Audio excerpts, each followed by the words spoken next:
Hey YouTube, it's your girl Duchess. We are back for what looks like day 120. YSL Woody is still on the stand and the defense is crossing him. Yesterday was a good day for the defense.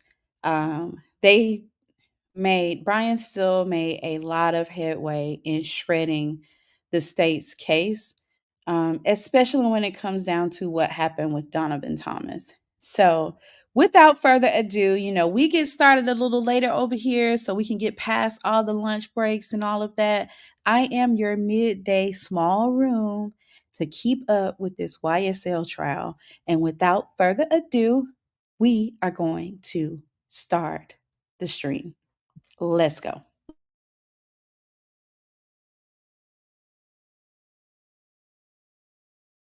That call that made mention of some hearsay. All right, thank you.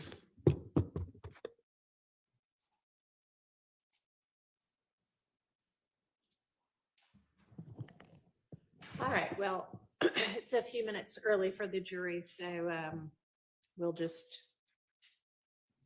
wait until we hear word that they're all ready. So we can just recess in place.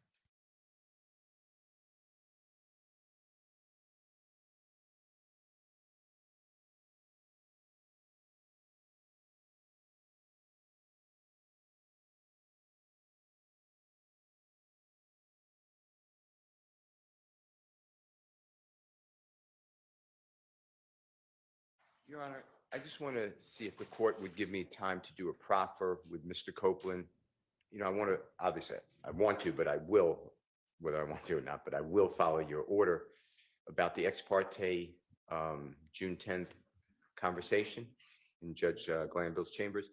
And you told me that there's some off limits, and I look at my notes and I'm not sure. I think the state opened the door to it. They asked a direct about that meeting, but I don't want to come close to your order in violation. So what I'd like to do is ask Mr. Copeland about the whole thing. Judge Glanville's there, what Judge Glanville said. You seem to, according to my notes, indicate to me you're not permitting that. That's my understanding. And of course, I need to make a proffer. The proffer, I guess, is memorialized in the transcript itself, which is in the record. But the fact that Judge Glanville said, we need your testimony. Judge Glanville said, so long as you don't tell a big whopper, as Miss Love told you earlier, I want all that to come out before the jury. I think it shows coercion, and I think it shows the way that possibly to Mr. Copeland, I don't have any good faith beliefs because I never spoke with him. So I don't know what he would say, but that the prosecutor, or prosecutors, but prosecutor, I'm going to say, and the judge, the former judge, were holding hands and working together. And I think that that goes to the jury instruction that courts don't have any interest in the case, save a fair trial for everybody. Because I would never, and I will make it clear, I'm not talking about this court, but we were with Judge Glanville for X number of months. And the jurors saw him act a certain way. So I would like to get into that. In addition to that, I plan on, and this I don't believe hurts your order. And if I just interrupted you, were you about to say something? No, go ahead. Okay. I thought you were finished.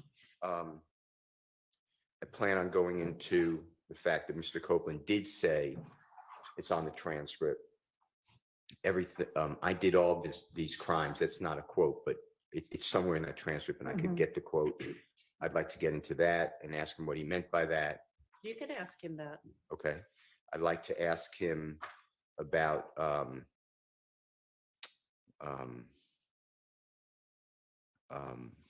Judge Glanville saying, so long as you don't tell a bold face, I forget the word, but bold face whopper lie, basically, but it may not be a quote. They won't prosecute you. I'd like to get into that and what that meant to him. And I think I'd like to get into the fact that he said, I've been telling everyone I am a liar. The most truthful thing I ever said is what I just said by calling myself a liar. You can ask him that as well. I thought I could. I'm just want to make sure that I'm not violating. So I think I covered it, but it's really that the environment, that he didn't ask for that meeting, what his belief is between the judge, former judge, excuse me, I'll make it clear, and the state of Georgia, the prosecutors, and if he believed that they were working together, All right, well, coercion. That's really what I'd like to get into. understand, I continue to believe that that's not appropriate to come before the jury. The things that I said you can get into just now, you can ask him about. In terms of whether whatever happened in this meeting amounted to coercion, you don't need a proffer for that. I mean, that's going to be a legal determination. It's one I have already made. And if I'm wrong and this case ends in a conviction, I'm sure there will be an appeal, and that can be determined. I mean, that'll be a legal determination to be made. So you don't need to make a proffer for that. And you already have before the jury that Judge Glanville was a part of the meeting and that nobody from the defense was a part of the meeting. And I don't recall the state opening the door to that, but just it kind of came up naturally in your questioning of Mr. Copeland. He said, "Oh, you mean in the judge's chambers?" And so you were able to ask questions about that. So that's really already before the jury as well. And in terms of the bullface whopper thing, you know, you've, I think, already asked him and can ask him again what he understood to be meant by perjury. And I just think that that's enough. I don't think we need to spend time on that otherwise. So, Can I just make one record? sure. I understand the court's ruling. Yes. I'm not trying to change it, actually, or I'd like to change, but I'm not trying to go against. I understand it's a ruling. I believe that coercion is actually a jury question. I think that the jurors get to take each witness and determine their motive, their interest, and their bias. And I think that this goes into Mr. Copeland's makeup for a trial in this case. So I would like to ask him. Okay, but the thing with that is that we have instructed the jury to disregard all of that. And we've properly instructed him and let him ask questions if he wanted to, and gotten him counsel, and anything that might have come from that, we've redone anyway.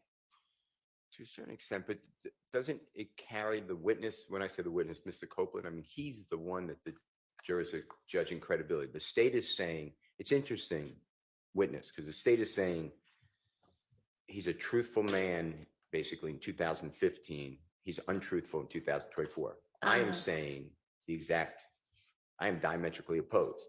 So we both agree that he's untruthful, and we both agree that at some point he's truthful. So I think that it goes through his entire makeup, and the jury should know what happened to him in the course of this trial. So that's I'm very well aware you ruled. I'm not trying to relitigate a ruling. I entrust it. I just want to make a record in case it does go to an appellate court. Okay.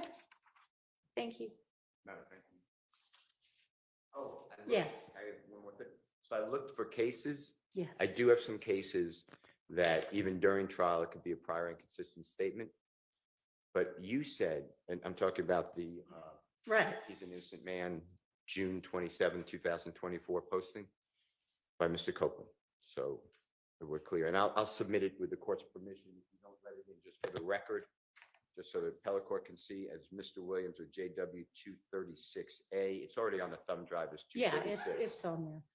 But just so that an appellate court, if God forbid it goes up, needs to look at it. But I believe what this court said is, yes, it has to be prior to the statement, but I have case law that says no, it's just prior. It could be during trial. You know, the witness walks out of courtroom and says, "Oh, I'm so glad they didn't ask me about this because I told them A, but the truth is B." That's a prior inconsistent statement you could recall. But I think your question was actually deeper. Your question is, but he is saying today on the witness stand that they're lies, that your client is innocent. That's what I took. So it's really, you really put a layer in there in addition to what I was targeting at first about prior consistent statement. And now I would like you to consider it as a prior consistent statement, because he has made now consistently outside of court a statement consistent with his in-court testimony. And the state is challenging that Ms. Hylton specifically said, you haven't said that you lied until 2024. That's an actual clip from the trial that I'll be playing, because I have jail calls before 2024. So I think it impeaches when he says, I think his answer is, I don't know. I don't want to say, but I think it's, I don't recall, but whatever, he answered that question. So he definitely didn't say, oh no, I've been saying this before 2024. So I think that it should come in for that reason. That's it. Either as an inconsistent or consistent statement, but either way, I think it's inconsistent, and I still get to impeach him with all of his statements about innocence, that Mr. Williams or others are innocent, versus what the state put in the 2015 statements and jail calls. And if that doesn't carry the day, then I think it's a consistent statement. Okay, so on the consistent statement part, you're saying that the state in its examination has suggested that Mr. Copeland's trial testimony is fabricated. They definitely said that. I believe, And yes. so you want to offer this post he made in June of this year, Correct. after he had already been testifying, That's all true. as a prior consistent statement. That's But in order for a prior consistent statement to come in, it has to have been made before the alleged recent fabrication. And it's made either contemporaneously with or after the assertion by the state that essentially his trial testimony is not the truth. So it wouldn't come in as under that kind of evidentiary rule either. So I don't remember the case. I sit here, I can get it, or if somebody has it. Oh, thank you. But that's been challenged now. I don't know why, because that makes sense to me. Before the recent fabrication, the motivation to lie. Right, because then it's, Otherwise, just a oh, statement. here's a reason we should be able to give credence to this. Okay. I understand. I still would like to put it in, but I will obviously. Okay, well, it's in for the record. Okay. So don't use it. Use what you tell me. That is what I'm telling you. I'm being told, and if this is true, and I don't particularly remember this, so please check the record or let someone else say that this. I was handed a note that the prosecution has intimated, or it says said, that Mr. Copeland's just saying that they or Jeffrey's innocent because Mr. Williams is here in court and he wasn't there on the tweet. So if I adopt that argument, if that was said, I can't tell you that was said, but if that was said, I adopt that argument in full. Okay, And just, I know it was suggested in motions hearings. no, but- my strong recollection is the state in cross-examining Mr. Copeland Well, or in direct example, right. hostile witnessing Uh-huh. Mr. Copeland has said that Mr. Williams is here today. These gentlemen are here today, and this is the first time you are saying that what you said in 2015 is a lie. And the reality is these social media posts, what tweets or whatever an Instagram thing is, they are statements by Mr. Copeland outside the presence of Mr. Williams and the other gentlemen here today. And so that directly contradicts what the state's theory behind Mr. Copeland changing his story, that's the state's argument, is. So if they're going to argue that the only reason he's saying this now is because these gentlemen are sitting here looking at him, I believe that his social media post is fair game, because clearly they weren't sitting there looking at him when he's making the social media post. Okay, I understand your argument. My ruling stays the same.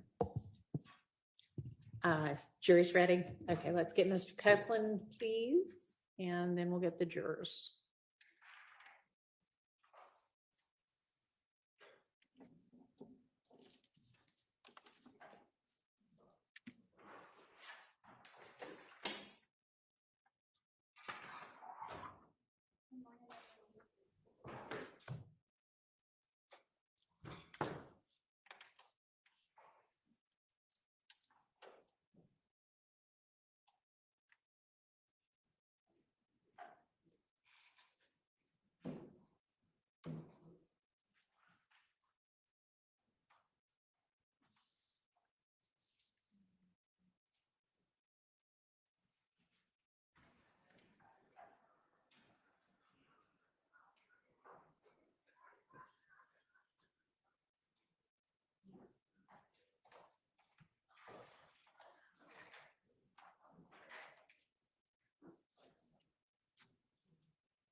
Good morning. All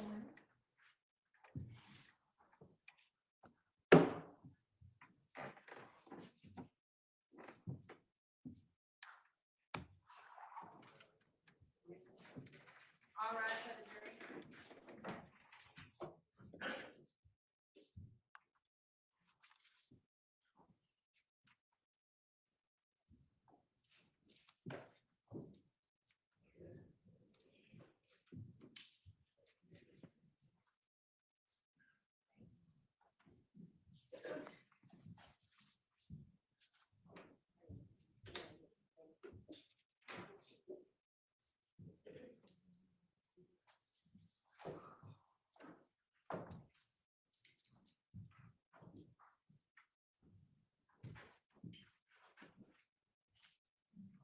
All jurors present and accounted for. Thank you. Good morning, ladies and gentlemen. Go ahead, Mr. Steele.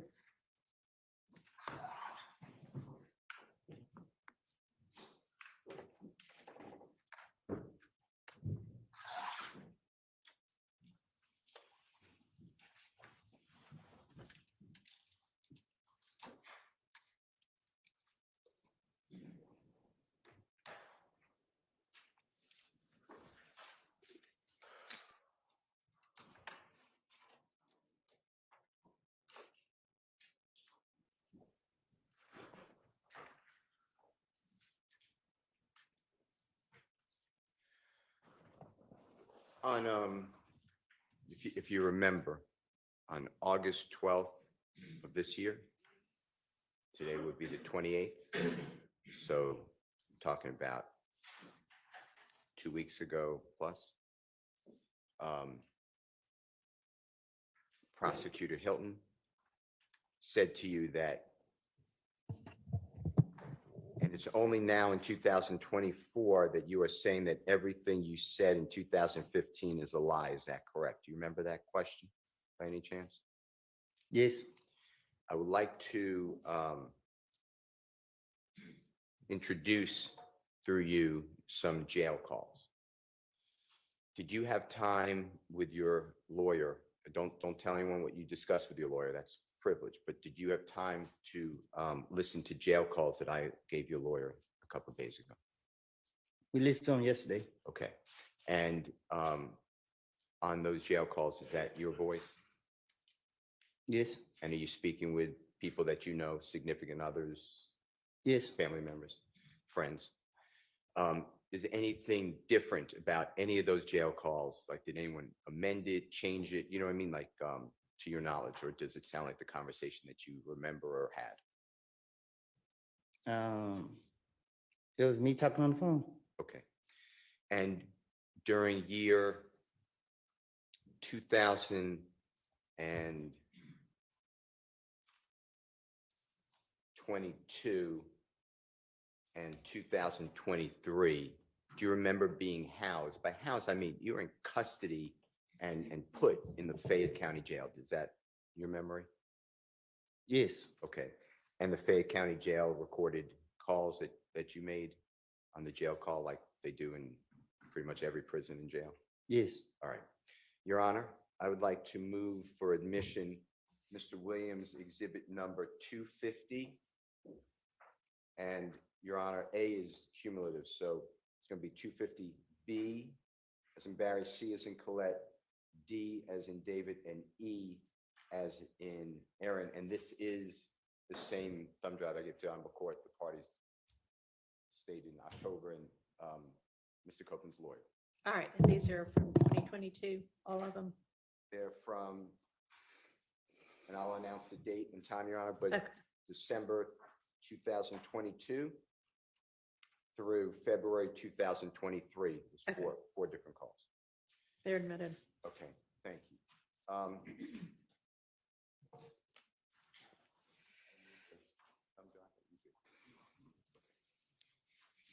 Mr. Copeland, I'd like you to listen to these series of jail calls. If you can't hear, you may need your headphone there. The first call I'd like to do with you, I'm going to go in date order. It's not in the order of my B, C, and D, and E. So this is actually 250E as in Aaron. It's December 21, 2022 at 1:23 p.m.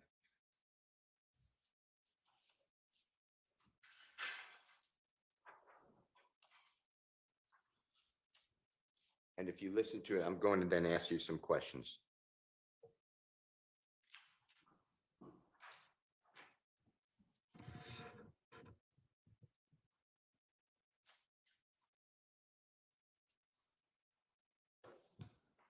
And after it plays for just a moment, I'm going to ask you, if you don't mind, just tell the jurors who you're speaking with, okay? It'll play Select just for a call little bit, from- and then just tell the jurors who you're speaking with, if you don't mind. An incarcerated individual at Fayette County Jail. This call is not private. It will be recorded and may be monitored. If you believe this should be a private call, please hang up and follow facility instructions to register this number as a private number. To accept charges and consent to this recorded call, press 1. To refuse charges, press 2. If you would like to, thank you for using Securus. You may start the conversation now. Yeah. Anyway, everybody's been talking, but these folks got something. They got something about their sleeve. They damn sure do. Man, listen, man. I be listening to them when they be like, all right, when I first got locked up for this case right here, where I'm locked up for now, they came to me, they be like, if I cooperate, they give me a year with no probation. If I give my testimony. So I was like, I was listening to him. I was like, I don't want to have nothing to do with this case. I don't got anything to say. I'm not a witness or whatever. So I was like, man, I just asked it. I mean, y'all not putting me a part of it. So the DA man was like, oh, it's okay. We don't need you. Like, we have so many people telling on Young Thug. I was like, well, you know what I mean? I just asked it. Y'all don't try to drag me in it. You know what I mean? So. Hey, yeah, they ain't saying no other name. Yeah. Where they got. They gonna wait till the last minute. No. Get up to them. What happened, Church? I don't know. Oh. They like, y'all did this to me. Y'all locked me up, put me in the feds, gave me 5 years. I got out of jail. Y'all still targeting me. But motherfuckers shooting at my family, killed Kenny, and y'all blame everything on me. And then y'all find out I don't have anything to do with it. And now, instead of y'all just leave me alone, just let me be at peace. Y'all try to drag me into this shit here. It's just shit that really be bothering me. I'm like, man, but they don't get no damn. Well, no, they don't. I was watching the movie last night, and the police, the man, he was doing everything they were saying. It was a federal.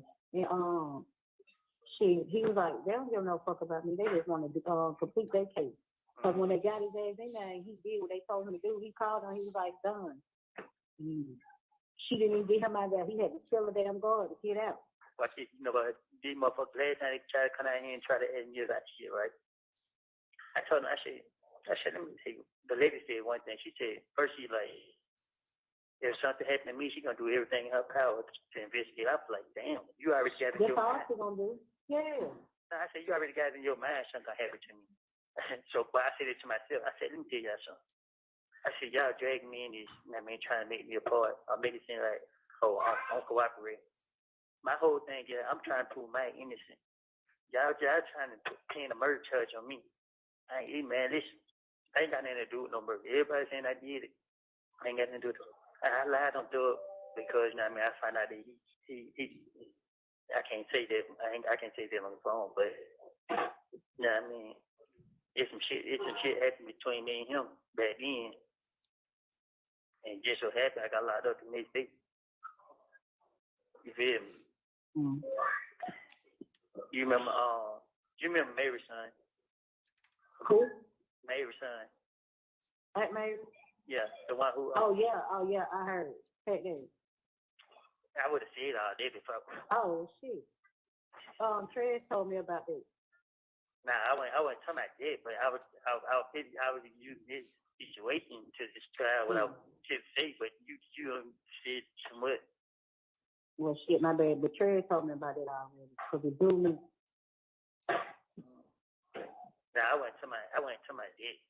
For that specific, I was just use this scenario. And then had overheard me and somebody else having a conversation. So he was in his sister's house. Yeah, this nigga was late. No, sister, our cousin. Oh.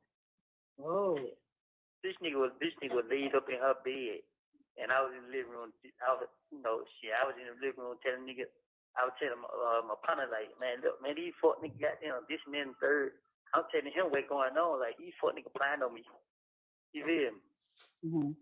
So while I'm telling him that these niggas playing on me, this nigga hit the whole conversation, come out the room. Mm-hmm.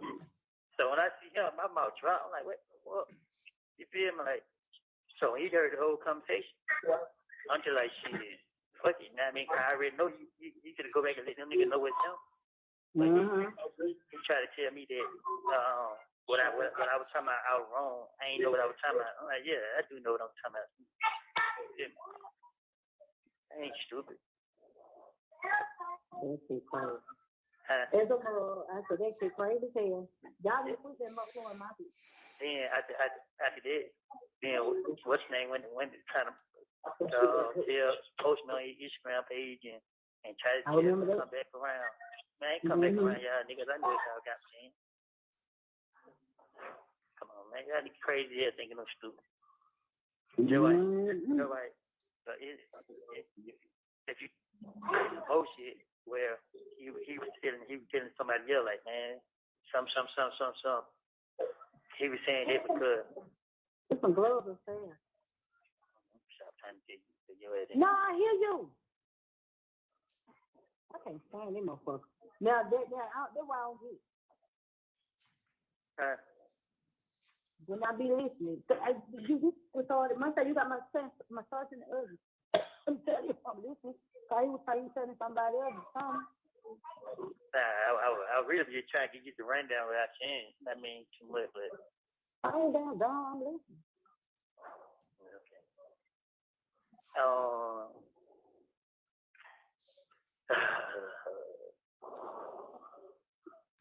Red said everything else. I forgot that concerned about him, man. I think Red might be sick. You dirty bastard. Cool. He is sick.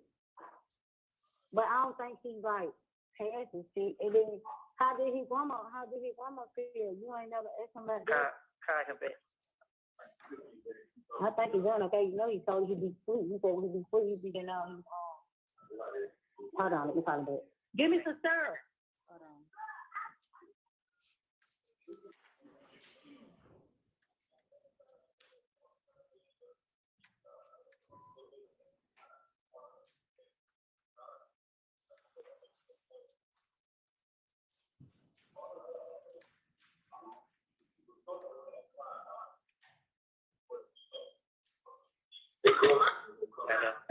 Yeah, he ain't answered. Yeah, okay. How much? 7. But that shit ain't going. They ain't talking about that how they was talking about that shit last time. They ain't. They ain't biting on it. Say what? No, I was saying they weren't talking about it. They ain't talking about what? Yeah, well, damn case, how they was talking about it first. Yeah.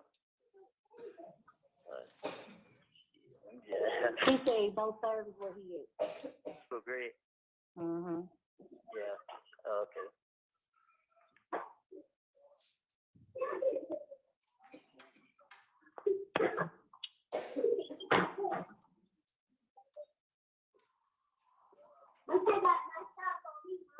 What? Mm-hmm. That child got to get the hell up out of the damn room, but Kyle Jr.'s little bitch ass on the way.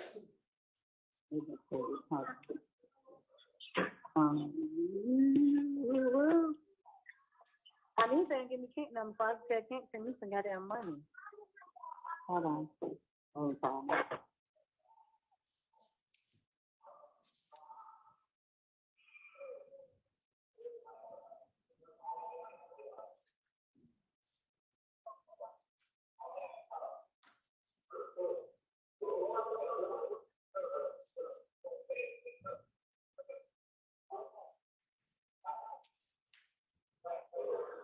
Hello. Get in. Greg said, tell little bro I'm good and don't drop the soap on purpose. LOL. Say he been having me word, goddamn. Hello.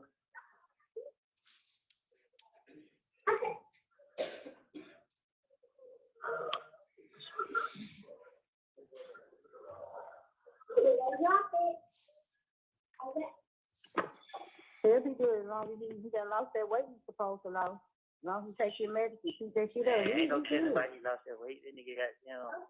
He probably had to. You ain't hear what you ain't I hear don't know how big he was.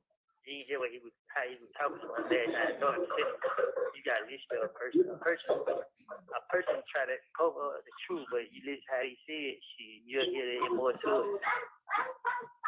He said, tell him I'm good. He said, tell him I'm good. Then he just said it again. Huh? He just sent it again. Yeah, right now. Yeah. So he said, all right.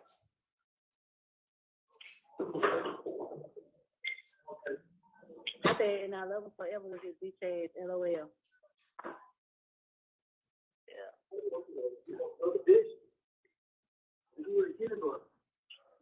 He just started rubbing me the wrong way just now.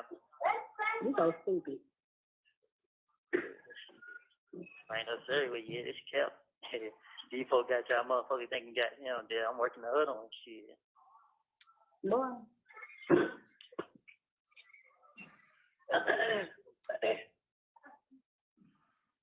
I got cold since you opened that door. You say what? Her. I got cold.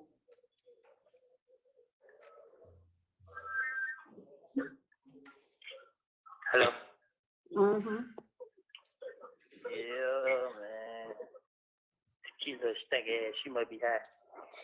None. That bit. How many minutes? Maybe got a gun on her side. 12. Yeah.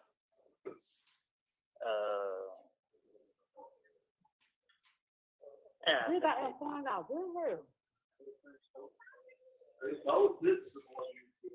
Duh.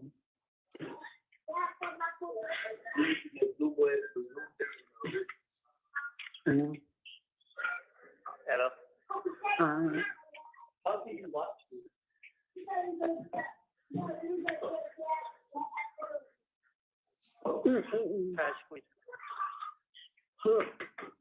Ooh, what's your kind called, huh? Shit, you ain't coming. You just hold me. Pick up, you walk the kids up. No telling her if you leave. Hello?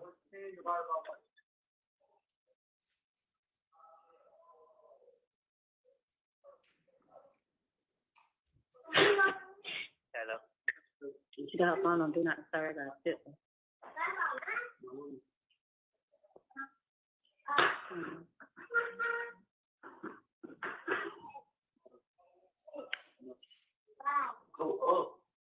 Hands on y'all. Get off the table.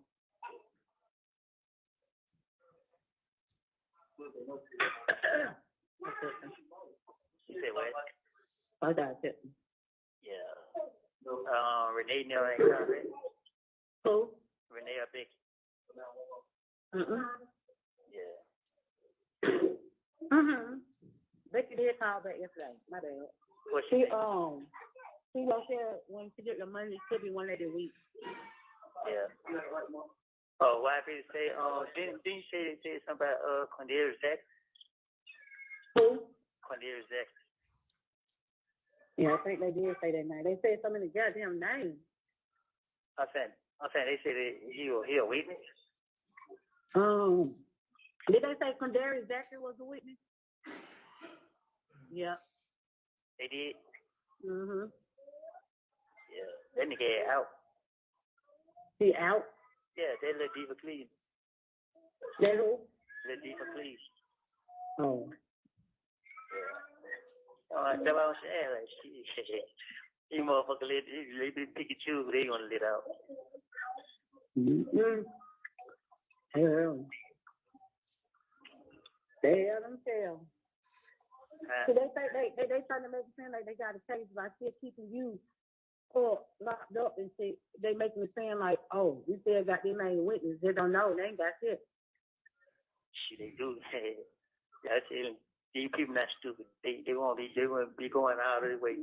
Well, now something that they speak. But they can't make me testify. If we don't want to, they can't. Oh, no, it ain't me. It's somebody else. I don't know who it is. I'm just saying, it ain't me. See, they made me mad trying to call that lady to the stand, and they done said she was dead several times, because she was a witness too. Cool, Lala. Yeah, I remember her because she was a made on friend. That's crazy. How the heck could she be a witness? And then the judge even asked how she died, so they was like a brain aneurysm. I said, oh, that scared me. A brain what? Aneurysm. Yeah.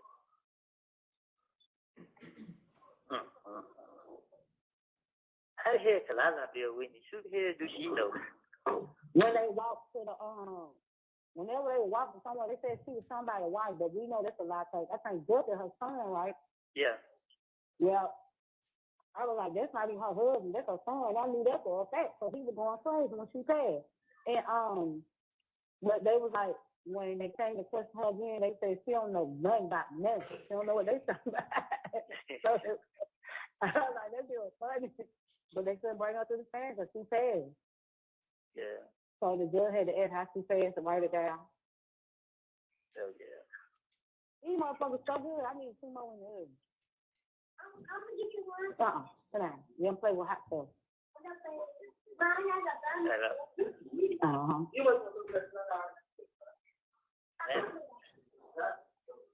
Oh. I said they just bought some more books in here. I got some books to read. Shit. Oh. Now let's move. What I can say, I was gonna say that didn't bring some. You said bring me to who? The coloring book. I can't hear you. I was saying coloring book. Man. I was trying to think we send you a package. I keep sticking on. I was gonna have everybody to do it. I was gonna be on there, but you can't even do it. It's not letting you click on it. Shit. Yeah, you can do it. Get the motherfuckers send money. Shit. I know. And then I had pieces. No, it was saying we could select a package, but you can't. Yeah. Cause these folks, man, they don't sell no tater chips on the show. They don't sell no soups on the show. They only sell pies and candy. They Got it.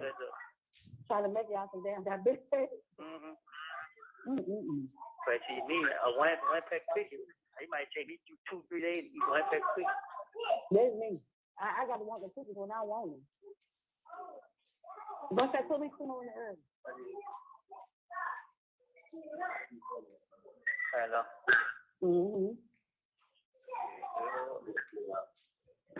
I seen Dale call this morning. I know she was calling to check up on you. Yeah. I was asleep. I had woke up and went back to sleep. Shit. Damn. Get down here.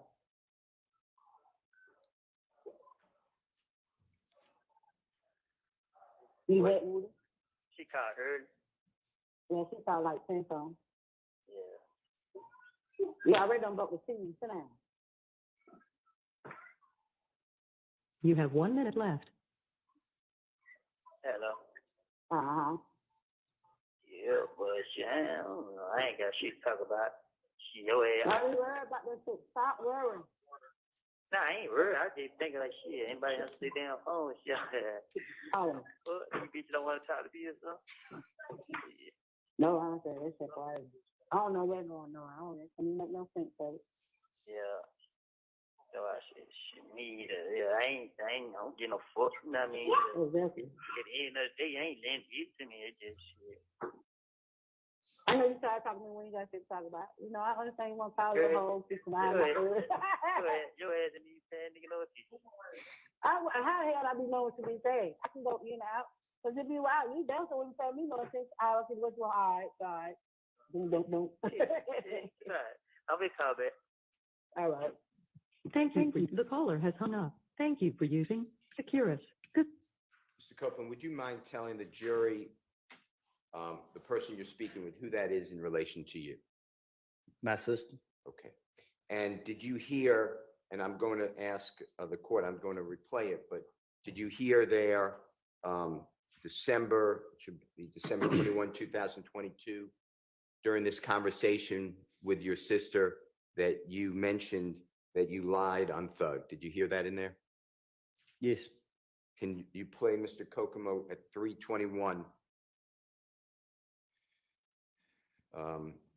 And I'll tell you when to stop, and then you announce the time, okay?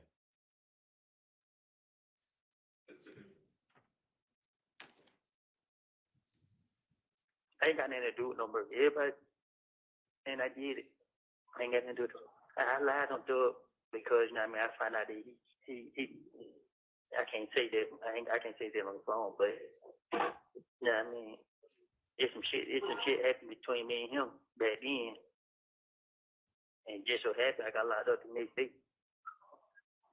You feel me? Mm. You remember Mary's son? What number did it stop at? Time stopped at 3 minutes and 46 seconds. Ms. Winfrey, did you get that?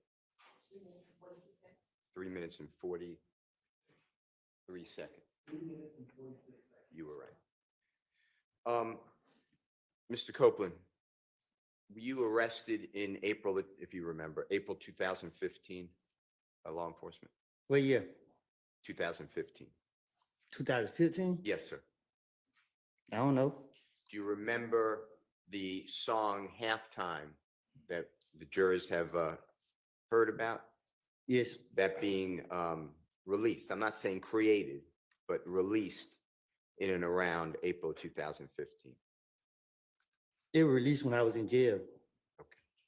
All right. And the timing of that release was not good for you.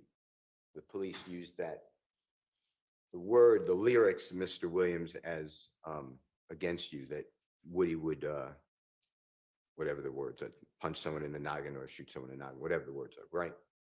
Yes. That was not good for you at that time. Right. At the time. Okay. All right. I'd like to play with you, if you don't mind. Your Honor, this is Jeffrey Williams 250C, as in Colette. This is February 19th, 2023. It's at 3:52 p.m. Again, Fayette County Jail. Recorded call. If you don't mind listening to this, please.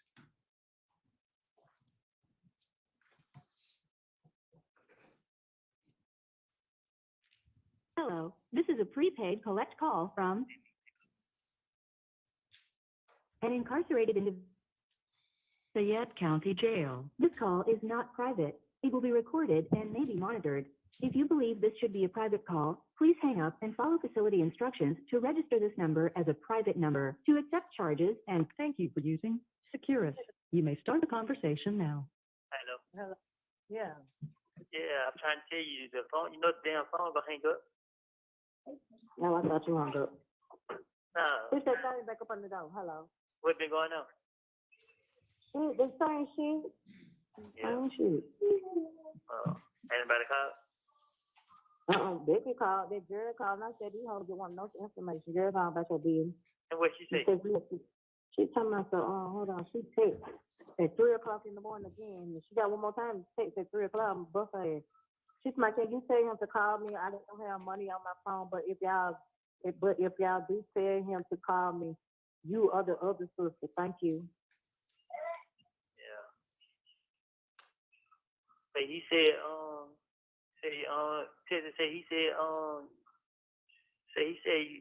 you made your mind up. Oh, I did my phone. Where Becky went? They don't watch the video. No, what's her name just went crazy on me. Cool. Crazy. You talk to her? Yeah. She to my I brought her name up. No, you did not. Now why she lying? She I don't know. That's what she said. She lied like a motherfucker. All you said was she ain't had nothing to do with that, and you went and put that in her car. And then Rambler said that I about this close ass until that little bitch ass nigga. What happened? He always got to be the main one. I don't know nobody else, but he just here. He's laughing. I want to say, look, you little dick in the booty, bitch. Don't just delete this shit. You take the number? Yeah, I say so. Yeah. Yeah. Yeah, I come out at 3 o'clock now. Oh. Yeah, Okay, soon I take the phone down. I changed room. I changed room, so I mean, when I come out, I can call y'all. Yeah. Text your number real quick. Hey, Dion, I might have a text because he's gonna hang up if I call. Hello. Yeah. You say what now? Hey, if they play the number, can you not put it on there? Yes, sir. I'm sure it been called today. It should not be there. You said you said the whole thing on where? It should YouTube? not be there. Okay, I'll just make sure. They don't put it, when I say you everywhere, they Your Honor, is that okay if the phone number is played for privacy? It will be stopped. I don't believe it's played though. Okay, we can redact that part from the record. But I guess given that this whole thing's being live streamed, we can just skip that part. Okay. Can you just skip over that part? I don't think it's in there, but in case I'm wrong. It is? Okay. You'll do it? Thank you. Thank you. shade room, every damn well. I know Trey said motherfucker was playing. I said, Trey, they're blocking. You just know to be fucking ready. Somebody put up on you, just air their ass out. So I think we ain't gonna do all that. I don't give a damn. Yeah. Open that door. I don't care if you hot, go take a bath. Yeah, man, I'm calling you and keep your phone about 20 times. Word the hell, like, why the hell y'all ain't answer? Cause soon I ain't thinking you gonna be calling me at 3 o'clock, so I put the phone down, go use the bathroom. Yeah. Did you have put 25 on here? Your boyfriend said to give me? I ain't did it yet. I booted it been boy. It's been. Yeah, I just want to make sure I had some on here just in case it ran up. The key number block when you get a chance. Tell her text number. I forgot to text that bitch. That girl. Like I'm gonna tell her.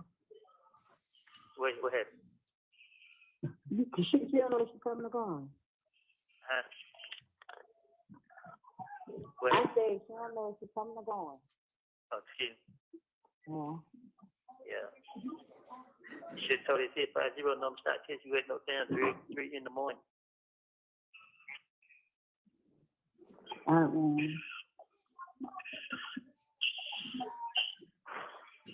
This shit crazy. What happened to say? What you were saying? What you say about the video? What video? What you said? What you said? Yeah. What you said? I didn't hear you. You said what I got to say about it? Yeah. Meaning, I mean, shit, what am I supposed to say? I don't know. Yeah, I don't know. I just. I mean, I honestly don't know. I don't know. I'm just like, I don't know. Yeah. It's what made me mad because I'm like, who the fuck put it out there for one? But how they were saying, like, you ain't, I mean, what the shit? You that told the shit. Shit. What it was saying? What it was saying? It was just taught about the diamond shit in the hood. The club at the diamond. What about it? That's what they say. That's what they put out there. What you were saying about the hit at the diamond was tail. Oh, word. Mm-hmm. Yeah.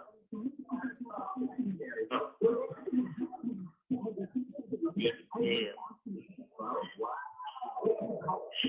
Ain't nobody said that. Can't say that to you. Nope. Crazy. I know Trey called me yesterday, and fuck this shit. I'm about to get roast rail. Fuck this shit. What happened? He's like the boy for real pulled that Johnny Brasco. I said, you a real fuck boy. Yeah, man, I ain't saying real. Trey called you yesterday and said, what? He said they kept on coming in his DM. Yeah. Damn,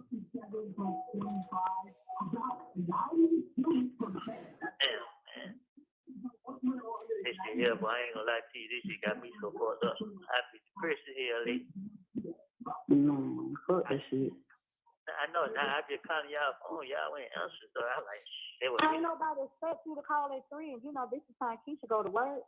Yeah, that what Keisha just said. She was like, you know, she had to get what's that piece of her mind.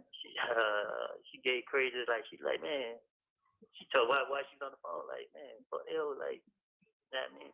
Like, she was just like,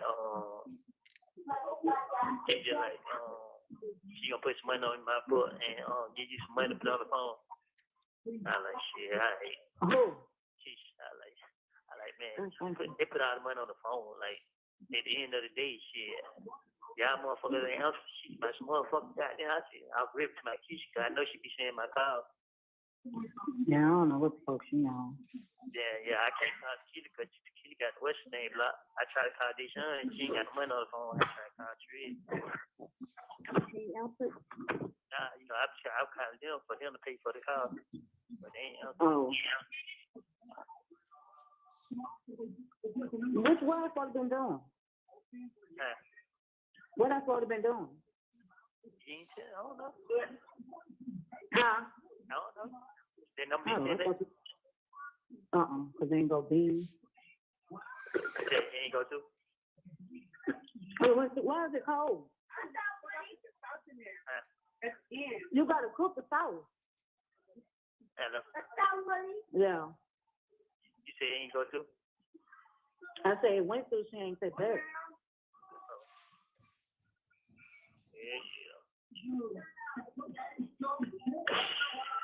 Man.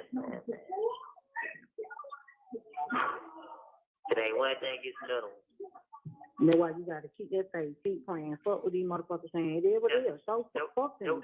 That's what I've been doing. I've been praying every day. You know what I mean? But she like, the more I pray, goddamn, the more the devil try to work. Because you know you praying. You know you turning to God. Okay, I be like, man. But I should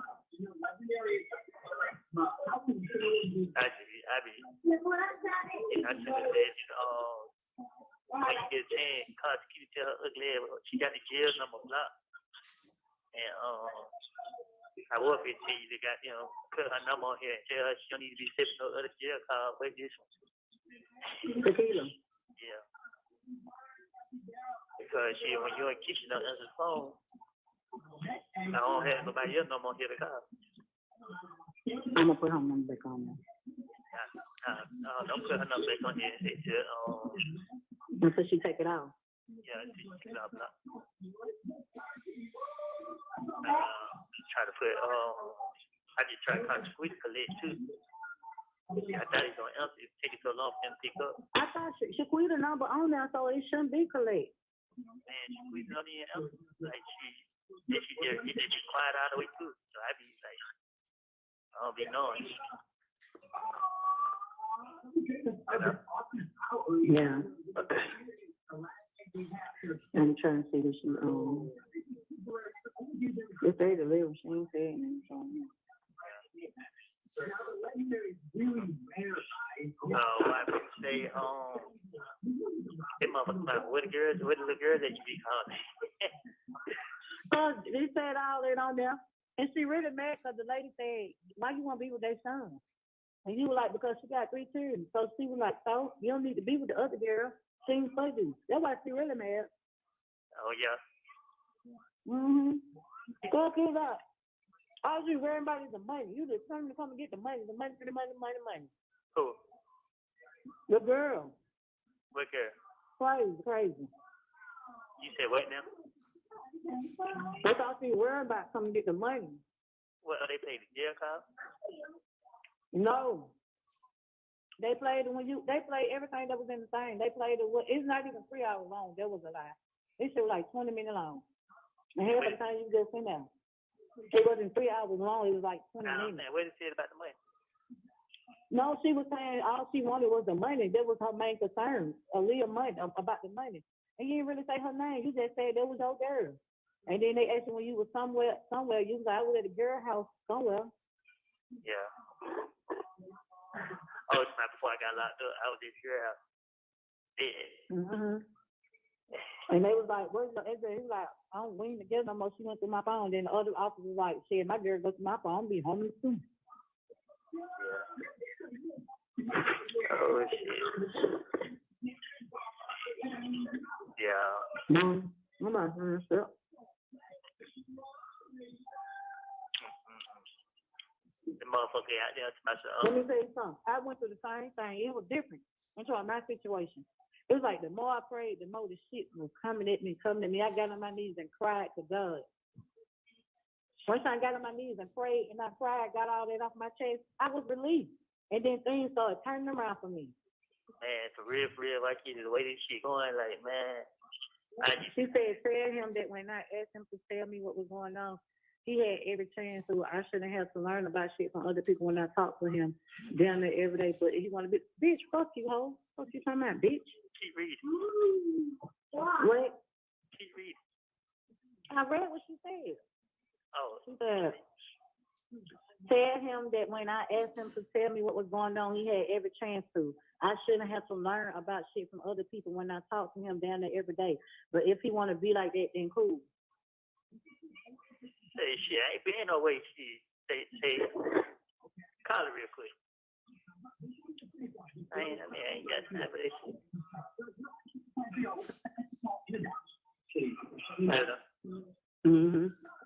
Yeah. John got the order car because you know I know the car out. Yeah. Nah, I had to turn the volume up. It seemed like when I turned the volume up it just do it more.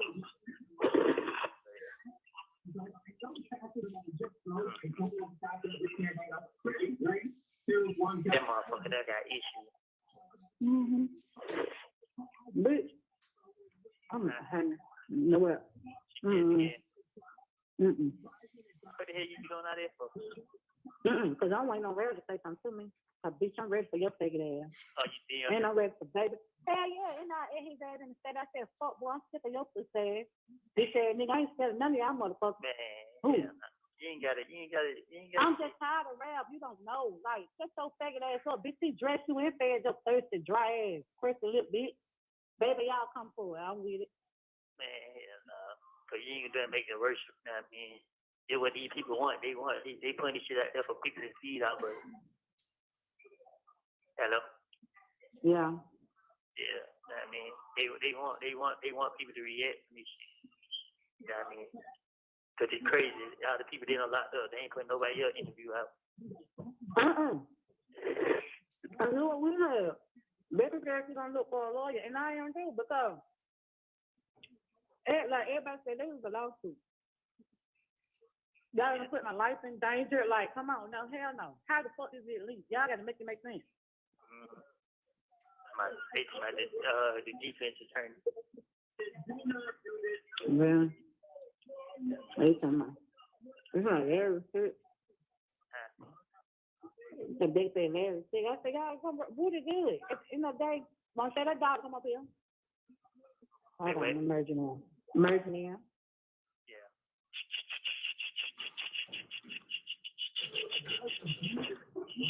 Tell him.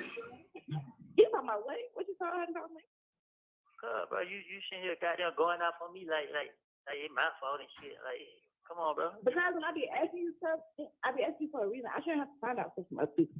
Man, I told you in that postcard I sent you. No, you didn't tell me nothing. No, that's not what you told me. All right, I ain't trying to argue with you. Know what I mean? I wasn't trying to argue with you. That's why I tell you called me. That's why I didn't talk to you the other day. I didn't want you to feel like I ain't saying you did. I wasn't trying to talk to you. I just didn't want to argue. Like, what? I ain't saying you did or anything. I just said that shit,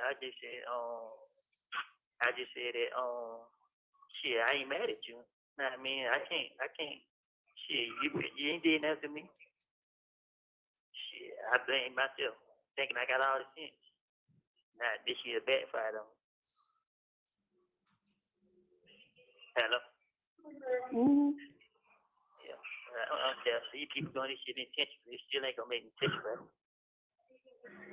I mean, I know that though, but my thing is, when I be asking you stuff, when I asked you last time, Bro, why you just don't tell me everything right? We can't talk about this on the phone, right? Shit. But you could tell me that.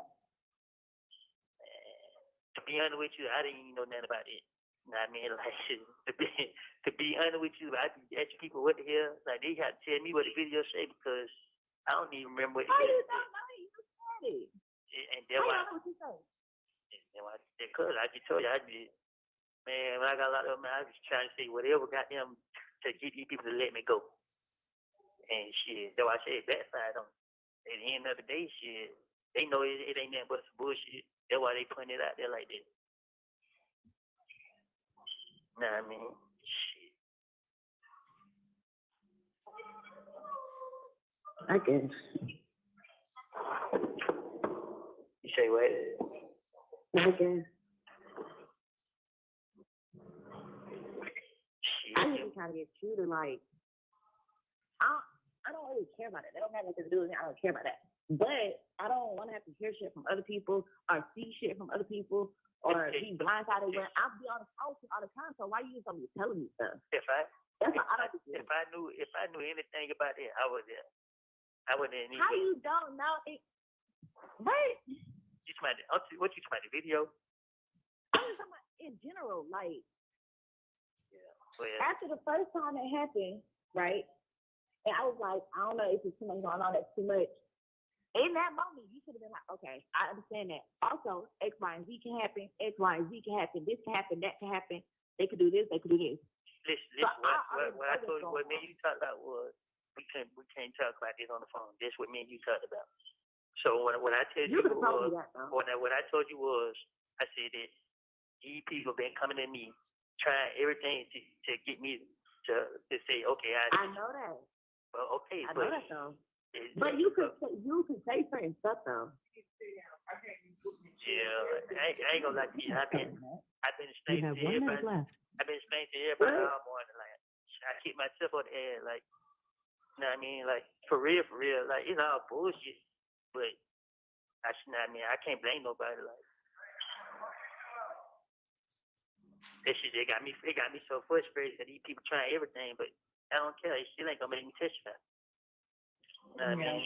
They're my whole mind. They only doing this shit, but I come out at 3 o'clock now.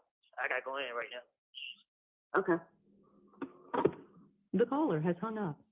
Hello, this is a... Mr. Copeland, can you tell the jurors who, in relation to you, were you speaking with on that call? My sister and a friend. Okay. And during that call, did you hear your voice, yourself, explain that you blame yourself for thinking that you have all the sense, but it backfired on you, that they are doing it intentionally but it still won't make you testify. And you say you can't talk on the phone, but you don't remember what was in the video. You said when you got locked up, you were saying anything to get them to let you go. It backfired on you, and it's nothing but BS. You say the word, and that's what they're putting out there. Did you hear all that? Yes. I want to play with that focus from 16 minutes to 17:23 with the court's permission, the same exhibit number.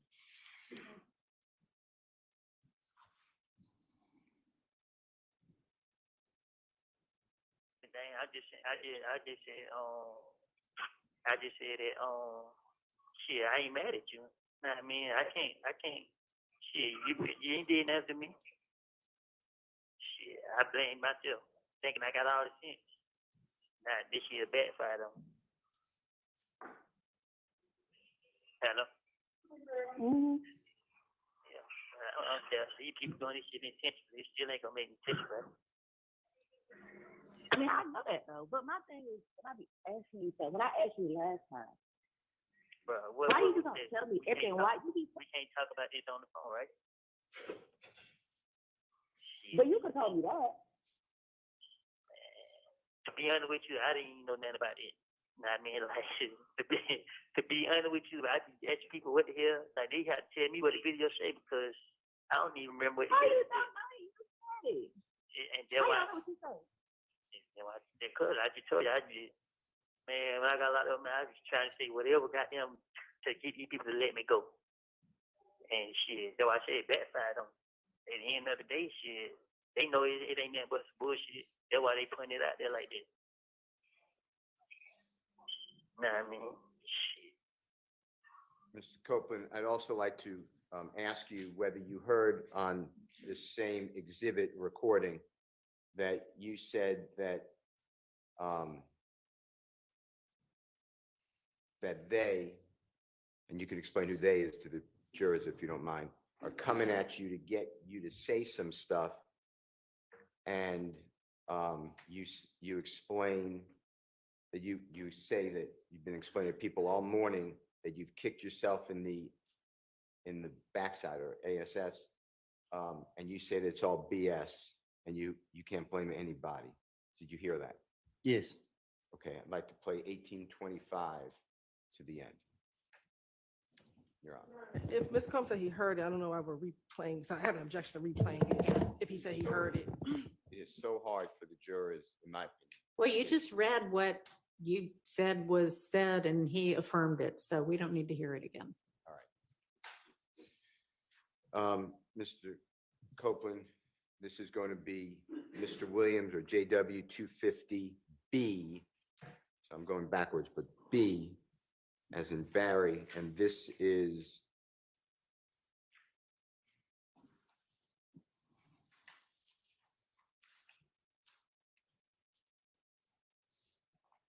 Your Honor, this is going to be February 19th, so the same day, 2023, about a few minutes later. It's at begins at 4:20 p.m.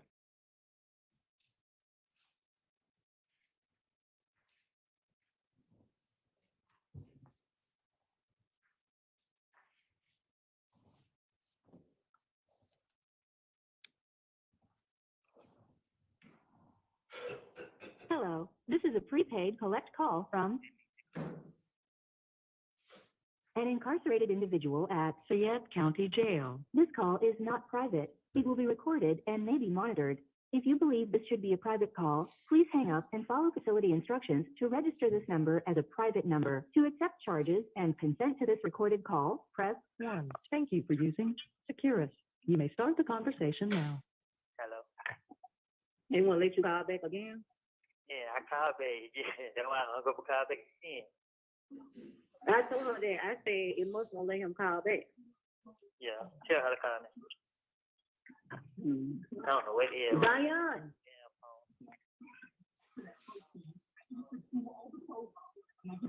Hey. I'm at 8. Your car's gonna be going through. They going through. Hello.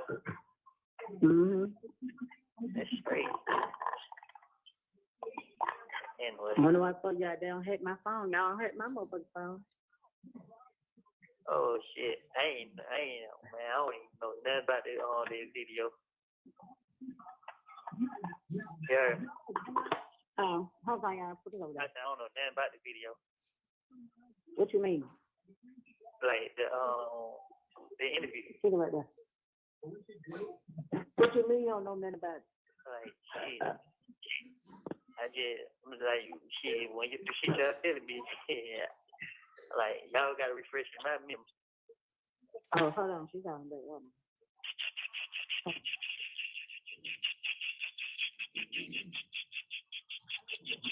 Hello. Yeah. Yeah, man, this damn regular ass phone, man. I like to see you go back in. Shit ain't open the door, so I'm shit out. Oh. They told me to go in, but shit, they ain't open the door. But what all I'm saying here, bro, I didn't get mad at you. I mean, You said what? I said all I was just telling you, I didn't get mad at you. Yes, you did. Tell her you made her mind up. You did. Not it. No. Yeah, because I'm saying I was gonna tell her to say you don't have to explain yourself, but I just like shit. You just don't. I might explain myself. Basically, you said the same thing twice. I'm like, No, I did say, because also you didn't understand what I was saying first time, so I reiterated what I said. nah, I understood what you said the first time. You know what I mean, I didn't. I just like shit. Like I told her, shit, man. That what happened when I think I got out of the tent. I ain't really think this shit was gonna go there far. You know what I mean? Because shit, they knew I was bullshitting. Well, but shit got me mad as hell. Yeah. But I was just calling you back, though. I ain't gonna hold you up. Why you come out at 3 now? I said, why you come out at 3 now? Because I didn't want to come out at 12 no more. I only came out at 12, so I called my lawyer and shit. But I be having other people that be want me to call them, but they be wanting me to call them later. So I said, I just come out, change time, I come out. So did you, they ever came down there? The lawyer ever came down there? Tuesday. Oh. That's why when it's just crazy, all this shit going on, they ain't putting nobody else out there. They just trying to make it seem like it's me because, you know what I mean, they feel like this shit was gonna break. Yeah. Man, I don't care, man. That shit don't ever make me mad and mad. I ain't blame nobody but myself. Yeah. I ain't never worried about nothing. You said what? Nah, I'm saying I ain't never worried about how nobody thinks of me or feel. Shit. That's not what I be saying, though. I'm just saying, what you be saying then? I heard what you be saying. You ain't gotta keep repeating it. Exactly. Because what I'm saying is very simple.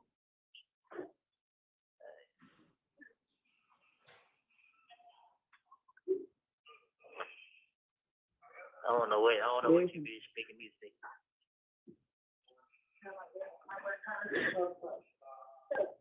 Hello? Yeah. You ain't got anything to say? I said it 1,000 times, like. You ain't gotta keep repeating that. I just said you ain't had anything to say. I ain't say keep repeating yourself. I really want to know stuff like that I'm supposed to know. That's all. That you're supposed to know. Yeah. And how the hell I know what you're supposed to know? Then tell me everything if you don't know what I'm supposed to know then. Don't that sound like common sense? Who talking to like this? Yeah, bro, you laughing, bro? This shit here, man. This shit got me so mad with myself, man. You be acting like you don't be remembering stuff or remember what you be doing. Like, how you been? You Remember think I that? be playing? You think I be playing? I be dead ass serious. So y'all remember you? Huh? Good. Dang, Let me tell you something about me, bro. When they motherfuckers locked me up, bro, and they got me. If I wanted to get anybody locked up or say anything, I could have started out by saying who the gun belongs to. Like, I'm sitting in jail for another nigga gun. You know what I mean? So a lot of people look at their video or the interview and they be thinking like, oh damn, this what's going on. And my imagination is crazy. Like, I put the shit together in a heartbeat and get what? And try to talk my way out of it. If it didn't work, it didn't work. Shit, at the end of the day, it ain't nothing. That's your problem. You talk too much. Sometimes you need to shut up. But now when I tell you, now you're saying shit up. No, I'm just saying, like, in general, like, sometimes you just need to shut the fuck up. Talk too much. Wow, you don't think I'll kick myself on the head for this? I don't know what you shit. You probably got some more shit up to sleeve. Say it again. I said, I don't know. You probably got some more stuff up to sleeve. Nah, if I had most stuff on my sleeve, I would have been out of jail in December. I ain't sitting in jail because I'm scared to get out or whatever. I'm sitting in jail because shit, it's only one reason they want to it's only one reason they saying they'll let me go. Yeah. So at the end of the day, shit, what done is done. It can't be taken back. Still ain't changing my mind frame. So motherfuckers say whatever they want to say. I don't do shit for people. Shit. Trust and believe me, the motherfucker gonna think and say what they have to say about me regardless. So in that case, I could just easily call my lawyer and be like, hey, yeah, fuck it, I give up. Let me out. Yeah. So I don't care, bro. I mean, long nigga don't cross that line, man. I ain't tripping.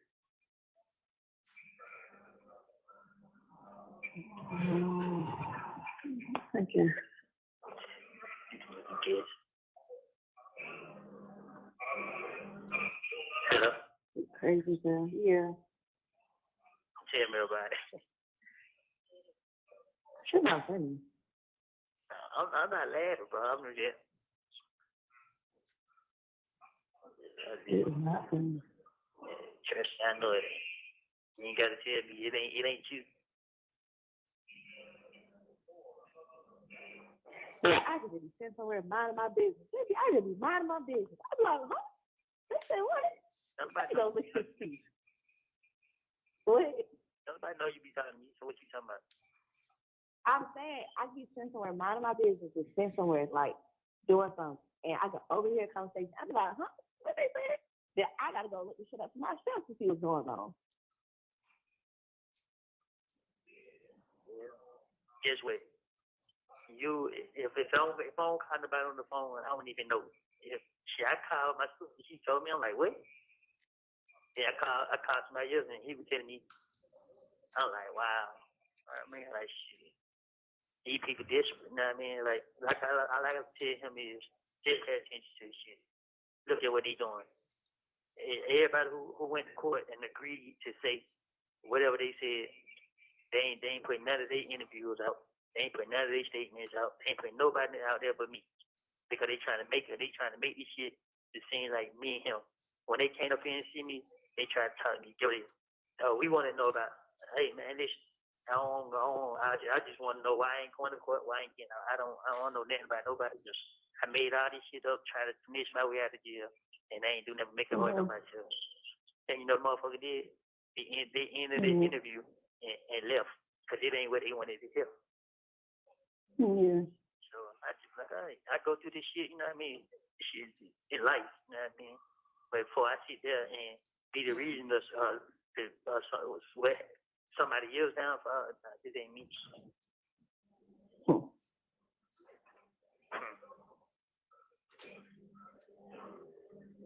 They trying to make this shit. They trying to make it seem like this and then third.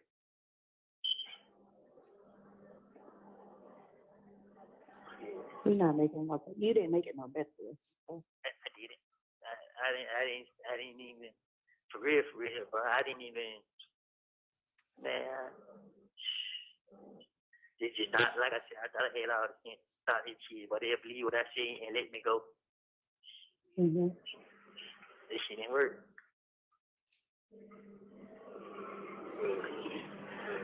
But Thank you. anything else you want to know before I let you go on about your business? Anything else you want to tell me if I go about my business? You got them. You kept me up and you got everything to say like shit. Like I be here pretty deep. I come to you off. Nah, you ain't jumping out. I just Exactly. I didn't even say nothing, but I knew that the other day I was upset. So if I got on the phone with you, I knew it was gonna make shit worse because I was in a bad mood. So I just told her I don't want to talk right now. But let me tell you, but I ain't, like I said, bro, I wasn't mad at you. I was more mad at myself. You know what I mean? Because I said, for real, I knew better. What? I knew better. But like I said, I don't care. They shit don't do nothing. It just give me, I ain't gonna lie, it made me mad right now. But it just give me more strength.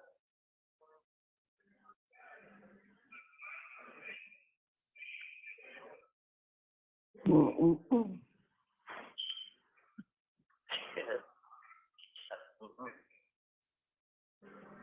So, now I do got most stuff to ask you, but I can't ask you. You can ask me. It just up to me to answer. If I feel like I can't answer you, then I won't answer. No, I'm not asking that. Right. So that means don't sit there and say I won't be telling you so if I told you the answer. But certain stuff you can't tell me. That's what I said. If you ask me certain stuff, I'm gonna answer or I'm not gonna answer. No, If I feel should like just I can't tell answer. me. Okay. Say it again. No.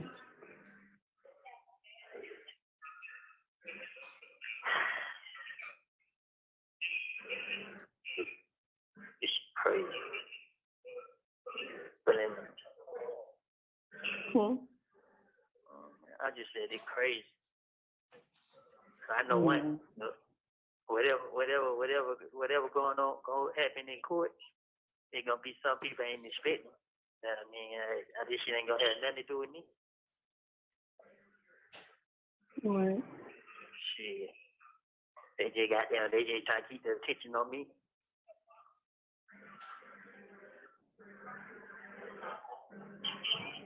Could you put yourself in it to begin with? Only if you knew. I know a lot, actually. I know you. I been knew you knew more than you couldn't know. Well, no, you really don't. A lot of people don't know what's really going on. Yes, I do know. There you go, tell me. Because you don't know what's going on. I don't. I ain't. When it comes to certain stuff, yeah, but.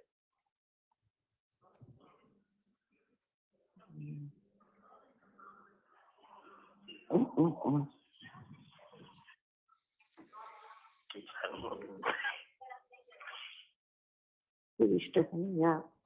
I be stressing myself out, bro. This shit here, man. This shit here ridiculous. This shit here ridiculous. And that it's gonna take so long to do. But they don't keep you in there this whole time. Nah, I go to court this week right here. It's coming up. Man, he's not going to no damn court. Nah, the judge had said what court you going to? Whatever court I'm going to. And who gonna come get you? My sister. Nah, the way you be stressing her out, she ain't coming to get you either. Man, well, I just had to call her phone like 20 times for her to answer. I'm like, man, what the fuck? Boy, for real. I'm like, boy, this year crazy. This year, man. I'm so mad at myself, bro. Yeah, you need to be. I am. Because I knew these motherfuckers gonna try to find some type of way to cheat. But it's okay. I fell right into it. I didn't fall into it. I did it to myself from the beginning. Mhm. But it's okay. I ain't gonna lie. You're not going to court, though. Huh? You're not going to court. Why you say that? They ain't been taking you. Yeah, but it's third time, so shit. If the judge concerned about it, they gave me 2 court dates in the same month. Why the hell they gonna do that if they not gonna bring me? But like you said, shit, after they did that right there, I'm pretty sure they probably ain't gonna let me out. But I'm not sure. I'm not sure. This shit ain't doing No, nothing. what they gonna try to keep you in here the whole time? While they having trial? That's crazy. Man, shit. It really shit is against the law, but if they put me in front of the judge, I'm sure I'm gonna speak up. I'm gonna explain to the judge exactly what these people doing. Like, ain't no in here they gonna be holding me in jail. You're always trying to explain something to somebody. Yeah, you're right. I'm dumb. Golly. Why you in the situation you in now? Always trying to plead your case. I be thinking I be having all the sense. You don't. I don't have none at all. At all. I know that. I don't know who made you think that. So. I had a fucked up way of thinking like, shit, but if I got down, if I line this motherfucker right here, I know they're not gonna touch this motherfucker or do nothing. And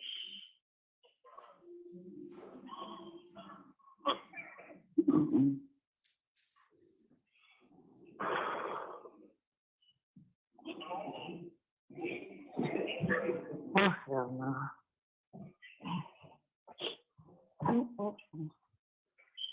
say what? Hey, Susan. Then I really feel like they got motherfuckers in here, goddamn, working for them. You work for them. I do. I ain't last.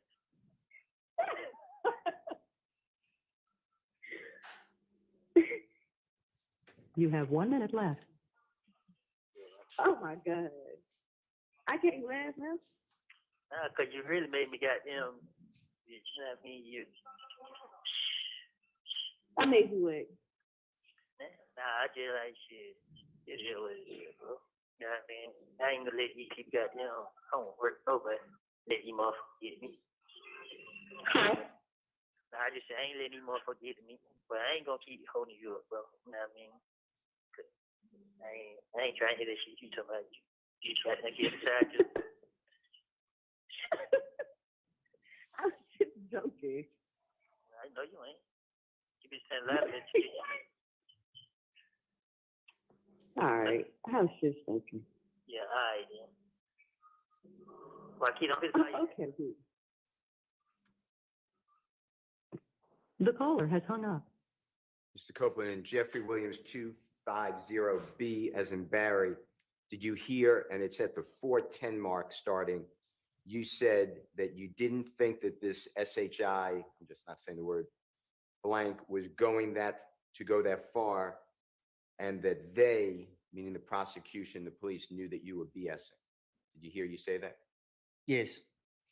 I want to ask you also, did you hear in this February 19, 2023 recorded call? And by the way, tell the jurors who you're speaking with in relation to you. A friend.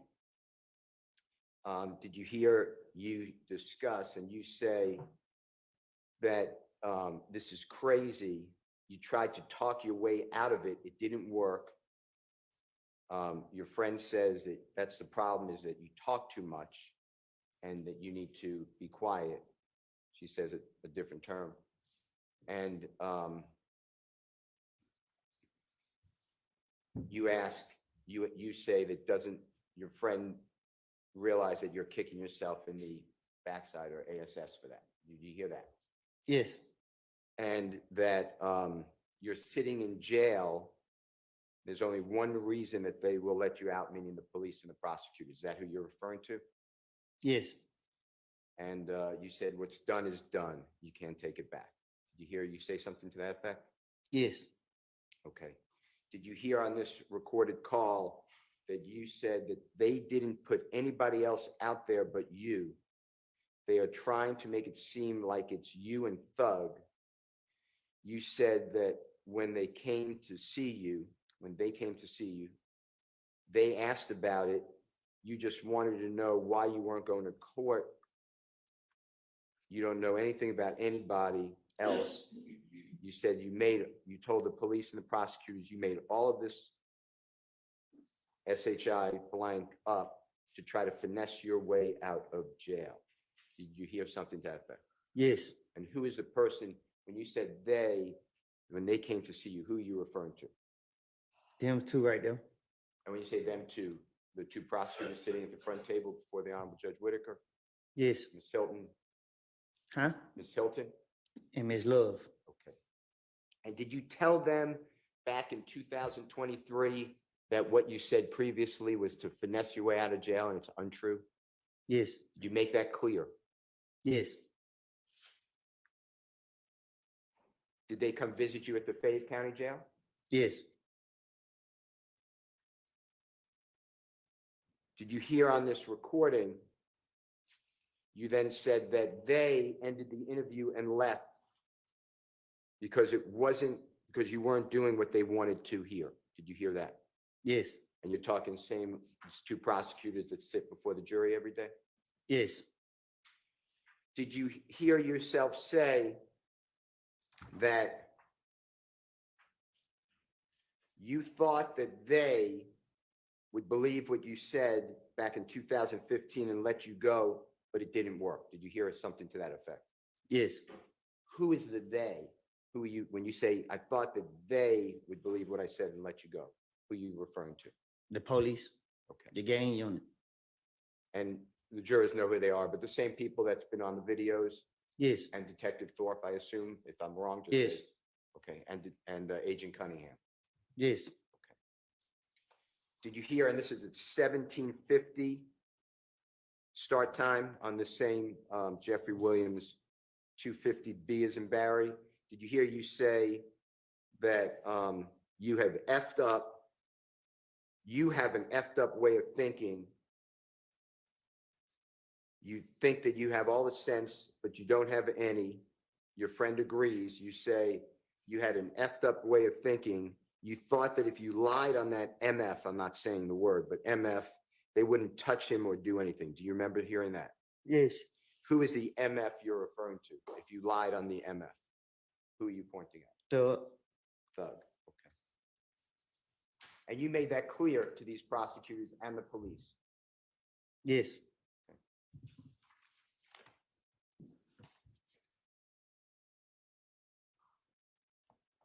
You mentioned in the last recording that the jurors heard, as well as this recording, there was a lot of talk about a video.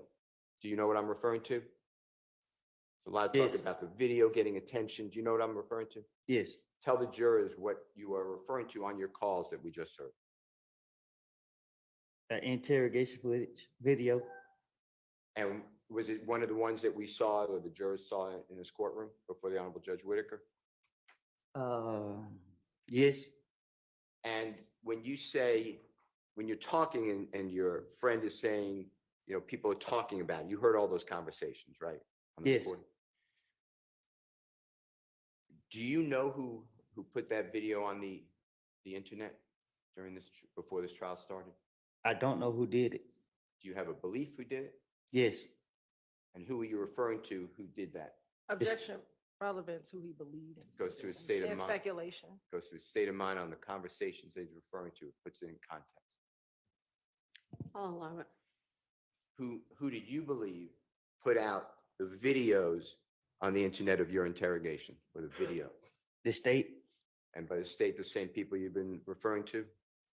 I can't say specific if it was them, but the state did it. Okay. And what did that have an effect on you or your family when you believe the state of Georgia put out your interrogation? Well, they believe I be,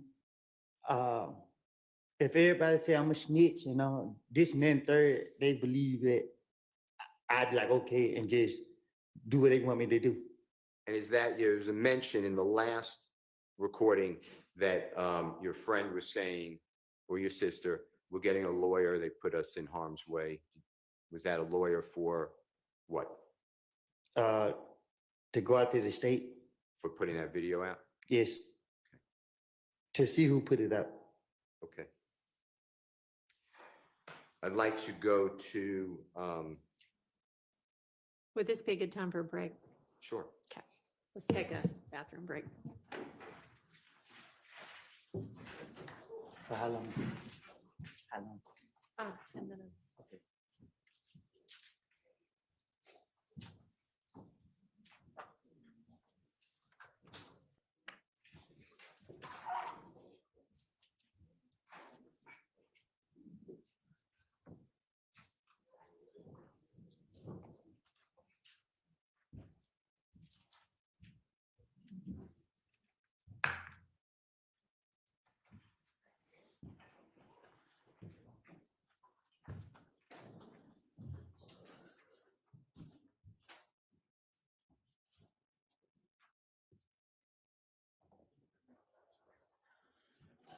All right, we'll take about 10 minutes.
Your Honor, I'd like to, Sound court's permission, play Jeffrey Williams or JW 250. Your Honor, this is D as in David. It's February 21, 2023 at 8:01 p.m. Fayette County Jail call. Thank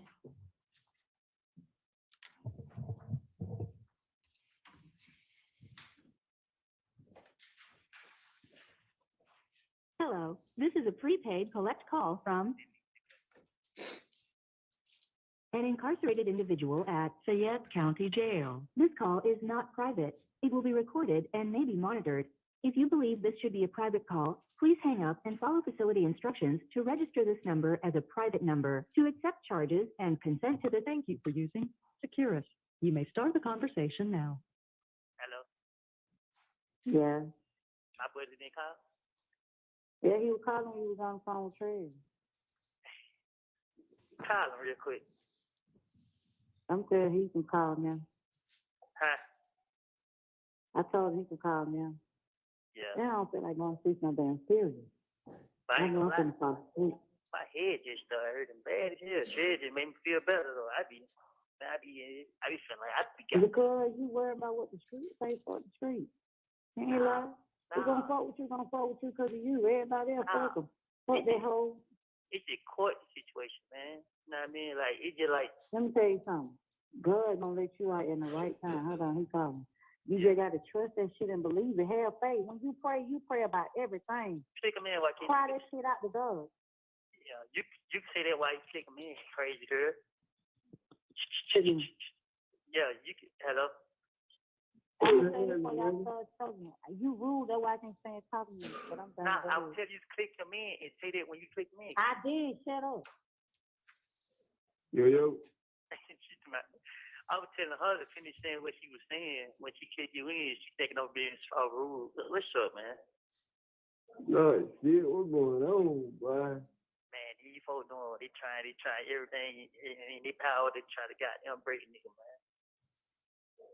Yeah, they got all kind of shit going on the internet, boy. Yeah, my sister was telling me, I was like, man, they don't put me on a goddamn some type of lockdown where I come out hey, this time now. So, yeah. All people come out is like the 113. They got like they call themselves Viper here. They bring out, but they let me come out. They ain't in here. What the hell, they chop that shit up or something? Like, I'm trying to see, like, what the hell, you know what I mean? They got a part, man, on that motherfucker. They chop that motherfucker up. What you say? What you talking about? Tell me. With the, they saying that shit to my, y'all let me go right now? Damn. He said, I go right to him. He said, I go right to him with this shit. Yeah. To my kids. Man. To my, yeah. When they're like, what is he like? Ain't gonna say no name, but y'all, you know, whatever part that shit, man. Yeah. They did try whatever, man. So I be like, I just had to face it. You know what I mean? Yeah. I got something Oh, man. You say you talked to the lawyer? Man, I got court in the morning. This nigga did text my sister, tell her that, yeah, they still trying to get you to, they still trying to get you to go to court on that shit. Hold on. We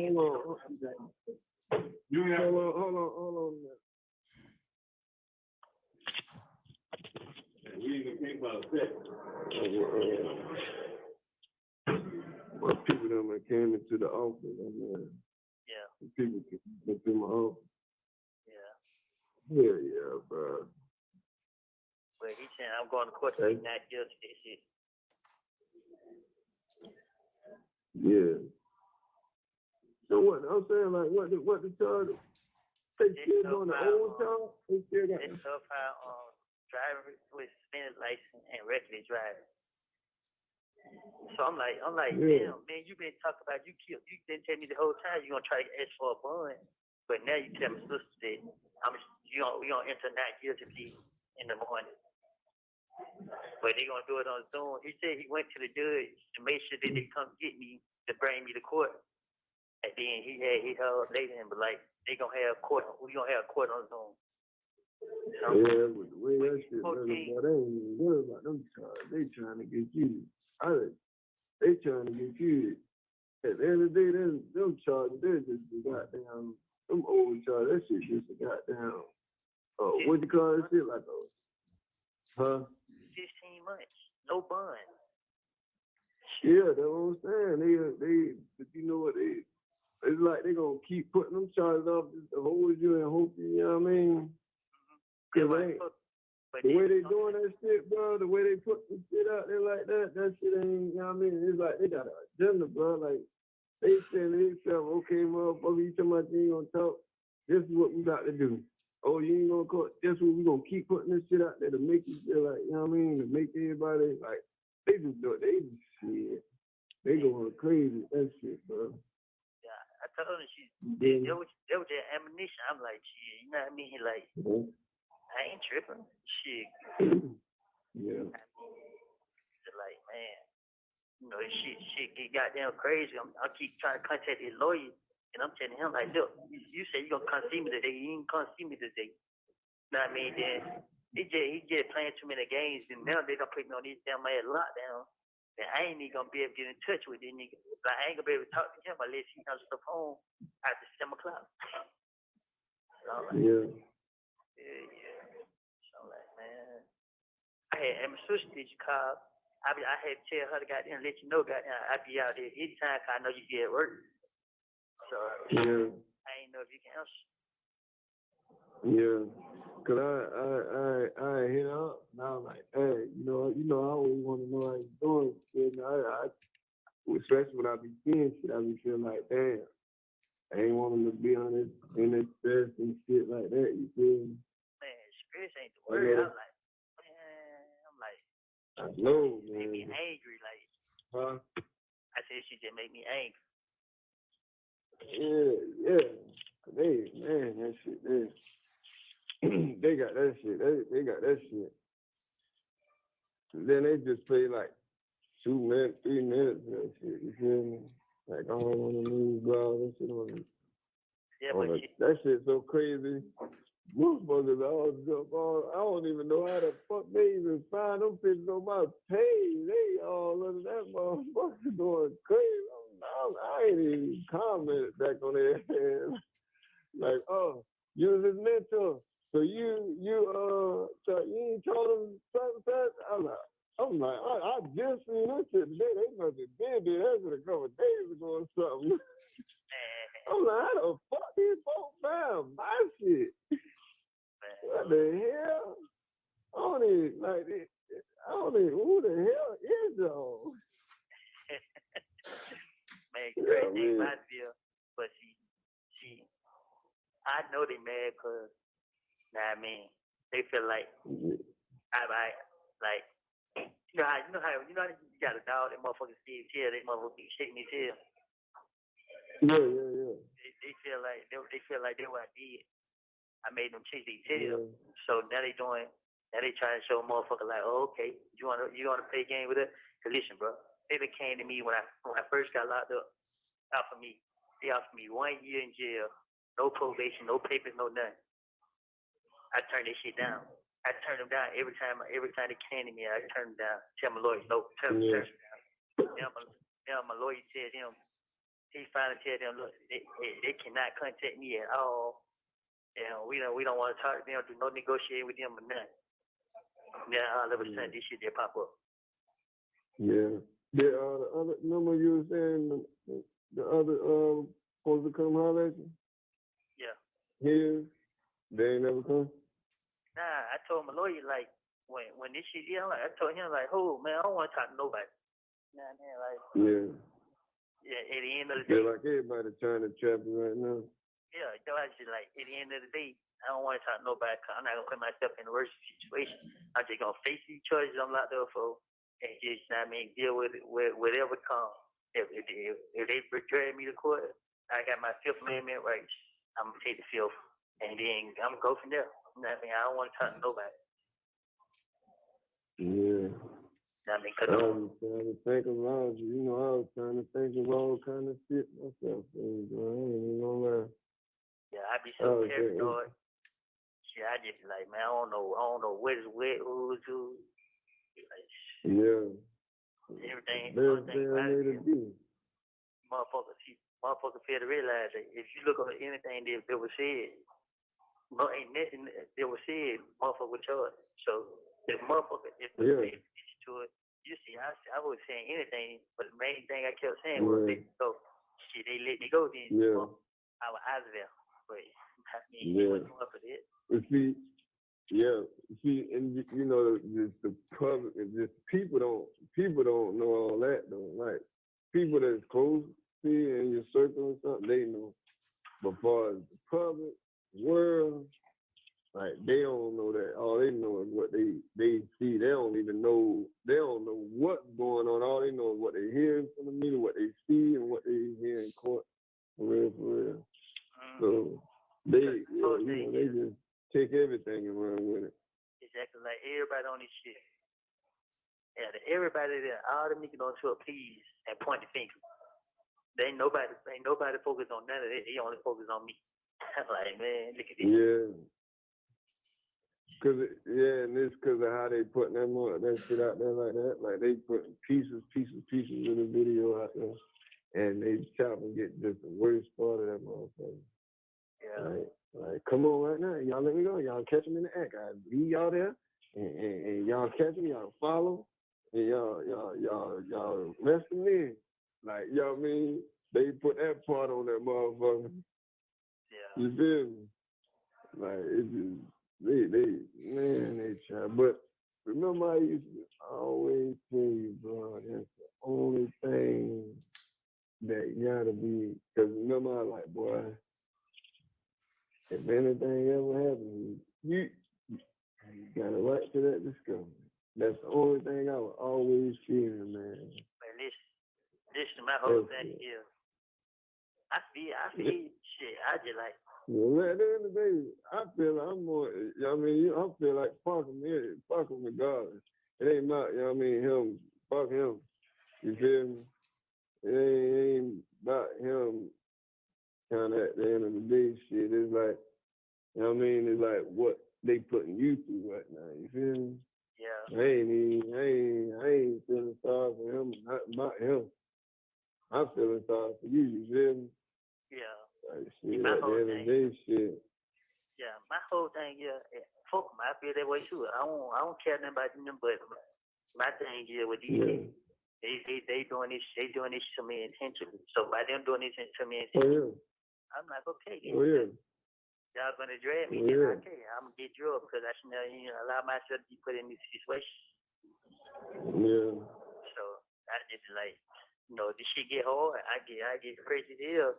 But then I just remember everybody who standing on my side, shit, that's the only thing that matters to me. I like fuck everything else. Yeah. Yeah.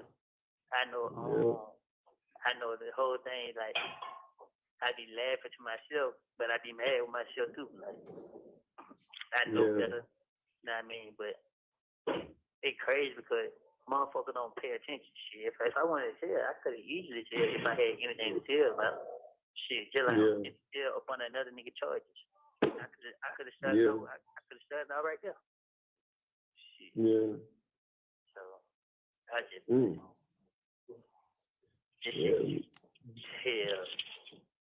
Just try not to stress yourself, bro. Try not to. It just. Only thing that begin to me, the court. The court part, they be goddamn scratching me, but everything else. You say you go to court tomorrow? Yeah, but the nigga saying I'm only going to court to plead not guilty. I'm like, bro, listen. At this point, man, ask for a no low plea, bro. Let the judge. Let's see what the judge try to give me. The judge might take time served. You know what I mean? Whatever, man. I'm just ready to get the hell up out of the way. Seeing these motherfuckers waiting on these people, man. This shit should just. So what time you go to court tomorrow? Man, the crazy thing about it is, man, I don't even know. I know my last They just come get you whenever. Man, they probably don't even come get me. They do this shit so much that I just be like, man, I don't know. Hold on, man. Yeah, hold on. What you telling me? Hey, look, I love you, bro. Just give me on tomorrow when I come out. Yeah, I'm gonna catch you. Just give me 2 minutes. Hello? Yeah. What'd you say? I'm gonna hit you tomorrow when I come out. Yeah, man, keep walking in my office, man. Like, God damn, bro, y'all don't see a nigga goddamn, you know what I mean? Like, what the fuck? Yeah. I'm gonna hit you tomorrow. Yeah, what you got it? You gotta go. You about to go in? Yeah, my time up. All right. I got like 2 minutes. I got 2 minutes. So I have to try to tell you. Yeah, you know my head up, nigga. You know what I mean? You do the same too. Shit, I am, boy. I'm just waiting on my shit to fall through, you know what I mean? Motherfuckers that have you waiting forever, boy. You motherfuckers will wait you, boy. Yeah. Oh, I really be knowing. I just be like, shit. Yeah. I be in the motherfuckers so goddamn spook. I be thinking, goddamn, they be goddamn. They have goddamn. You already. Shit, ain't no thinking. Shit, boy, it seems like how they motherfuckers. Boy, shit, ain't no thinking. I would be thinking, I would be knowing that shit. Somebody in this motherfucker. Yeah, you know. Ain't no way. I just ain't try to say it like that. Yeah. Hey, that motherfucker trying hardball, boy. Yeah, well, I tell you, like, and it's so crazy because they not beating around the bush with it. They straightforward. Yeah, man. Yeah. Oh, okay. How the fam them talking? They talking their hearing all kind of shit. The fam, like your sister and brother them. Mad to hear. Huh? Mad to hear. Yours. Oh shit. Yeah, my family just like shit. You know what I mean? Shit. As long as I just keep my kids. You know what I mean? This shit. Okay. Yeah. But now, listen, bro. When I told that motherfucker they wasting their time, bro, that lady looked like she wanted to get on her knees and beg me, please, bro. I just looked at her like, man, get out my face. Like, you know what I mean? A lady? It was a lady? The one who be in the courtroom, the deputy DA. What her name was? Yeah, like it was man, she like I guess they just determined. I'm like, man, listen, man, I made all this shit up, man. Just trying to talk my way out of jail, bro. You know what I mean? Like, man, the motherfucker look at me like, man, I asked, like, shit, what you want me to say? What? We just want to know how it is growing. I didn't grow up with these, man. I'm from a whole nother neighborhood, like, but I ain't even put it forward. I'm just like, I look there like, man, this shit, I wasting y'all time. You know what I mean? Because I heard motherfucker like, when they gonna try to talk to my attorney, and then they'll be coming back. I said, y'all be coming back for what? Y'all wasting y'all time. Y'all might go find somebody else. She turned around and looked at me. Like, you know, you closing the door like you could have leave. Yeah. The motherfucker closing doors for 3 times, opening it back up like I was gonna change my mind. Like, man, come on. Yeah, shit. I done did 5 years. I done did 51 months in the Fed, and I've been doing goddamn so much time in the damn state. Yeah. Every day. How long you been locked up so far? Man, 15 months. Boy, God damn. Oh, that's it, 15 months? Man, it seems like longer than that, boy. Nah, because I did 14 months, got out for 3 months, and then now I've been locked up 16 months. You have 1 minute left. Hey. Yeah. Hey. Yeah. Shit be so crazy. Sometimes they don't even let my calls go through. I be calling home, goddamn. Be wondering why my sister and I be done. And then they finally pick up the phone and that shit. Only one call don't came through. I be like, man, wait, fuck. Yeah. Shit, I'm about to go to this damn game tonight, man. I'm gonna go to this game and goddamn shit. Kick back with my old lady or something later on. She wanna go out to this little seafood spot, you feel me? Yeah. But look, they got well, shit, when I come out, I'm gonna tell her to text because when I tell her to call, every time she click over. All right, bet. All right. All right, all right, you too. All right, my kids. What?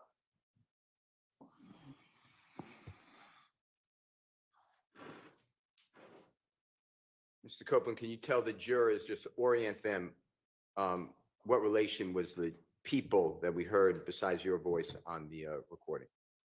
My sister and a friend. Okay. And the friend this time is a man. Sound like a man's voice. Is that accurate? Yes. Did you hear you explain that you've made people mad and that they feel like you feel like you made them shake their tail. When you first got locked up, they offered you a year in jail. You turned them down, and now your lawyer has told them not to contact you at all. And then all of a sudden, the video of the interrogation pops up. Do you remember hearing that? I said, chase they tail. Chase their tail. Okay. And who are the they that you're talking about when you say you think you made them mad? Say that again. Who is the they? Who is they when you say you think that you made them mad or chase their tail? Who are The you talking police. about? And then at 10:05 on JW 250D, as in David, did you hear yourself say that people failed to realize that if you look up at what was said, nobody was charged with what you said? Do you remember hearing that? Yes. What were you referring to on that? The 2015 interrogation. And it's now February 21, 2023. This year? No, when this call was made, February 21, Oh. 2023, so a year and a Yeah. half ago, maybe. Is that what you're referring to, that And they call? the length of time? Yes. Okay.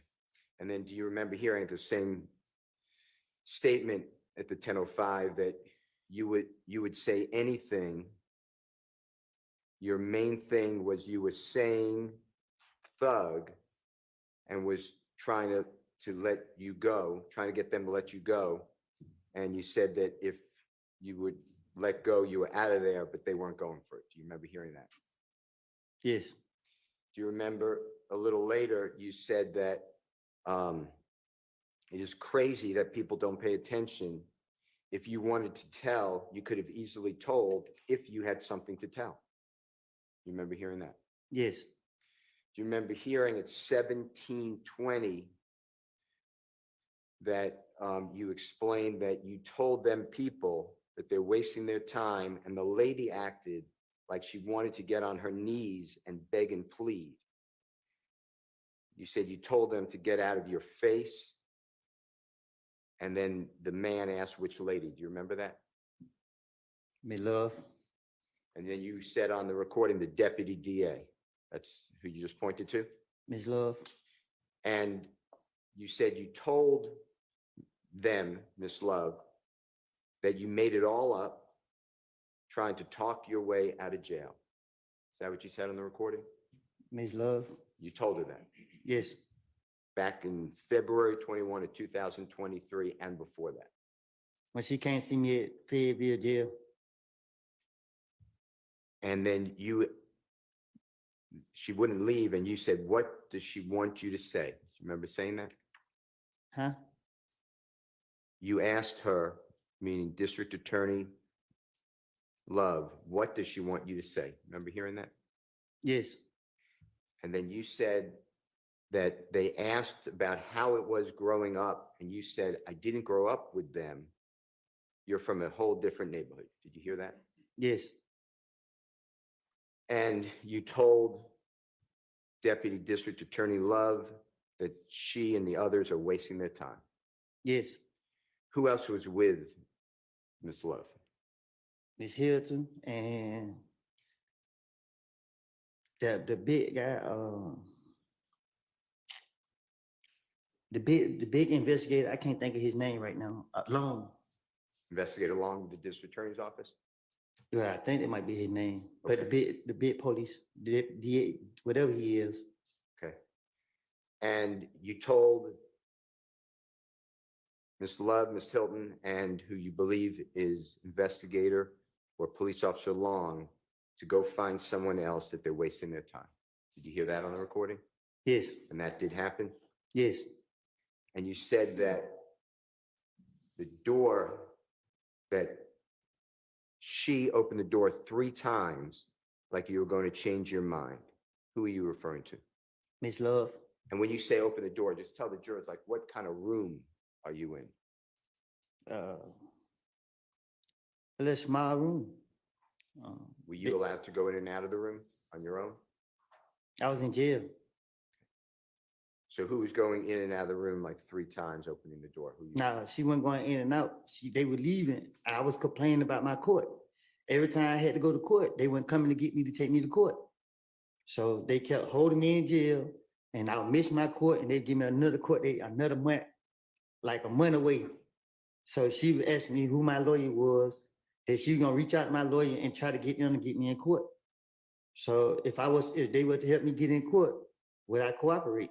I said, get me in court and we'll see. You wanted to get out of jail? Yes.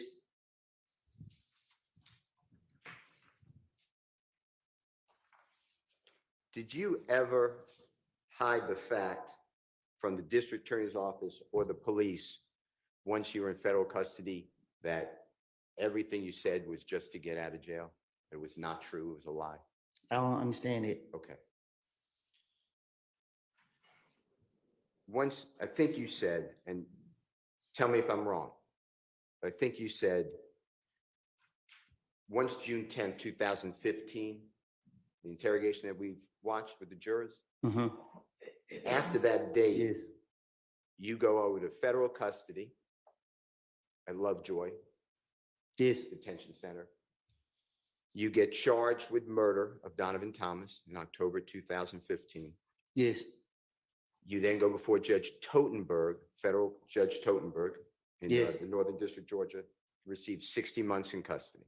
Well, actually, I fought my case for 40 months because the lawyers who I had represent me over there kept telling me that the prosecutor wanted to talk to me and they wouldn't fight for me. So I had to write letters to the judge asking for new lawyers. So I had to fire 2 lawyers because I kept telling them I didn't want to talk to them. I made it up. And then I didn't trust them. So it took me 2 years to fire one. And then they gave me a 3rd lawyer. And when I got her, I just told her I wanted to plead guilty at this point because I've been in there for so long. And when you said you wrote to the judge, you're talking about the Honorable Judge Totenberg, Yes. and you had what's called appointed lawyers. Some people say public defenders. Is that true? They call them federal defenders. Yes, sir. And they don't cost anything. They're great lawyers who don't cost anything, but they're assigned to people who can't afford a lawyer. Is that your understanding? Yes, they free. Did Jeffrey Williams ever pay in any of your court, you have a lot of court appearances. Did he ever pay for any of your lawyers? No.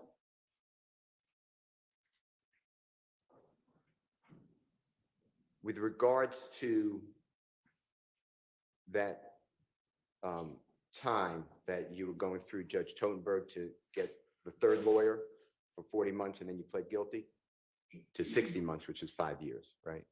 Yes. You made it known to the district attorney's office of Fulton County through your lawyer that you made all of this up, that you lied. I didn't talk to the district attorney when I was in the federal over there. It was the federal U.S. attorney kept telling my attorney that she wanted to talk to me. And that you made it clear to the United States Attorney's Office, the lawyer for federal prosecutors, that this was all made up. Well, the first lawyer tricked me down there. He tricked me into a proffer. When I got in there, I seen all the police, they locked me up. I was like, what the hell is this? And then they were like, they're gonna step out. So they stepped out so I could talk to him. And I was like, bro, what is this? He's like, well, they feel leave you. You can help them with some information. I said, I don't got no information for them. And then I said, I lied, I made this up. And I mean, try to finesse myself out of it. And now I'm in the feds. So immediately after June 10th, 2015, consistently, you said this is all a lie. Right. And you told the authorities, that whether federal or state police, district attorney's office. Yeah, it wasn't, it was just they were like, contact your lawyer when you're ready to cooperate. And this case in Fayette County that you were being held on, that's a Fulton County case, correct? Yes. How long were you in jail total till you can dispose of your Fulton County case that you were held in Fayette County? Which one? The one more recent, 2022, 2023. You said, how long was I locked up? Yeah. I lost count. And you just couldn't get into court. Huh? You just couldn't get into court. Every time I had to go to court, they weren't coming to get me. Was it made clear to you that you can get out of jail immediately if you just adopt your lies from 2015? I don't know what You you're asking. That's a bad question. Okay, let's forget that. Did you make it, was it made clear to you by District Attorney Hylton, District Attorney Love, or other people with this state that you can get out of jail at any time if you cooperated with them by saying what you said in 2015 was true? I don't get what you're asking. Okay, don't worry about it. I'm going to ask you something. I'm going to go into a different topic. I'm very focused, obviously, on Jeffrey Williams. You know, I represent him. You say you would? I represent Jeffrey Williams, right? You know, Right. I just want to make clear, when you told in that interview on June 10th, 2015, when you said that Mr. Garlington told you that Mr. Kendrick and Mr. Shannon Stillwell were in the vehicle that shot at and killed Donovan Thomas, was that true, or is that part of this lie? Yeah, I told him I made it up. He never told me they did it. And you made that clear to the authorities as well.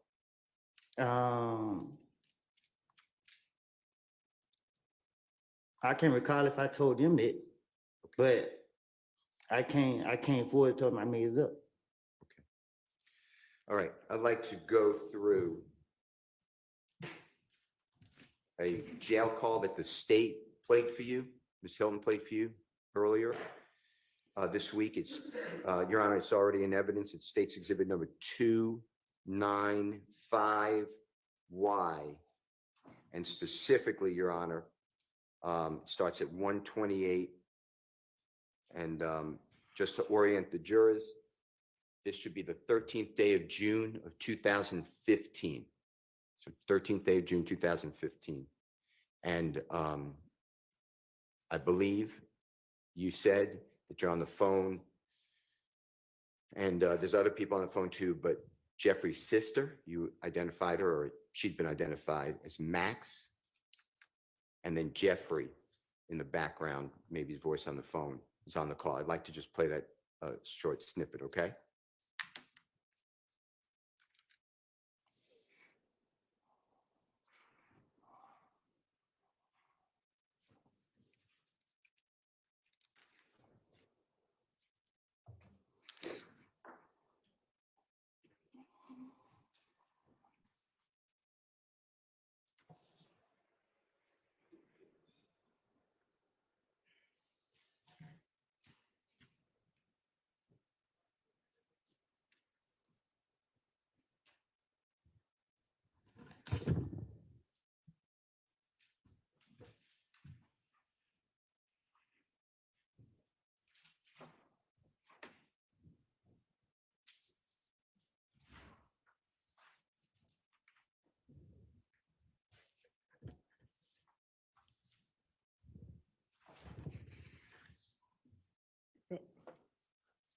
I can't hear that. I don't think it's playing. Hello. Hello. She be wigging. Who this? Yeah. What's up, Woody? Hey, what's going on? Yeah. Lil Jerry out here. Yeah, he got a bun. Huh? Doc, Deshaun. Yeah. So how much your bun is? 15,000. But I can go to a bun, kind of bun come on about 1,500.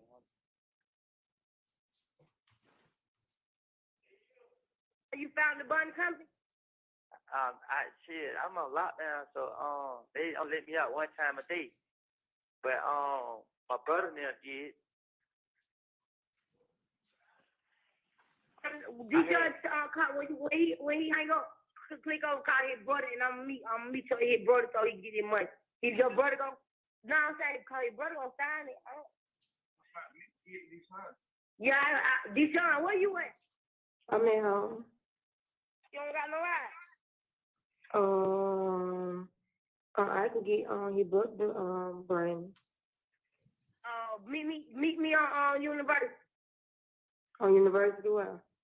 At that gas station we always do. You know what that gas station Chevron? That's Chevron. Meet me at Chevron. Hey, man. Okay. Yeah. Look, you ain't right, bro. What did D do? I'm gonna say too much, bro.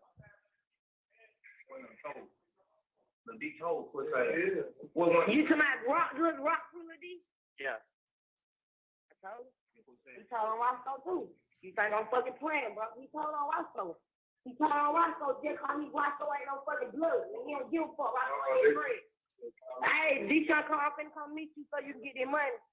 Go and pay Woody Bond so he can get out, bro. And when you get out, Woody, I need to have a serious talk to you. Cause I really feel some type of way. I'm gonna talk to you about it so you get out. Man, listen, man, don't start this shit, man. I ain't playing with you. I ain't fucking playing with you either.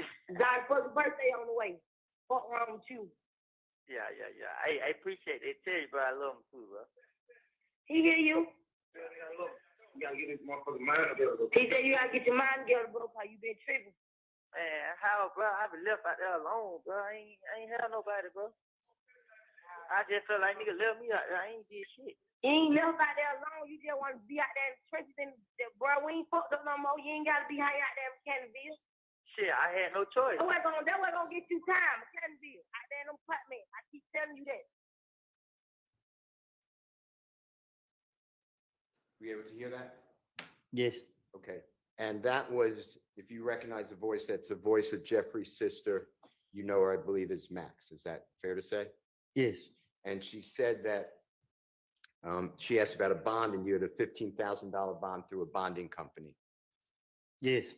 and that she would meet Mr. Sean Quarterman at the Chevron on University Yes. to help you, I guess, your family, you, to secure money for a bond. Is that fair to say? Yes. And when you go through a bonding company, if you're familiar, do you know how much percentage, if you know, if you don't know, just say I don't know. 10%. So $1,500? Yes. Do you know how much money was actually given, if you know? I heard it say 700. Okay, so about half. Yes. Half the money needed for bond. All right. And then did you hear Jeffrey's sister say you have a birthday coming up and she has to have a serious talk with you? My little girl birthday was coming up. I'm sorry. Okay. Did you hear that? Yes. And then did you hear Jeffrey say, and it was faint, but you said that tell Jeffrey you love him. He said, I love you too. You got to get your mind together. You are tripping. Did you hear that? Yes. And then you hear Max, the sister, say, we're not effed up no more. You got to get out of the streets. Did you hear all that? Yes. Okay. I'd like to go with you the infinity. Also on that jail call, you heard, let me just go back to that jail call in State's Exhibit 295Y. Did you hear you say that little D is tripping? Did you hear something like that? Yes. And then Max said something like, he told on, I know him as Mr. Winfrey, but Roscoe, I think, is the name used. If I'm wrong, just correct me. I heard it. Okay. Did Jeffrey say anything about that? I didn't hear him say nothing. Okay. Now, I want to go back to the infinity. You made it clear when being questioned by Miss Hylton that infinity that you asked Jeffrey to rent it for you. Do you remember saying that? I didn't hear you. You didn't hear me? No. When Miss Hylton was asking you questions, you made it clear that infinity, the infinity vehicle, was rented. You asked Jeffrey to rent it for you. Do you remember testifying that way? My this time? Yeah. I don't get what. Just ask me what you're asking me. I don't. Do you remember explaining, and I'm just asking for the truth, but do you remember explaining when questioned like when Miss Hylton was standing here asking you questions, Do you remember explaining that the Infinity, that you asked Jeffrey to rent the Infinity for you? Do you remember saying that? If you don't, that's fine. Yes. And do you remember explaining that that Infinity was yours, that that was for you? That Jeffrey did a favor? Do you remember explaining that? I said, we just get it anytime we want it. Okay. I'm going to show you what I've marked as Jeffrey Williams number 253, because you gave, I thought, I may be wrong, but when I asked you about the Infinity, I thought you told me something different. So I just want to see if this is true. Okay. This is Jeff from, said counsel testifying about what he thought saw. I apologize. I won't do that. Get to the- With prior inconsistent statement, but okay. This is Jeffrey Williams 2, that's wrong. No, Jeffrey Williams 253, Your Honor, and this is from August 12th, 2024, questioning by Miss Hylton of Mr. Copeland, and it's from the live feed, Your Honor. All It's a right. short clip. And just listen to this, and if it's wrong, just correct it. I was only protecting him. So when you told the detective about what happened the night of Donovan Thomas's murder, were you protecting threat? Yes, I was gonna keep threat name out of it as much as possible. Did threat have something to do with Donovan Thomas's murder? I don't know what threat got something to do with it, but I know that there was the last person I gave that car to. What car? The car, the Infinity car. And I wasn't gonna say nothing about it. What Infinity car did you give the threat? The Infinity car that I had. Okay. Is this the same car that you went to the rental car place with Thug and Thug rented the Infinity? I'm talking about the gray Infinity car that me and Zachary was riding in. I wrecked the car, put up on threat, gave the car to threat, and I left. Okay. Is this the same Infinity that you told police that you went to the Hertz rental car place with Thug when he rented the Infinity? I just told you that I gave threat that car. Ms. I don't know. Copeland, that's not what she asked. So listen to what she asked and then answer that as best you can. You're saying you gave threat that Infinity. Is that what you're saying? Hold on one second. Y'all just confused me. What you say, Yana? Well, I wanted Ms. Hilton to ask the question clearly and you listen to it and answer it. So ask the question you asked him a minute ago, if that's what you want the answer to. The Infinity that you're talking about, is that the Infinity that you went to the Atlanta airport with Thug when he rented the Infinity? What you asking? You're talking about an Infinity that you gave the threat, correct? Right. The Infinity that you're referring to, is that the Infinity that you went to the Atlanta airport with Thug when he rented the Infinity? Yes. Okay. And that was the car that Thug rented, correct?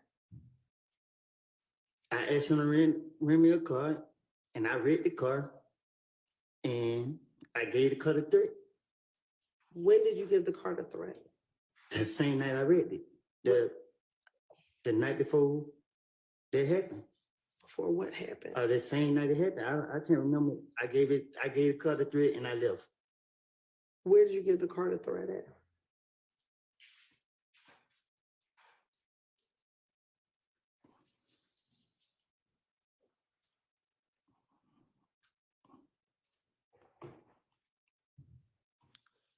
At the studio. What studio? I pulled up and gave it to him and pulled right off. What studio?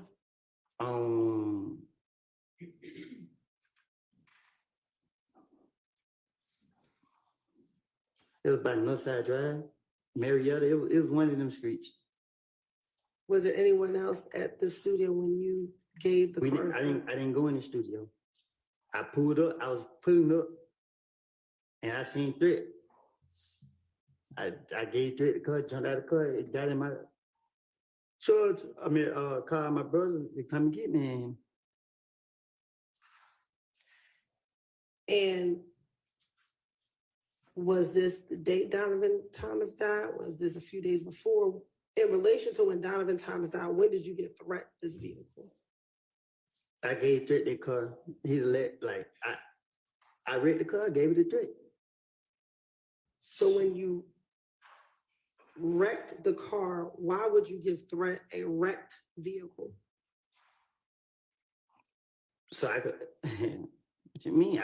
It wasn't damaged bad. I don't know. I hit something on it, and then shit, the thing on the cover, it was tripping. So when I pulled up, I wasn't giving it to Threat, but I just seen him standing outside.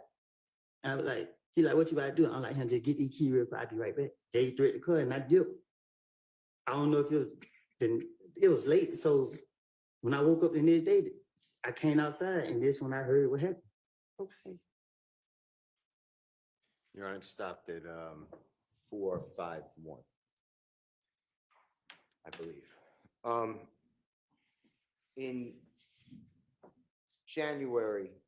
January 7th of 2015, when that Infinity rental car was rented at the Atlanta airport, Mr. Copeland, did you have a credit card that you could at that time rent a car? I don't even have a driving license. Okay. Now, can you tell the jurors, and if you can't do it, just say I'm not good at distance. What is the driving distance, if you can do it, from where Donovan Thomas was shot to the Green store? Can you give the jurors an idea of how close or how far that is?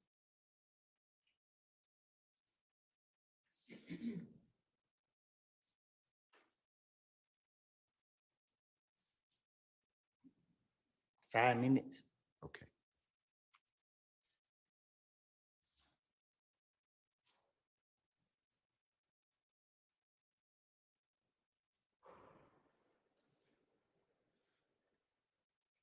Now, I want to talk with you about the night of Donovan Thomas's shooting. Eventually that evening, is it true that you're at Jeffrey Williams' home? I didn't hear you. Were you at Jeffrey Williams' home at all after Donovan Thomas's shooting later that night or early the next morning, before you went to the police department? I was all over the place. Okay. Do you personally know whether Sprinter vans were already summoned to come and pick people up that evening to take them down to Miami for Jeffrey Williams to perform and do shows and work in the studio? And if you don't know, just say, I don't know. Yeah, I don't know. Every time we went with him, it just be like, spare the moment. Okay. When you went to Miami, not the night of Donovan Thomas's killing, not the next day, but the next day, and if you don't remember, I'm wrong, just correct me. You went with Miss Quarterman, Deshaun Quarterman, and your child. Is that true? To my when I went to Miami? Yes, sir. After Donovan Thomas's shooting, a couple of days later. Yes. It was just me, my baby mama, and my little girl. And do you remember if you flew to Miami or you drove? We had to drive because I don't think I ever caught a plane with her. Okay. And do you know how you got there? Meaning, did somebody drive you like in a Sprinter van or another vehicle, or did you have a car access to you, or do you know?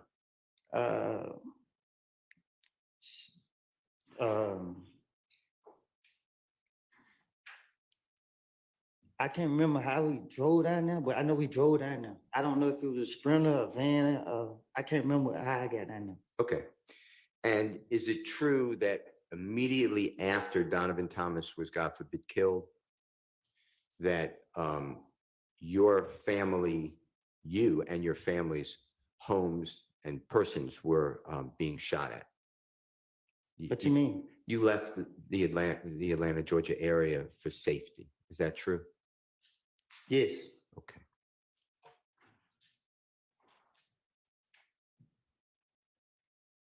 The And, detective told me to leave. and was it Detective Thorpe? Do you remember? Yes. Okay. And did Jeffrey give you any money for that trip and pay for anything, hotel room, anything like that? No. Did Jeffrey ever give you any money ever for committing a crime for him? I never committed a crime for him. That was my next question. Okay.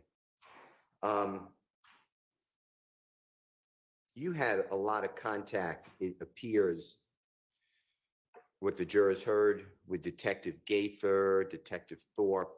It was just telephone calls. You could text them. They could text you. They could call you. Is that fair to say before, obviously, June 11th, 2015, before you got incarcerated and continually for 50, Yes. 60 months, 51 months? Have the prosecutor and police ever showed you any recordings of any of those calls that you had with them besides the interrogations that we have? My first time ever seeing these two was during this trial right here. I never talked to nobody outside of these two right here. Okay, and when these two, you mean Miss Hylton, Miss Love? Yes. I'm talking, and I appreciate that. I'm talking about Detective Gaither, Detective Thorpe, and all those communications, Detective Dennis. Did anyone ever show you, let you listen to any of the recordings that you had with every time that you met with them? Did you ever have that outside of these video audio? No. Did you ever see a report that was shown to you, hey, you said this on this date? No.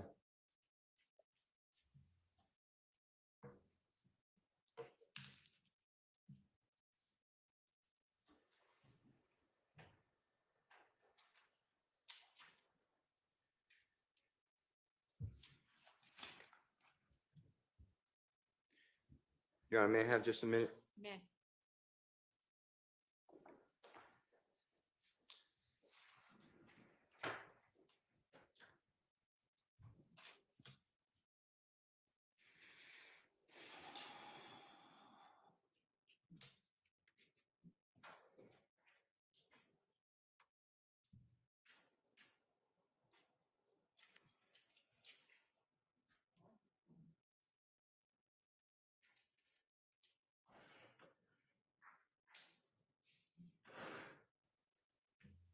I have no other question. Thank you. All right, thank you. Mr. Weinstein, I think you indicated you might have a fairly short cross-examination.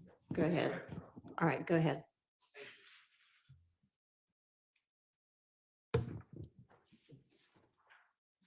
Good morning, Mr. Copeland. Good morning. My name's Doug Weinstein. I'm Diamante Kendrick's attorney. I think you know him as Yak, right? Yes. Okay. So when I refer to him, I'll just call him Yak. I know you weren't feeling well yesterday. How are you feeling today? I'm feeling better. Thank you. Okay, good. I'm glad to hear that. I'm not going to ask you a lot of questions about years ago because it's been about 9 years. I can't remember what I had for lunch yesterday. Mhm. But I will ask you a few.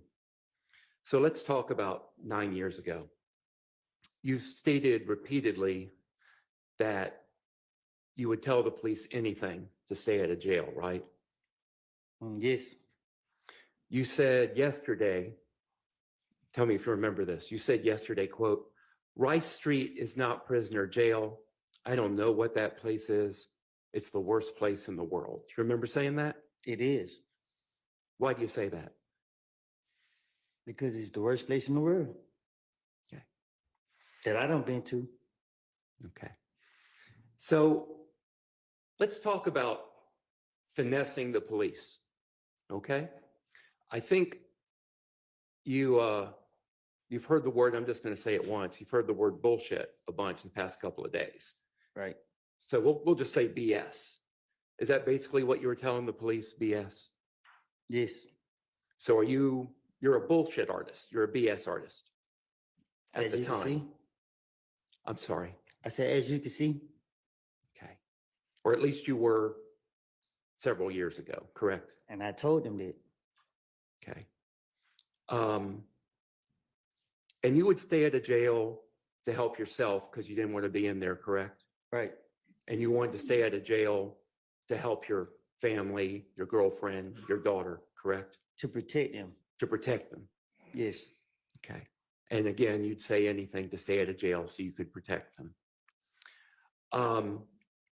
So when you said that you heard things from Mr. Garlington, from Lil D, about what them guys shot Thug, that was a lie, correct? It was. And about Yak being a driver, that was a lie, correct? It was. When you would tell these lies, I think you testified earlier that what you would do is sprinkle in like a few grains of truth in the lie. Is that correct? It's the only way you can be convincing. Can you explain to the jury that technique that you would use? All right.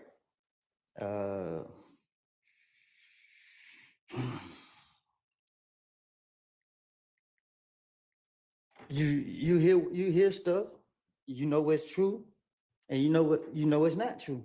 So you take this right here and put it with that right there. And you would, have you finished your answer? Yeah. Okay. Which one, I'm going into details? Well, no, I think that's a good description. Unless you want to go into more detail, you're free to do that. I'm saying, I'm trying to get out of here, so I don't want to. Yeah, I don't want to keep you too much longer either. So, again, those things that you said were lies about Yak. The reality is that you told the prosecutors, these two prosecutors here on my left, you told them before June 7th of this year that what you had told the police, what you had told those detectives in 2015 was a lie. I told them when they came to see me that, yes. And you told them on June 7th it was a lie. June 7th of this year. That was that Friday. I don't know. When y'all go to using dates, Yeah. I don't know. I can't say what date, but I told them. And the date I'm referring to, if this helps you at all, is that first Friday that you came to court here on this case. You told them it was a lie on that date. I can't say what I told them. I can't say what date. Okay.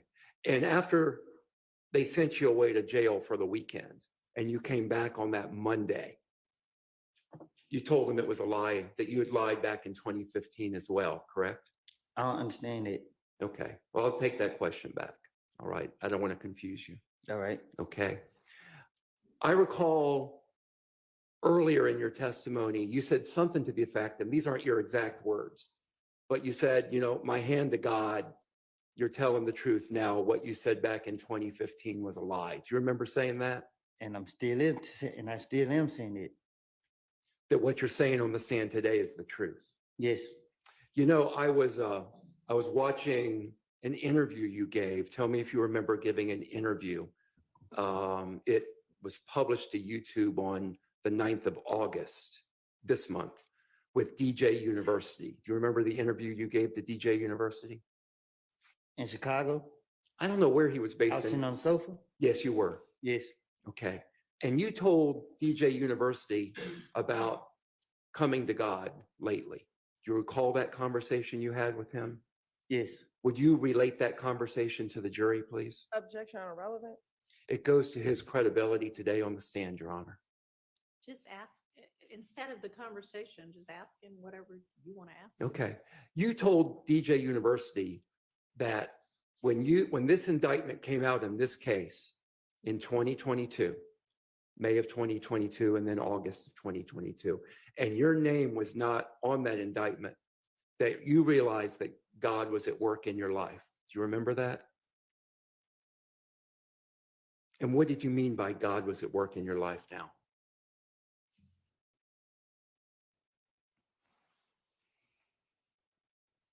Say it again. Yeah. When you told DJ University, and you told him a lot about God entering your life lately, but you told him that when you saw this indictment and this case come out, that you realized that God was at work in your life. And I asked, what did you mean by that when you told him that? If you can express it. Just God is real. God is real. And you have that in your mind when you said on the stand that you put your hand to God and what you're saying on the stand is the truth right now. That's with you knowing that God is real. Is that correct? Say that again. Yeah. That knowledge that you have, that belief that you have that God is real, you have that in your mind when you took the stand and you raised your hand up and you said, my hand to God, what you're saying now is the truth. And what you said in 2015 was a lie. Yes. That was with God in your mind, correct? It's in my heart, not my mind. Okay. So having told the prosecutors repeatedly that what you said in 2015 was a lie, did they tell you why they were still putting you on the stand today? Can you say that again? Sure. No, the short part. Okay. Did they tell you why they were putting you on the stand?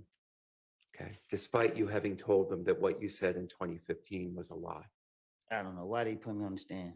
Okay. Thank you. I don't have any further questions. Thank you for your time. Mr. Matthews?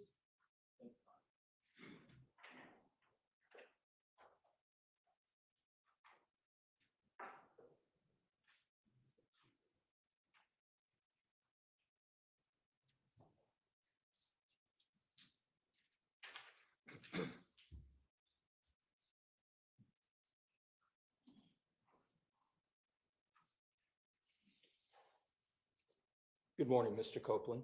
Good morning. My name is Hylton Matthews, and I represent Mr. Marquavius Huey over there. We're about to look at a certain exhibit, a certain picture that the state showed you a few days ago when you're on the witness stand. It was a picture of you and Mr. Huey and someone that you referenced as Nard at a restaurant. Do you remember that? Yes. Okay. That particular photograph, can you pull it up? Okay. It was taken at Mr. Pig's Smokehouse at 1992 Donald Lee Hollowell Parkway in Atlanta, Georgia, right? On Bankhead. On Bankhead. And that is probably about 20 plus minutes from Cleveland Avenue, right? Probably for, yeah. It's about that same distance or give or take a little bit more, a little bit less from Mechanicsville, right? Right. And it's a barbecue spot, right? Yeah, they sell barbecue food. When you all went to that barbecue spot, it was in broad daylight, right? Yes. Went there for some food, right? Yes.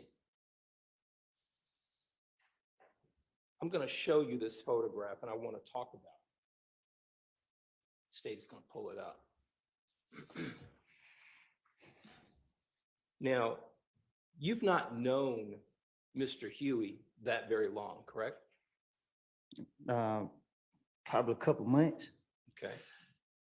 And you were at this particular restaurant with Mr. Huey and Nard on this particular day. And in this photograph, I want to talk with you about it. In the photograph, someone wrote, you can tell us whether it was you, I am this, do you see this photograph here? Yes, I see it. Okay, all right, let's talk about it. Is that you in the middle? Yes. And this is at Mr. Pig's Smokehouse on Donald Lee Hollowell? Yes. Okay. Now, you have your hands together, is that correct? Yes. It looks like it's a symbol of you praying, is that correct? It is. Okay. On your clothing, is there anything that suggests YSL on it? No. Do you see the person to your right in that photograph? Is that Mr. Huey in that photograph? With the white t-shirt? Yes, sir. Yes. Okay. Let's look at Mr. Huey. Take a look at his t-shirt. Do you see anything written on his shirt? Anything YSL on it? It's a white T-shirt. Okay. Let's look around his neck. Do you see any fancy jewelry around his neck? No, Do you see any bracelets on the arms that you do see? no, Any rings or anything of that nature? no, On this particular day, do you see or did you have in your waistband a handgun? no, To your knowledge, did you see or Mr. Huey have a handgun on him? no, How about this person, Nard? Did you see him with any type of handguns on that day? no, Were you all meeting there to do a crime or anything of that nature? no. We were chilling the whole day. Okay. Now, any AKs, any rifles or anything in the background in this photograph? Huh? Any picture, any weapons? No, On this particular building, do you see any signs or symbols, any graffiti with YSL or anything of that nature? no, Now, you said y'all are just chilling that day. Were you, nothing about this photograph is suggesting that you all are asking anyone to participate in any type of YSL gang or anything of that nature, is there? why is it in the game? Okay.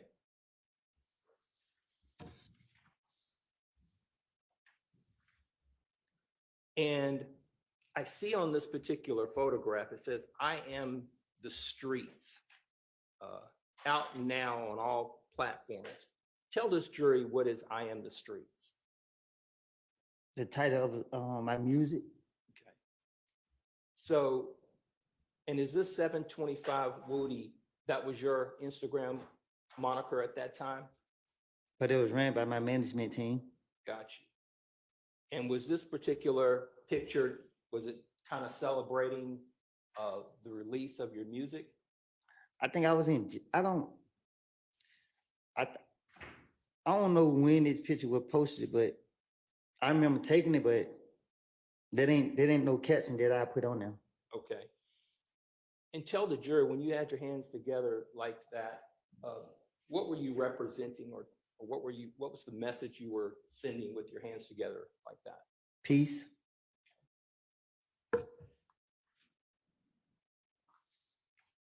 Now, on this document that we're looking at, on this photograph, at the bottom it says "Free the Guys." Can you tell the jury if you know what was that about or what that represented? That we was incarcerated, or that at least one of us was incarcerated. Okay. And was there anything in your mind criminal or wrong about saying "Free the Guys"? Well, I don't know who posted it. So on my page, if there was posted on my page, Okay. It's not something you posted. I didn't have a phone in jail, so no. Okay.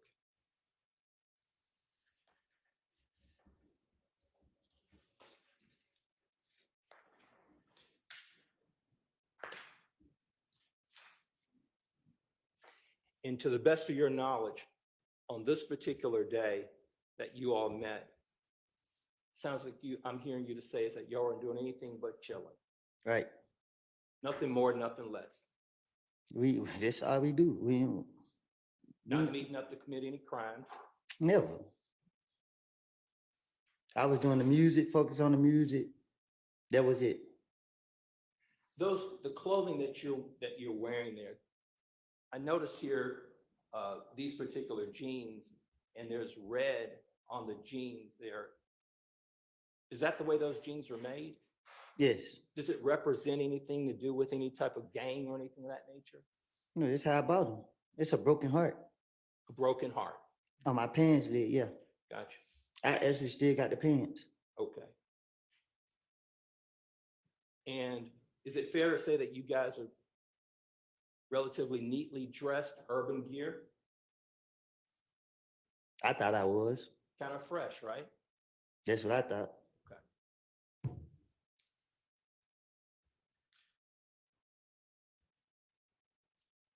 Have you had any conversations with Mr. Huey since this particular day that you're aware of? I don't know what you mean. Have you talked to him? What you mean? Have you had any conversations with him? In other words, do you? After this, Yeah. I don't, you saying Had you talked? to after we him took the picture? After that particular day, had you talked to him about anything that you can think of that had anything to do with other than chilling? What's wrong with us taking a picture? I don't believe there's anything wrong. Do you even know why this picture was even put up in evidence? I don't have a clue. Thank you. No further questions. All right. Okay, I think we're gonna break for lunch at this point. Jurors, be back here at 1:15, please. And you too, Mr. Copeland. All right.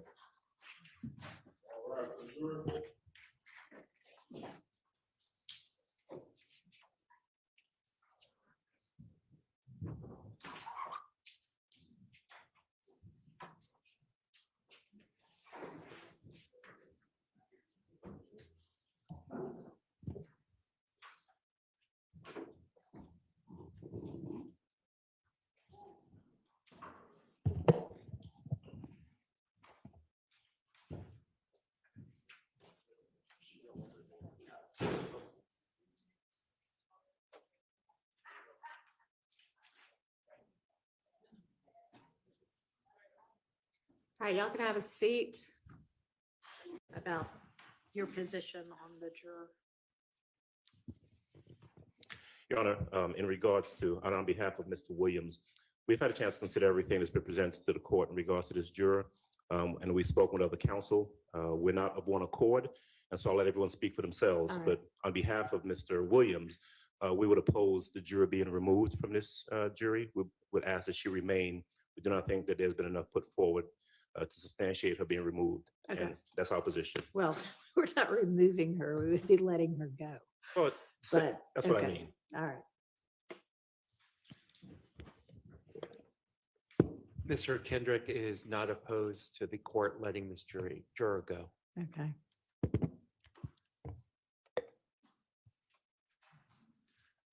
Your Honor, on behalf of Mr. Stillwell, we are opposed to letting this juror go. We are under the impression that she is still getting paid.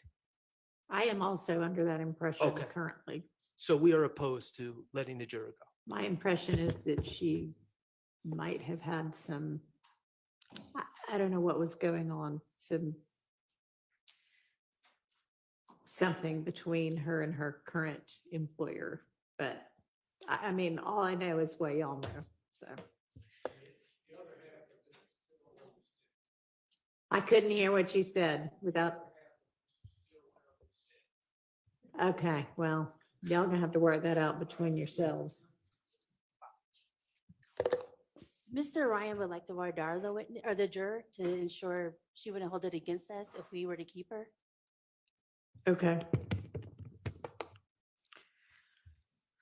Your Honor, on behalf of Mr. Huey, we want her to stay. All right.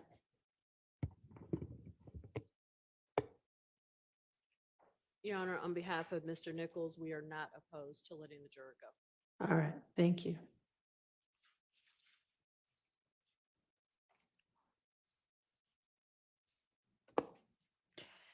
All right, and essentially the state's position was, I'll leave it up to the court. Do It you was have a essentially- position one way or another, or? It was essentially that. We'd ask that the court just make an inquiry whether or not she's experiencing any kind of hardship that, makes her more inclined to take the job. That's the thing that we were trying to discern, if she's experiencing a hardship that makes it, in her mind, necessary that she take the job because of the 2 months pay that she didn't get from the current position. Right, I don't know that she She voiced said, not getting 2 months pay. I thought she said that she got paid late, that there were some issues with payment a few times late from her employer. I may have misunderstood that. I thought that she said that she didn't get paid once last year and then another month earlier this year. Yeah, but I thought that was, and we can find out more, but I had thought that was an issue with not getting paid when she thought she was going to get paid, but ultimately it getting paid. And then we'd ask that if the court could get clarification on whether she is or is not currently getting paid, those two things. Okay, well, I was pretty clear that she is currently getting paid. I think she just wants another job because she's not happy with this job or something. I don't know, but okay. All right. Well, we'll take it up later. All right. Anything else before we get the jury back in? Who's going to be up next for cross-examination? Is Mr. Nichols going to have any cross-examination? Okay. All right. Let's get Mr. Copeland and. Donna, we do have. Oh, okay. Hang on. Your Honor, we, Mr. Schardt over the lunch break, and we think him provided the exhibits that he's intending to potentially use. Okay. And so the state does have some objections to a few of his exhibits. And I don't know if the court received a copy of his exhibits. I don't have a copy. Did you send a copy to Ms. Percifield? Okay. Can somebody so that, or pull them up or something? Do you have another? Some easy way for me to be able to look at them.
Are these like audios or videos or something, Ms. Hylton?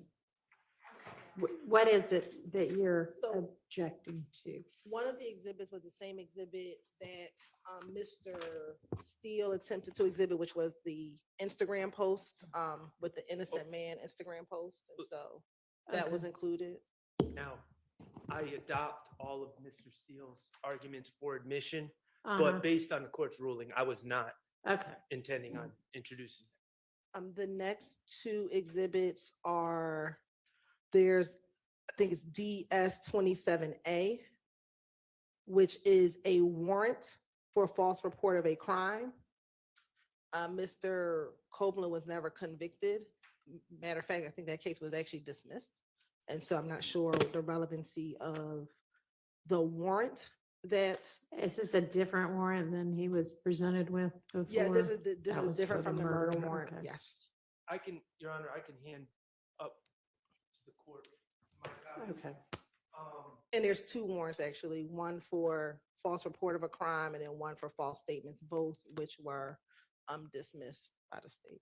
So, Your Honor, this warrant was from 2021.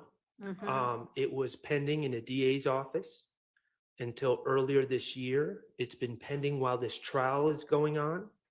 The DA's office, I believe it says January 18th of 2024, no prost, or they said decline to prosecute. I believe that's the third document. Yeah. I'll point out a couple things. First of all, the reason for the decline to prosecute is prosecutorial discretion, not a hole in the evidence. Also, that decline to prosecute says that this case can be, it says at this time, the state declines to prosecute, meaning it can be brought up in the future. And quite simply, Your Honor, the state cannot, it's clear under the law that pending cases against a witness are bias and motive. Mhm. The state cannot evade the reality of pending cases by just simply dismissing cases against their witnesses before they testify. Mhm. So this case was pending during this trial. I believe Mr. Copeland, I wasn't planning on introducing any evidence, but Mr. Copeland gave a interview to the Danza Project where he seems to be under the impression that the case is still pending as of that interview. So I don't even know if he's aware about the declination of prosecution. When was that interview? About, Recently, like. okay, between the Recent. last couple of months or I think couple of last weeks. few Okay. weeks. All right. That seems relevant. And then that's fine that it seems relevant. We just don't think he can go into the warrants. He can say, was he arrested for false report of a crime and was the case declined? But I'm not sure if he intends to show him the warrants of his arrest. Was he arrested? He was arrested and then the case was dismissed. 3 years later. Well, just to be clear, When was he was in arrested? jail. The false report of Oh. a crime is he accused a jail guard of using OC spray on him, and the jail reviewed the tape, and the jail guard didn't even have OC spray. Okay. And so that's, I mean, this going into the warrant trial, it was declined earlier this year in January of 2024. Okay, well, I mean, you can ask him about all of it, and then if it becomes necessary to use those documents, you can use them. Yes, John. What else? Okay, all right, then I think we're ready to get Mr. Copeland and the jury in.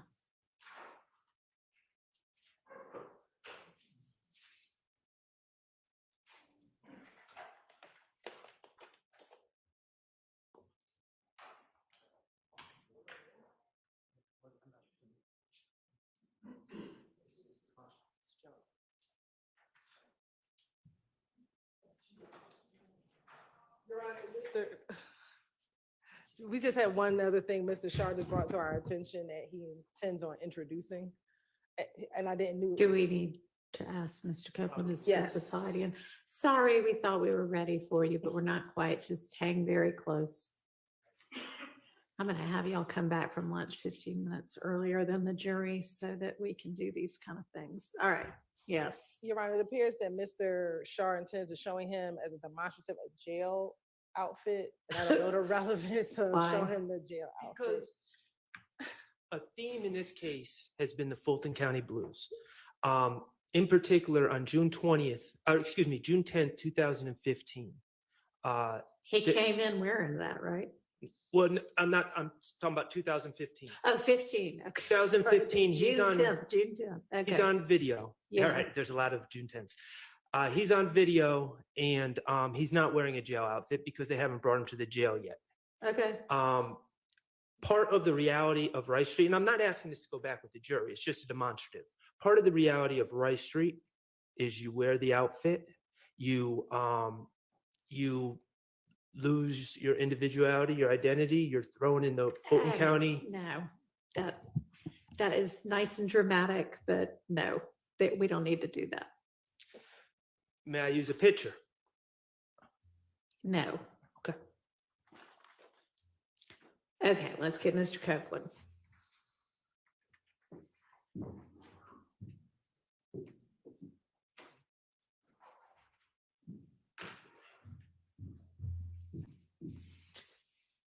And the jury. All right, Mr. Copeland, come on, have a seat with us.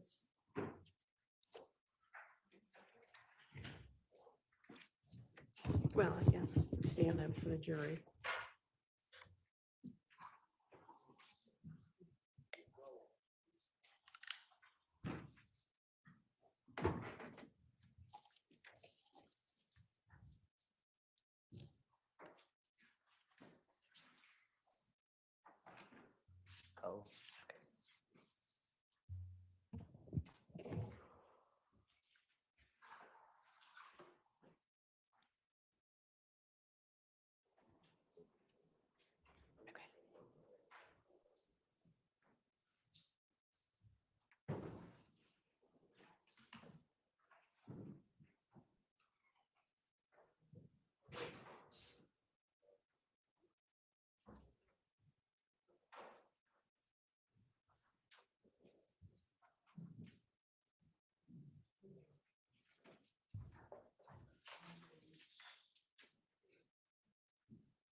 Thank you.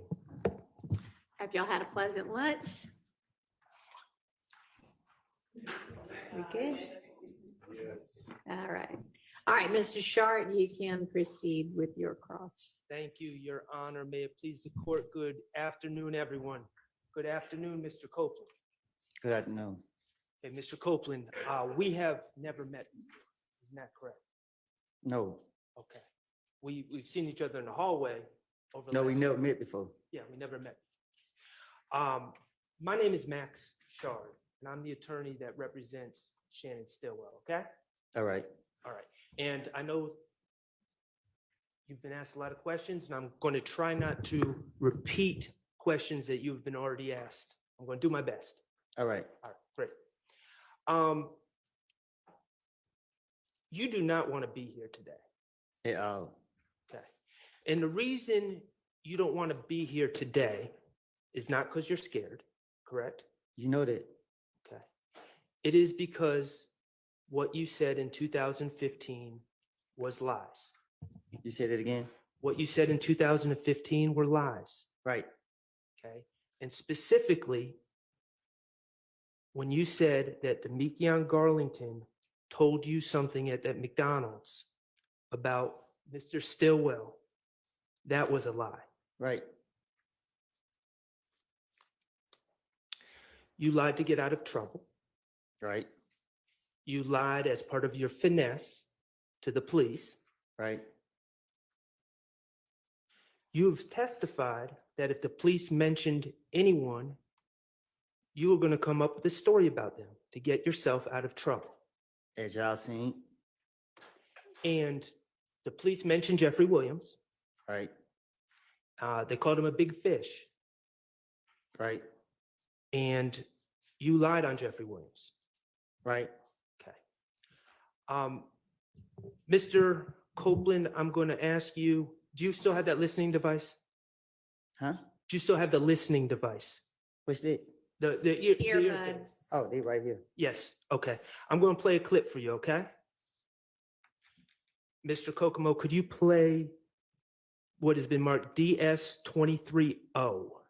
And for the record, this is a clip from State's Exhibit 378 Yankee Echo, which is the June 10th, 2015 interview, and it's from 9:53:35 to 9:54:10.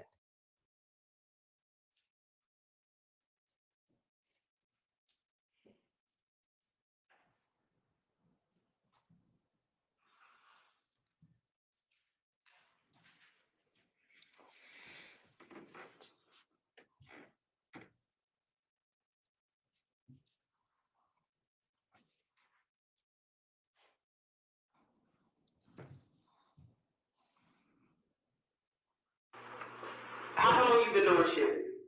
Long as doing that. Okay, you've been doing Shannon a good part of your teenage adult life, correct? Y'all.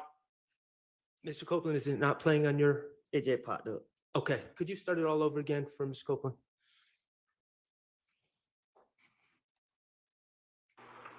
How long you been doing Shannon? Long as doing that. Okay, you've been doing Shannon a good part of your teenage adult life, correct? Y'all basically grew up together, right? Went to school together. Y'all like brother. You, Demekion, and Shannon. That's from what I know. Yeah. So I can pretty much assume that if it's something like that that they did, even if you weren't involved in it, you know about it. Because I'm telling you, everything kind of keeps coming back to you. You understand? Because Shannon's out there on the streets now. Okay. In that clip, Investigator Gaither is asking you about Shannon, correct? This sound like it. Okay. I can't barely hear it. That's why I took the headphones out. Are they not working? No, it's just like the way my ear, the way I can hear, it's not clear enough for me. That's why I had to listen like out loud. Okay, I understand. All right, well, we're going to do our best to work through that, okay? All right. So, regardless, in that clip, I'm going to ask you about that clip, and you can, if you didn't hear it, you didn't hear it. Investigator Gaither tells you that while you're in the interview room with her, Shannon is out on the street. Isn't that correct? I just heard that. Okay. Investigator Gaither says to you, if Shannon's involved in something, you know about it, correct? I didn't hear that. Only thing I heard was just the last part where she said he on the street. Okay. You now realize that the police were saying some things, such as Jeffrey's on a European tour, or Shannon's on the street and you're in here with us, to try to get you to tell on other people, correct? Objection, speculation. Sustained. Is that how you took those statements at the time? I don't get what you're saying. Did you take those statements when Investigator Dennis told you that Jeffrey's on a European tour while you're sitting in the investigator's room, or Shannon's on the street while you're in the interview room? Did you take those statements as invitations to give information on other people? Yeah, that's what they were doing the whole time. He got these big houses and cars, and that's what I think that was Dennis kept saying it all the time. Okay. And these conversations and Investigator Gaither talking about Shannon then, that's not the only time law enforcement talked about Shannon in your interviews, is it?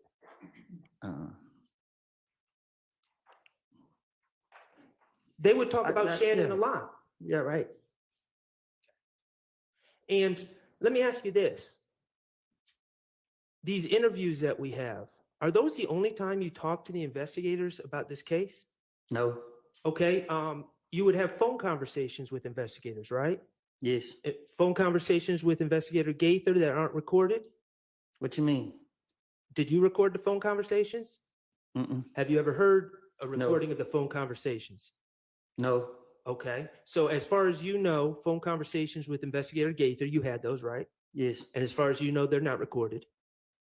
We had conversation that I ain't heard.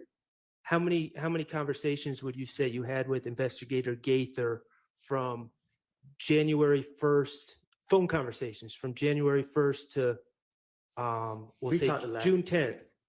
Weekly, daily? I can't a lot. Okay. What about Investigator Thorpe? You talked to him on the phone? No. Okay. What about But I did, but not as often? yes. Okay. What about when they bring you to the interview room? Okay. Obviously, we see videotapes of you in the interview room. Do the police talk to you outside of the interview room before you go in there? Yes, they do it all the time. Okay. And are those conversations about what you need to do? Yeah, something like that. Okay. And what officers had those conversations with you, to your recollection? Shit, everyone they have me. Okay. So the bottom line is you said that the state were asking about Jeffrey when Mr. Steele was asking questions, right? Yes. Okay. The reality is the state was also asking about Shannon. Yes.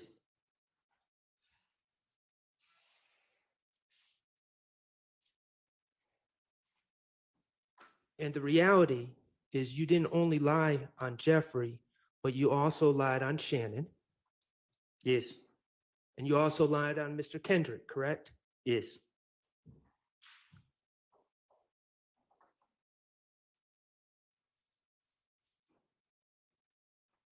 You remember when Attorney Steele showed you that video from the Texaco gas station and asked if you saw Jeffrey Williams walking around the Texaco changing cars?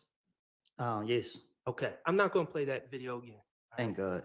Yeah, I don't think you're the only one that's saying that. But when you watched it, you didn't see Shannon changing cars at that Texaco either, did you? No.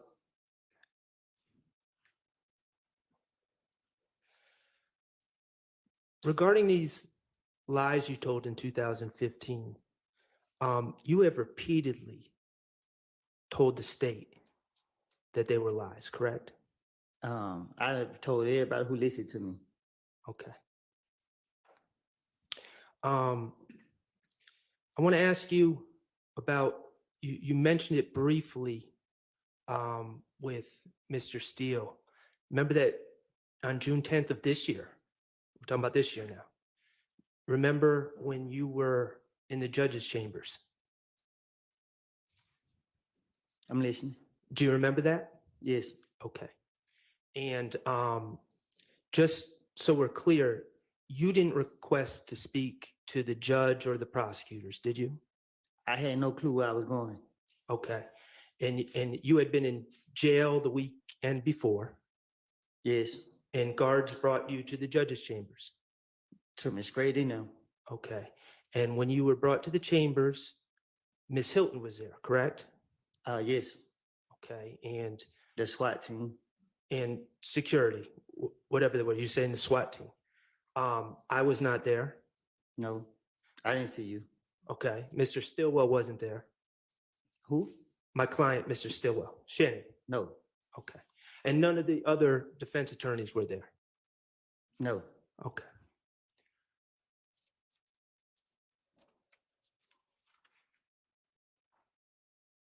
I want to ask you about some things that were said in that interview. Now, you're aware there was in that meeting on June 10th, okay? Now, you're aware that there's a transcript, correct? I heard. Okay. Have you seen the transcript? It was sent to me, but I didn't never look at it. If I ask you about things that were said in the meeting, would looking at a transcript help? I guess. Okay. Your Honor. Yes. May I approach with what's been marked as DS-33, which is the transcript from the June 10th, 2020? Yeah, but I mean, ask him about it first.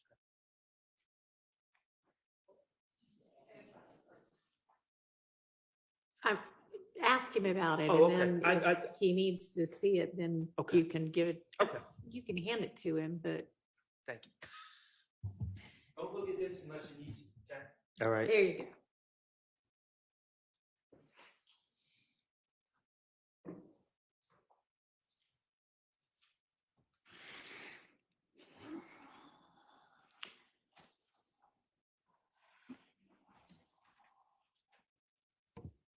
Mr. Copeland, in that meeting in the judge's chambers, did you tell Ms. Hylton that you've never been truthful in your life? Except when you're telling them that you're a liar. Right.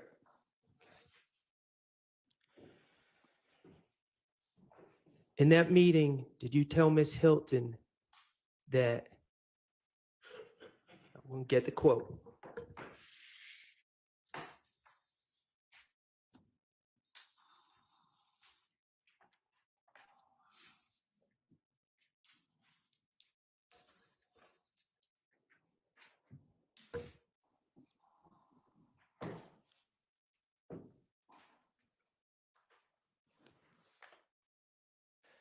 So when the police question me, they don't question me every time they lock me up. I don't know how many times that was. I done told them whatever different story I could think of to try to finesse my way out of the situation. I don't recall what I told them. Yes.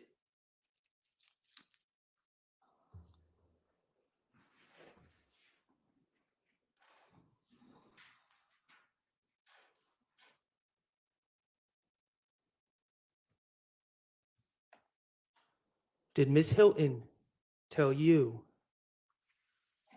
when talking about lying? But if I know that you are lying about that, I do not intend to do that. If I know that right now he's lying, I know he's lying, I'm not going to charge you because I don't know your reason for doing that. Did she tell me that? Yes. Yes.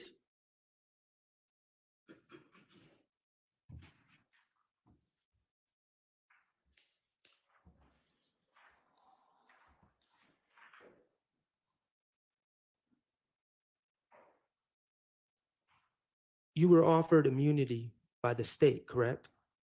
Well, not offered. I say that you didn't want immunity, but they gave you immunity. Yes, they forced it. Okay. To Ms. Hylton, did you tell her I did these crimes? Yes.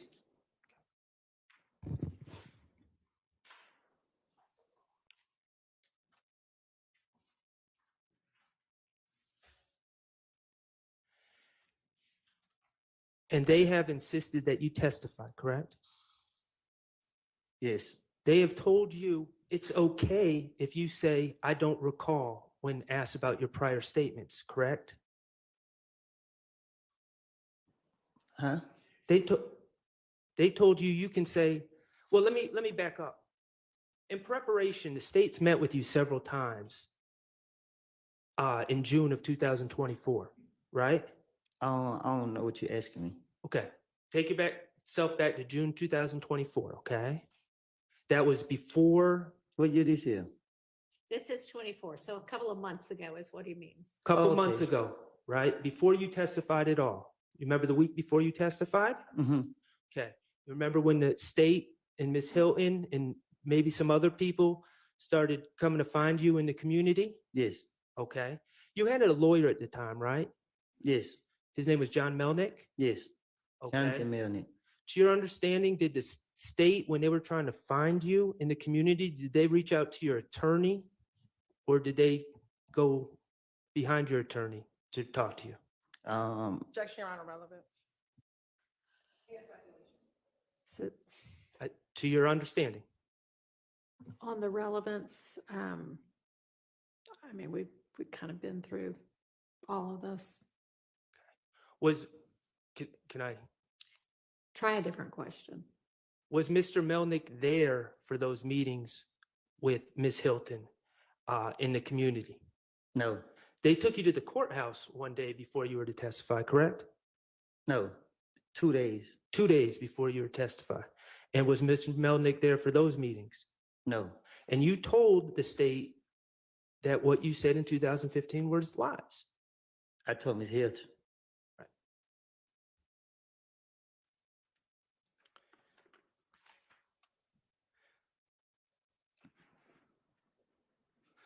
Okay. I'm going to change subjects, okay? Now, I'm not going to ask anything too personal, but I'm going to ask a little bit about your life, okay? Is that okay with you? No. All right. Let me ask you this. At some point in your life, you lived in Mechanicsville. Mm-hmm. Yes. Okay. And as I understand it,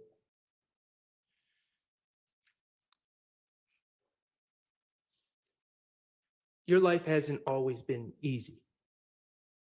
My life ain't never been easy. Okay. Your life has never been easy. And there have been times where you have been in dangerous situations in your life.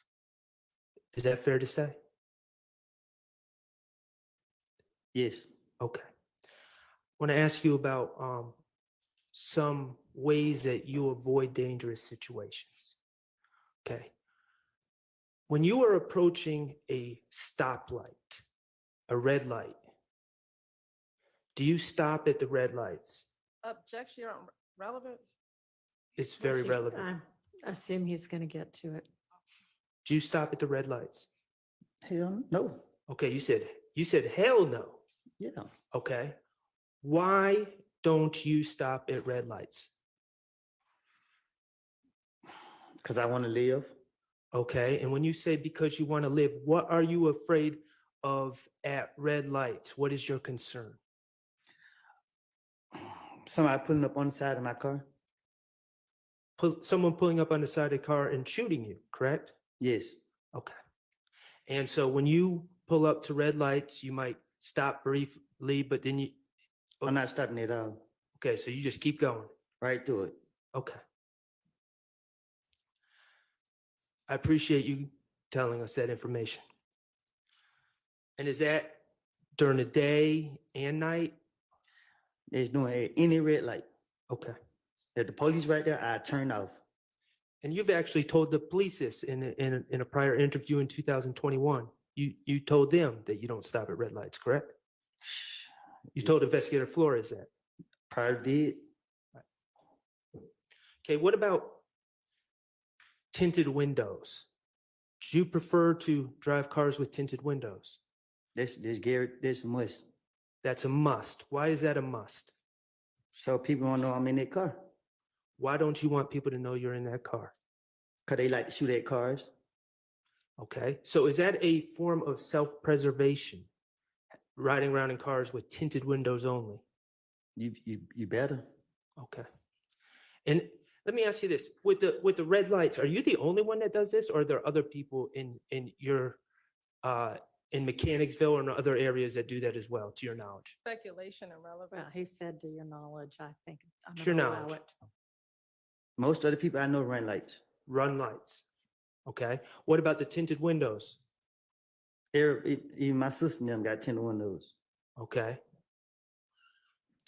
Finally, I want to ask you about wearing a mask. And when I say a mask, I don't know what to call it. So maybe if you can educate me and the jurors. Talking about a cloth mask with a hole right here. Mm-hmm. Okay. What do you call that type of mask? Shit, different stuff. I call it a mask. Some people call it a shiesty. They just got different names to it. Okay, I'm just going to call it a mask, but to be All right. clear, we're talking about the same things. And you've worn those masks before, correct? Yes. Okay.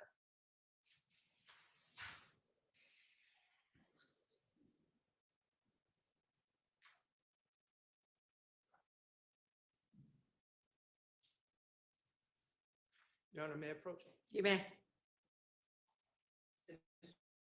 Mr. Copeland, I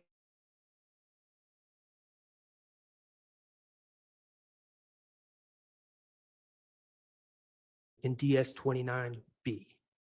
Okay, are those pictures of you? Look like it. Okay, and are those pictures of you? You're not doing anything illegal in those pictures, correct? No. Okay, I mean, correct. correct. I'm not doing that illegal. Right. You are wearing those masks I talk about in those pictures, correct? Right. Okay. Mr. Kokomo, could you publish 29A? and- They're not admitted yet. Oh, I'm sorry. Your Honor, I move to admit DS 29A and 29B.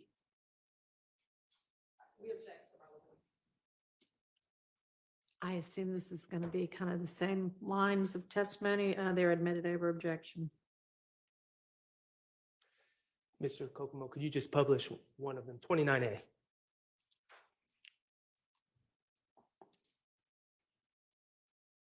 Okay. We're going to publish 29B.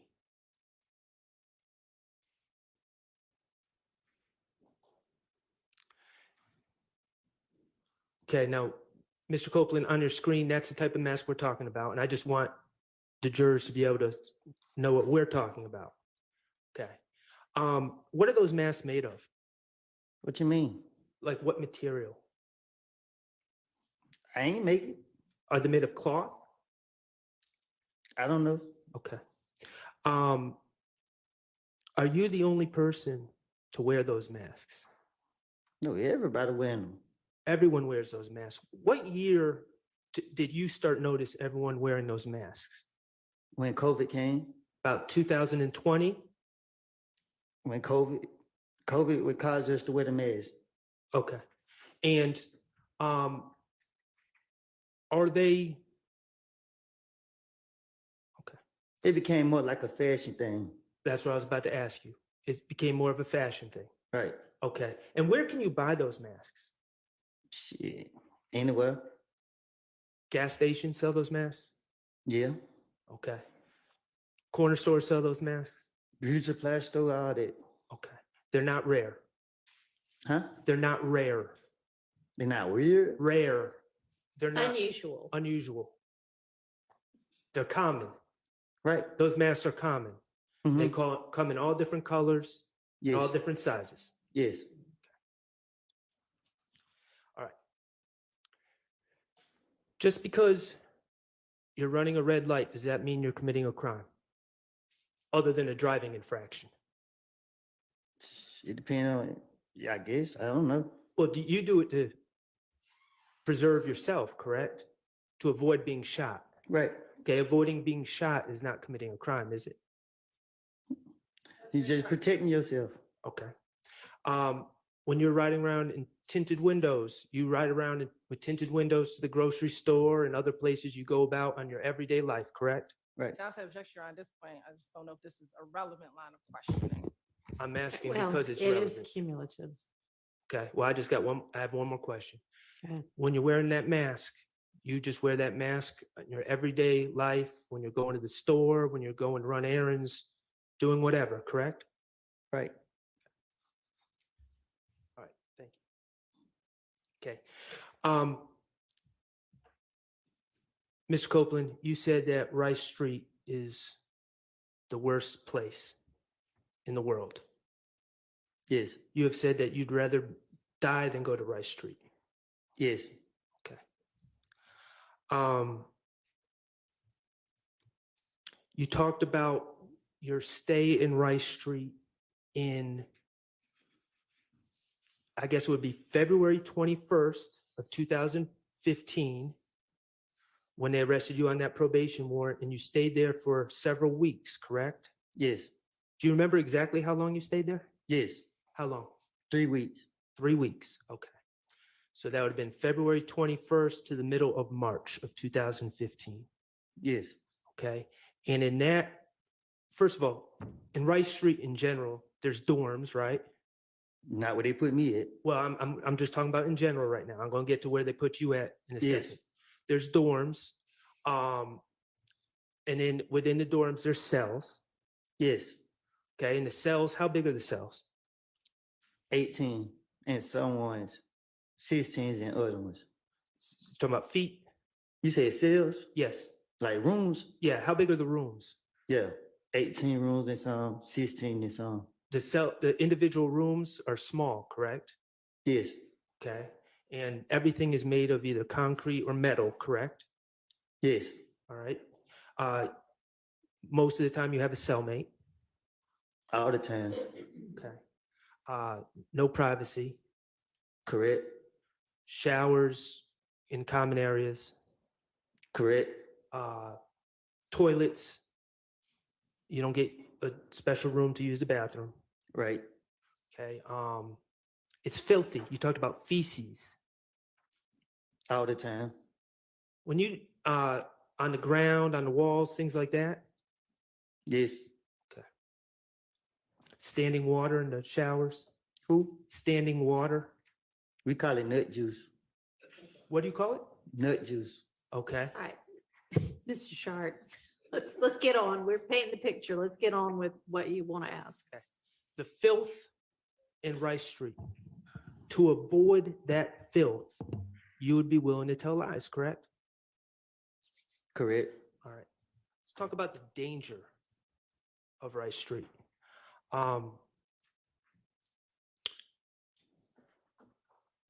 What's a shank? A knife. Okay. Knife made of just a random piece of metal, correct? Whatever you can make with. Whatever you find. Are shanks common in Rice Street? Is they who? Common. What you mean? I keep using that word. Is it unusual for people to have shanks in Rice Street?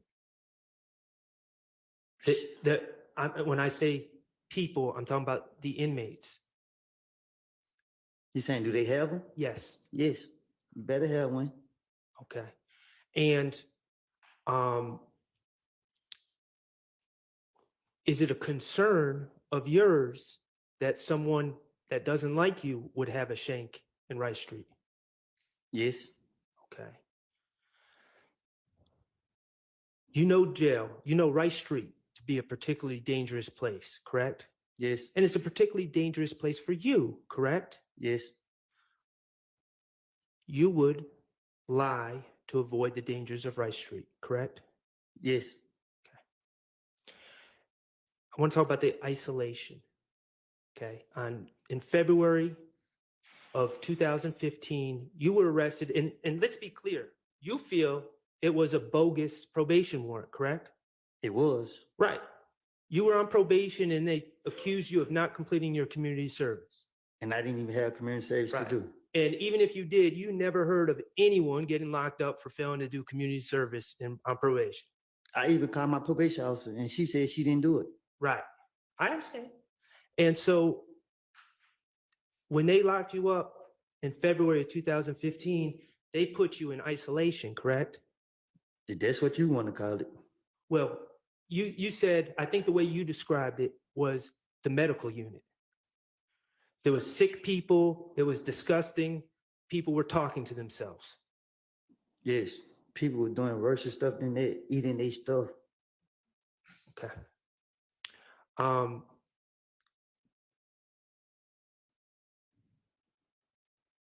You would lie to avoid going back to that place that took you and put you in February of 2015, correct? It's my now? No, I'm talking about on June 10th of 2015. You would have lied to avoid going right back to where they had you 3 months earlier. Right. Okay.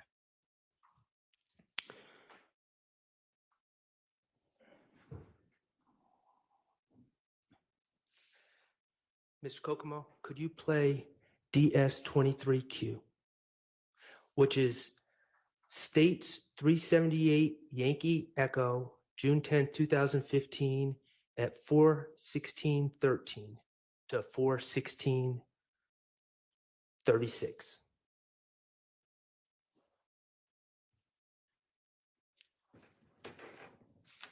Do I need to listen to it? I would appreciate it if you did. Thank you.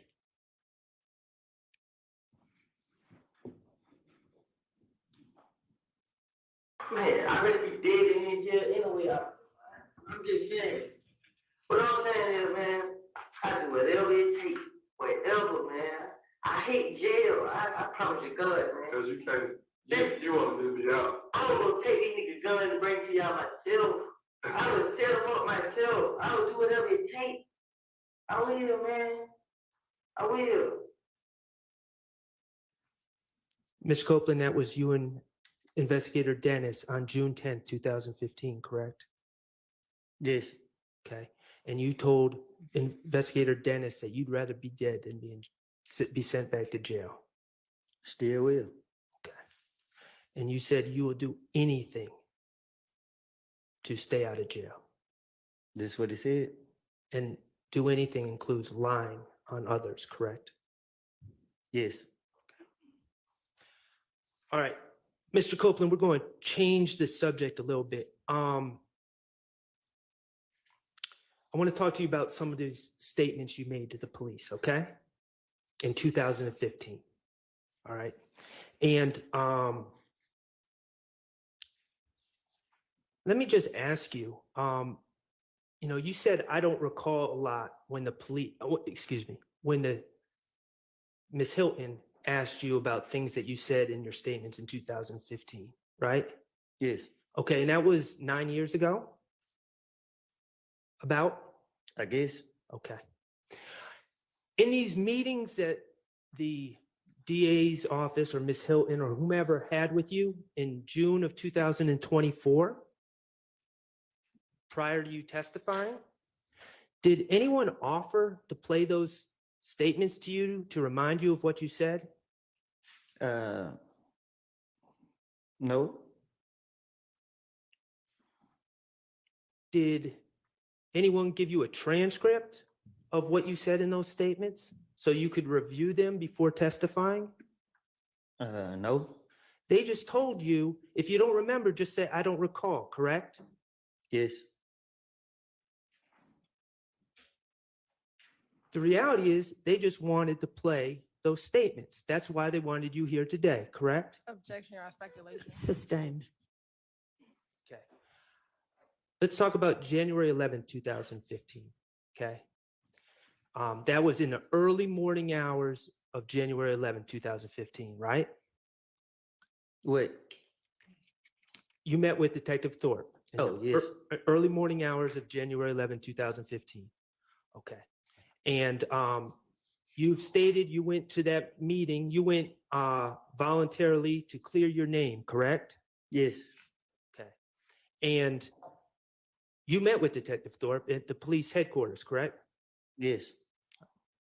You knew Detective Thorpe to be the lead investigator on the Donovan Thomas case. That's what he told you. I can't remember. Okay. Certainly, he asked you questions about the Donovan Thomas case, correct? Yes. Okay. And let's just talk about the timing of this meeting.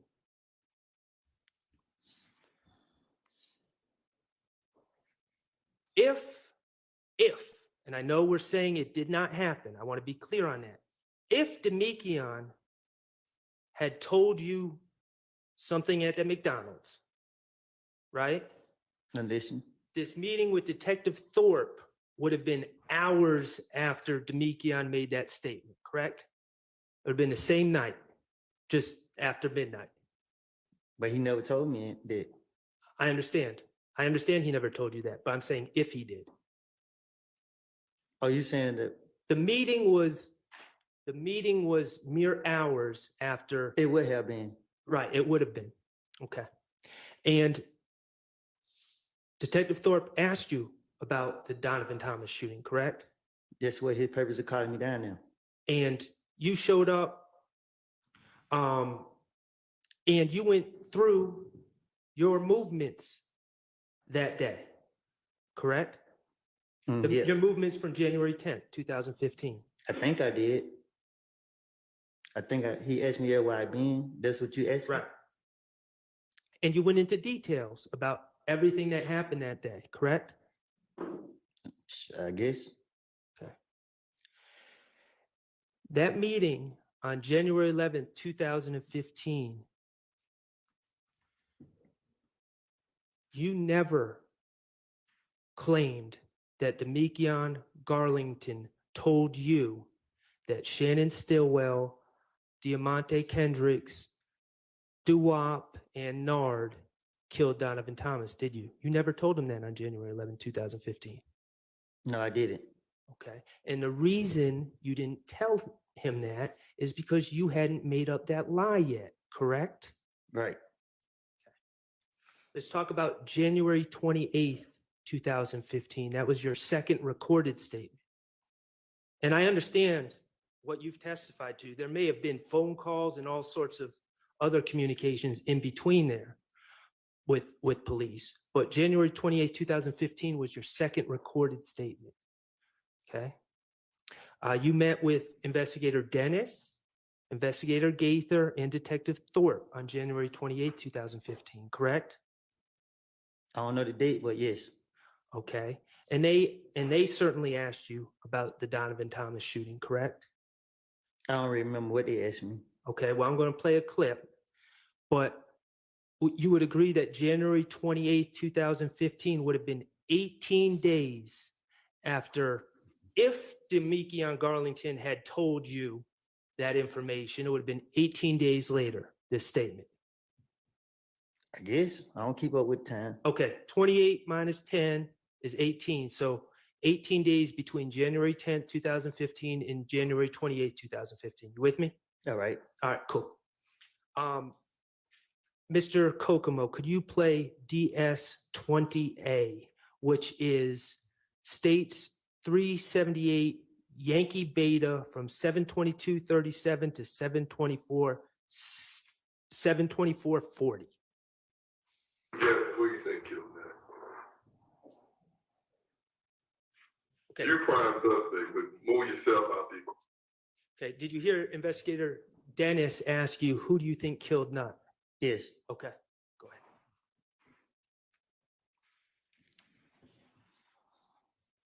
Who you think did? I'll probably say that. I'm just saying, like, word on the street is, you've been tried, convicted within the streets. Now they said two of my other partners were locked up for it, but Who? they my head and dog. But they ain't have nothing to do Who with was that? not locked up. Who was that? Clarence. I think that's his name. I skin like a mix. Yeah. They saying they did. Out though, right? Yeah, head out. Yeah, head out. They saying they did. You know what I'm saying? They trying to make it What like. you think? Like, what do you think? What do you think happened?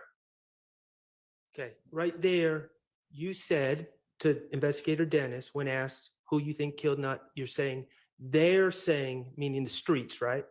Right. Streets are saying Head and Doc, who are two people you know. Right. Those are street names, Head and Doc. Right.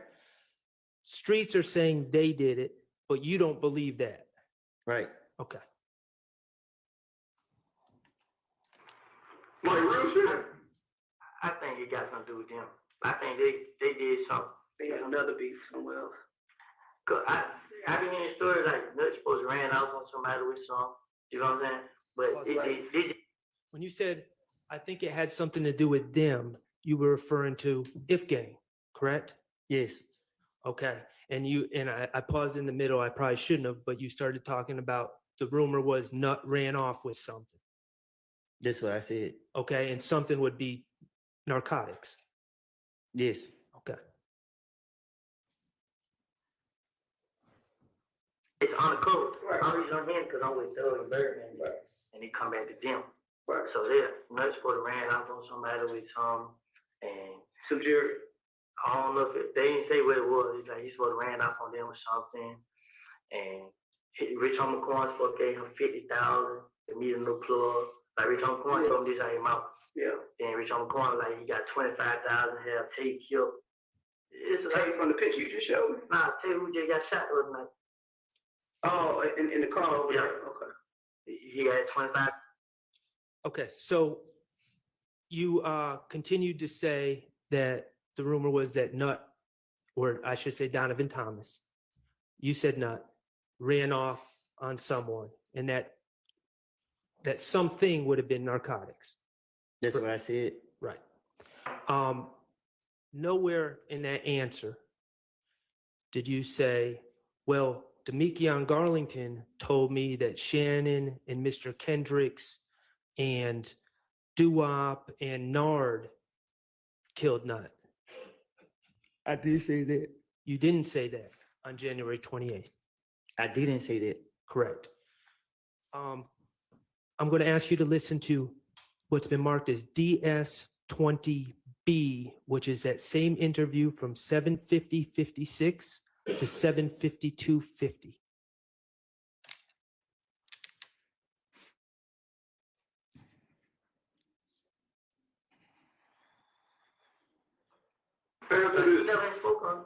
Why would people saying Birdman have something to do with all this? Because that's what they gonna do. They gonna do what they, like, I realize it. You know what I'm saying? They say they bagging me up. It might be, but they paying for it. So They finance it. yeah, that's what they saying. So I just like, man, whatever. What about Nut stole his watch? Stole what? Birdman watch. I doubt it. Because when you go in Birdman's house, you're not gonna go in their room. There's Shannon calling right there. But like every time you're in the Birdman house, you go in the living room. No, nobody go in his room. What about Kels and Greedy stealing the watch? Stealing from the phone? Never heard nothing back. What about Kel knocking off Nut? Doubt it. I ain't gonna say I doubt it. Ain't. I heard that. I don't say I doubt it. Because when him and Thug, like, he was just like, well, call Nut. I'm gonna tell Nut about this. Like his big homie. Yeah. Like the big brother, I'm telling like the boss. Yeah, like he just like I gotta tell Nut what he need to say. I was looking at him like, why you gotta tell Nut? But I ain't never seen that. Like right here. What about Thug knocking off Nut? Like I said, I really can't say like when it came out of Nut, I don't know. I don't know nothing about it. Who did you hear? You said that you heard just in the streets that Head and who's the other dude? No, but they say they got locked up for it.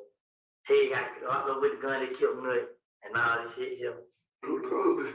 Yeah, like it'd be 50% true, 50% false to it. It'd be 100% lie. No, he did get locked up. Okay. So in that clip, Investigator Dennis is again asking you about your theories about who killed Donovan Thomas, correct? That's what I heard. And he floated a theory about Birdman being behind killing Donovan Thomas because Donovan Thomas stole a watch of Birdman's, right? You heard that? Yes. And you said you don't know anything about that or you doubt it, correct? Yes. All right. And then he asked about Greedy. And Greedy is Donovan Thomas's brother, right? I guess. Okay. And you said you didn't know anything about that. Right. Okay. And then he asked about Kel. Yes. Kelvin Watts, Kel, killing Donovan Thomas. And you said you never heard anything about that.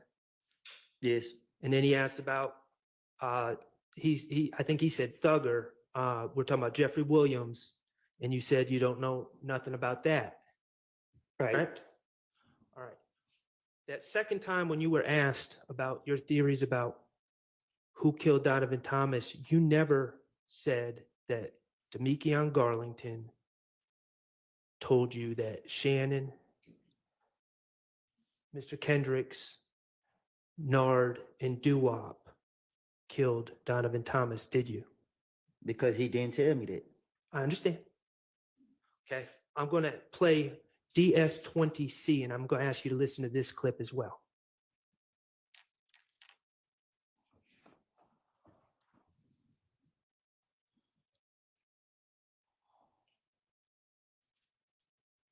My girl, she get a lot of information from her friends.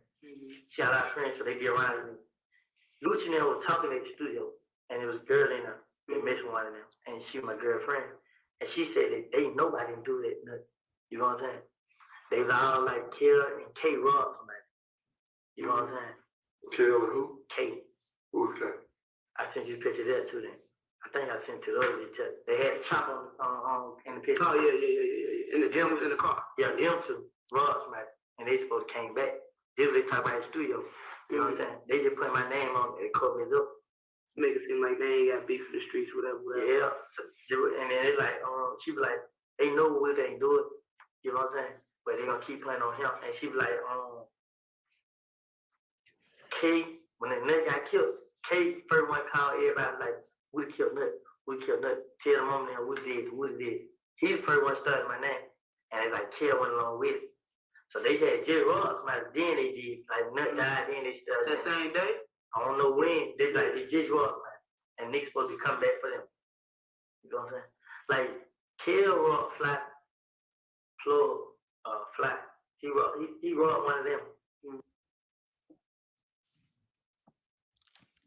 So in that clip, Mr. Copeland, again, you were asked about your understanding or what you've heard about who killed Donovan Thomas, correct?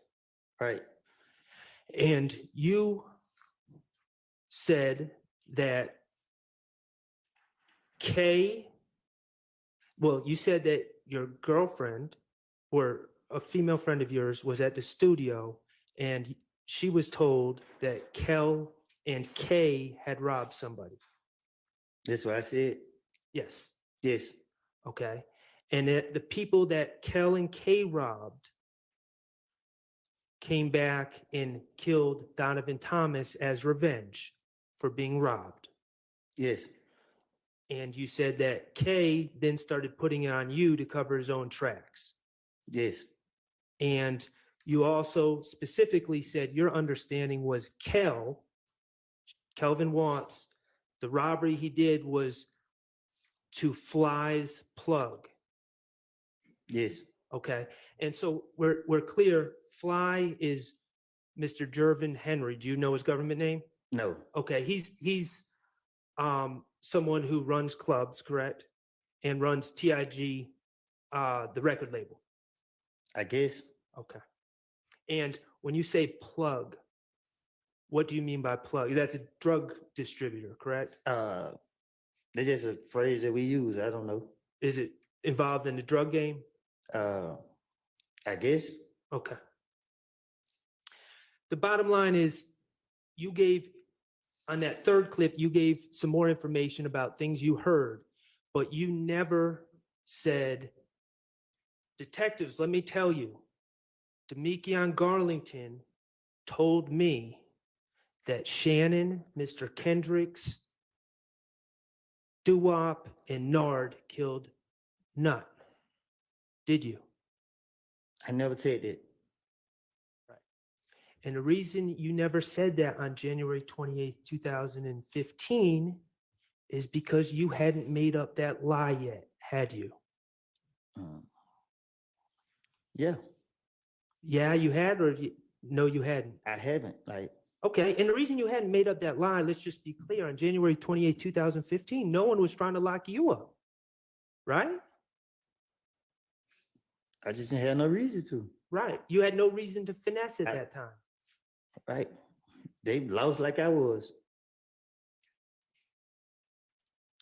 I want to ask you about February 20th, 2015. On that date, you met with investigator Curry, correct? And let me just, I think his name is Curry, it might be Kerr, but it was the investigator about those people shooting at you while you were holding your baby. Remember that? Yes. And you remember that investigator? I remember, I didn't know no name, but yeah. Okay. And that would have been 40 days if Demekion Garlington had in fact told you that my client and others were responsible for Donovan Thomas's death. That would have been 40 days after you received that information, if that had occurred, right? I don't get it. Okay. It would have been a little bit over a month. February 20th, 2015 is a little bit over a month from January 10th, 2015, correct? Gotcha. Yes. Okay. And you were asked in that interview about the Donovan Thomas situation, right? Yes. Okay. I don't remember. I don't know. All right. I can't. Well, you didn't say anything about Demekion Garlington telling you that Shannon and Mr. Kendricks and Doo-Wop and Nard had killed Donovan Thomas in that interview, did you? No. And the reason is because you hadn't made up the lie yet, right? Right. February 21st, Detective Gaither and Detective Thorpe had you in there. And they were arresting you for that bogus probation warrant, right? Yes. And you knew it was bogus. You didn't think that it was actually going to stick, did you? Right. They asked you about the Donovan Thomas case. And this would have been 41 days after Demekion supposedly gave you that information, right? Right. And you never told them that Demekion Garlington told you that Shannon, Mr. Kendricks, Doo-Wop, and Nard killed Nutt, did you? Right. We can agree that in the 4 recorded meetings prior to June 10th, 2015, you never claimed Demekion Garlington said those things about my client or Mr. Kendrick, correct? Right. So let's talk about June 10th, 2015 and what makes that date different.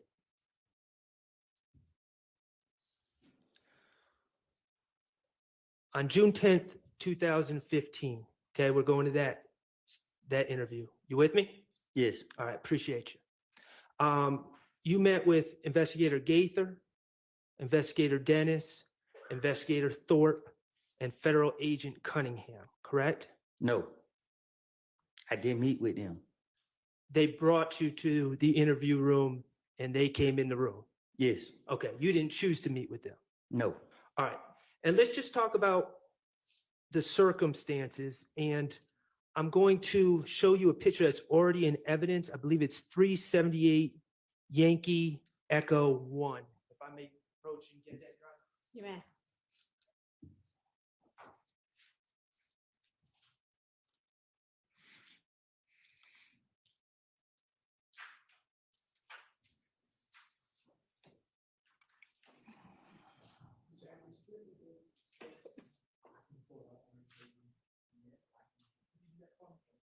Shaq, you don't have.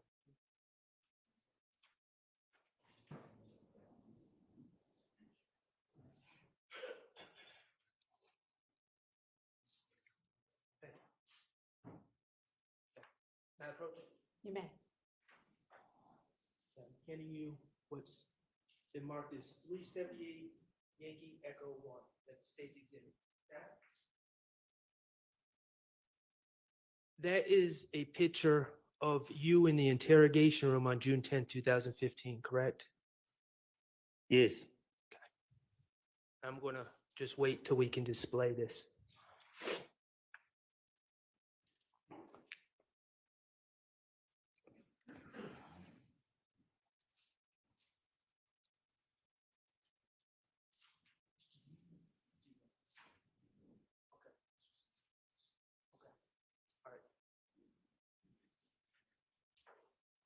Can you display it? Oh, actually, don't.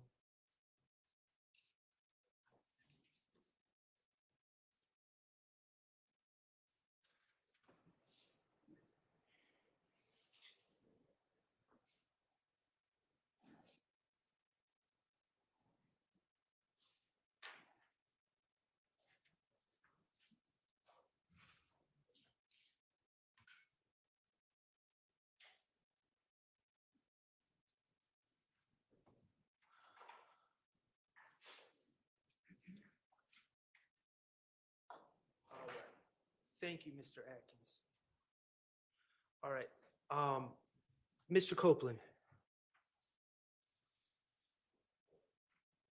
when you go to jail,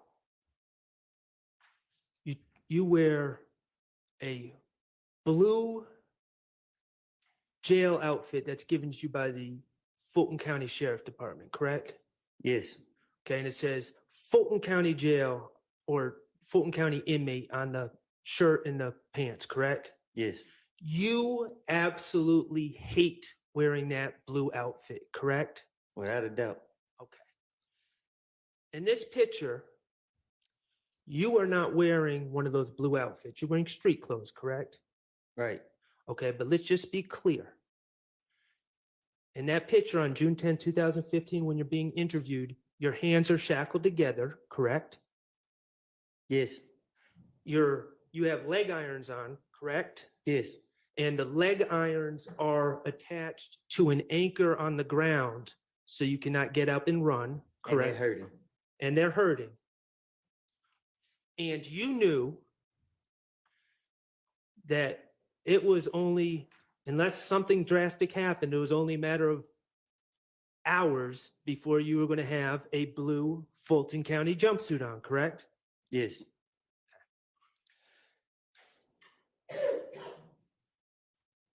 The circumstances of you being brought to that interview room on June 10th, 2015, were federal agents kicked down Miss Quarterman's door that day, correct?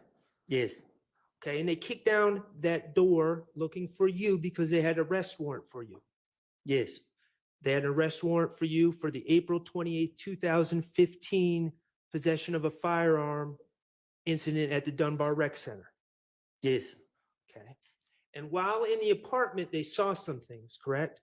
Yes. And they went and got a search warrant. I don't know. You're not sure if they got a search warrant. Okay. The bottom line is they searched your apartment. They did. Okay. And they found a Smith & Wesson handgun in the kitchen of that apartment, correct? They found a gun. I don't know what kind. Okay. Was it a handgun? I never saw it. Okay.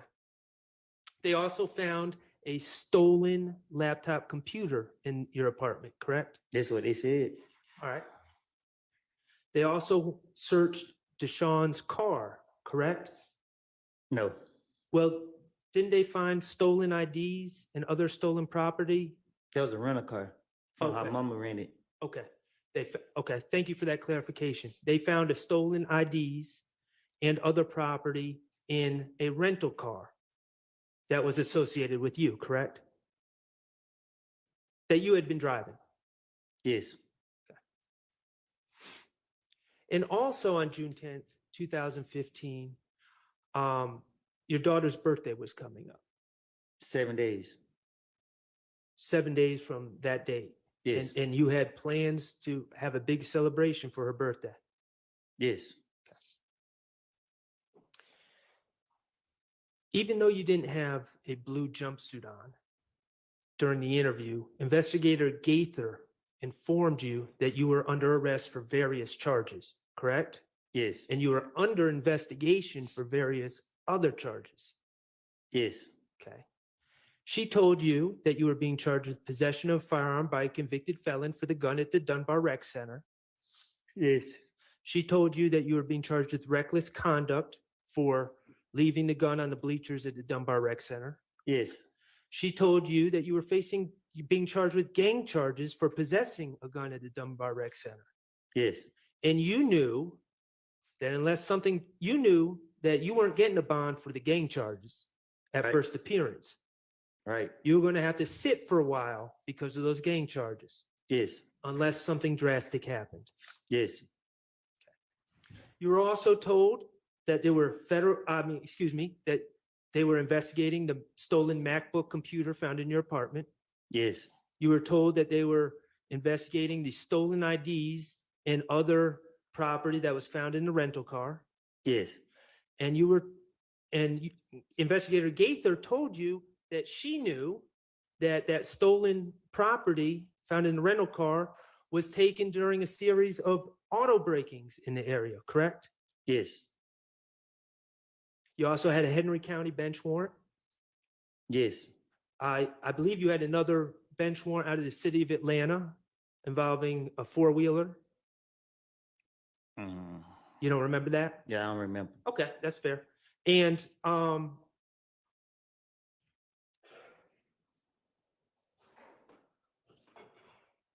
eventually, Investigator Cunningham also told you that you were facing potentially federal charges. Yes. For the gun that was found in the apartment, correct? Yes. Okay. Investigator Gaither told you it's real now, it's about to be real, right? Yes. What'd you take that to mean? Exactly what she said. She was telling you, the way you took it, it was time to get to talking, correct? Yes. If you wanted to get out anytime soon. Yes. They told you that there was no way around that charge at the Dunbar Rec Center, that it was on video. Yes. That you were dead to rights. Yes. That they had all the control in the situation, correct? Yes. I think it said open and shut case. And let's be clear.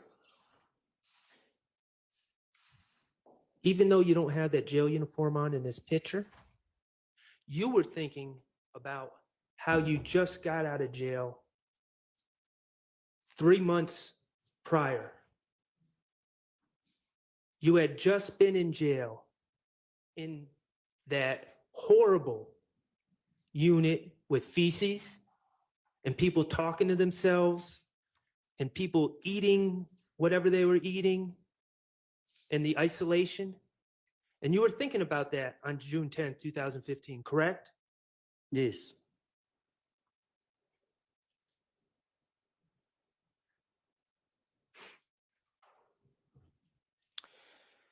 Could you play, Mr. Kokomo, could you play what's been marked DS23B? And this is from States 378 Yankee Echo 94048 to 94229. Okay, what you're here for is your warrants from Dunbar Center. Can you tell me what's going on with that?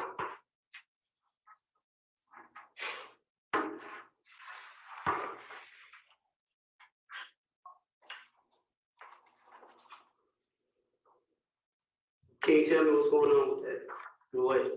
With that weapon? How'd you get it? Number one. Because I got a version of how you got it, but I want to hear from you. How'd you get that? How did you get it like that? Because you had it, we got the video, bro. We got the video. So my question is to you, how did you become in possession of that? We ain't really gonna do the back and forth today. I love y'all. We ain't going back and forth today. That's what Investigator Gaither told you. Say that again. We ain't going back and forth today. Right. You took that to mean that they are in complete control, correct? That's what it means. You took that to mean that you needed to tell them what they wanted to know, or you weren't getting out, correct? This is it. That's what I took it as. You are, because I'm sitting at that place, this is an opportunity for you to help you. I'm asking, not you. Okay. You just heard Investigator Gaither say, this is your opportunity for you to help you. Heard that? Yes. You took that to mean that this is your chance to give the state or give the police what they want to help your situation. Nah, this is game time. It's time for me to finish my way. And do you remember when Attorney Steele played that video?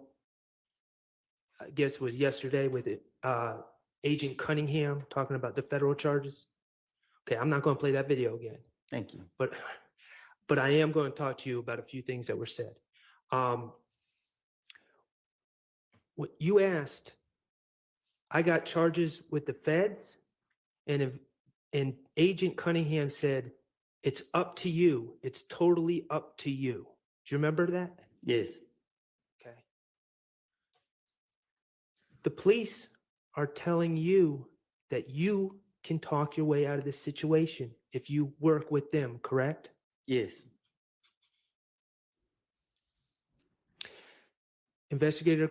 Agent Cunningham told you you're clearly guilty.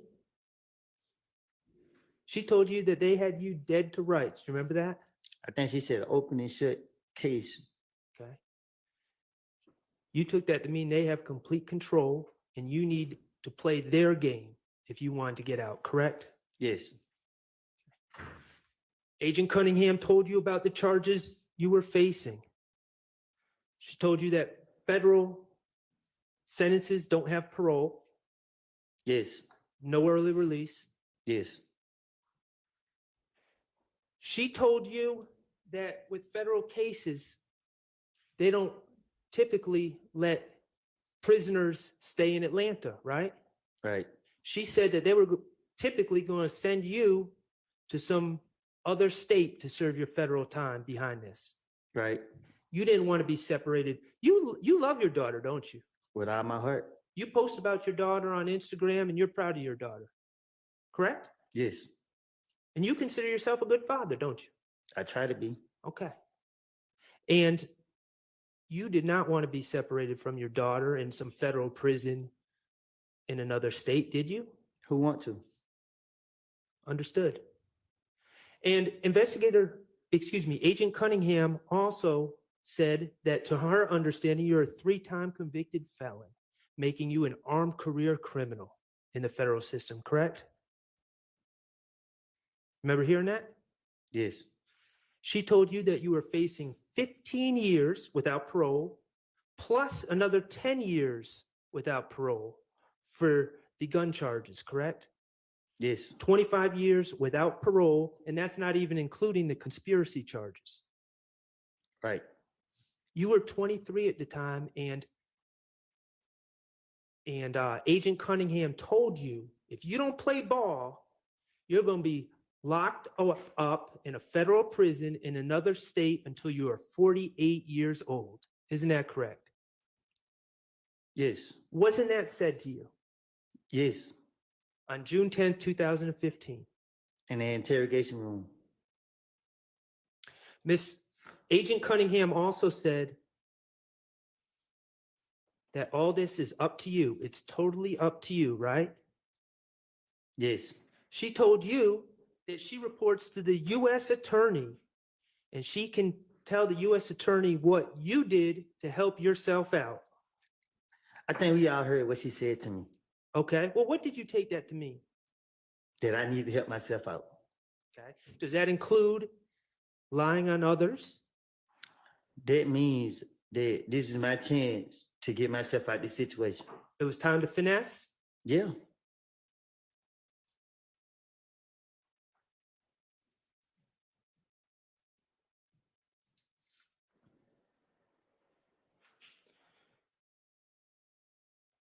Could you, Mr. Kokomo, could you play 23E?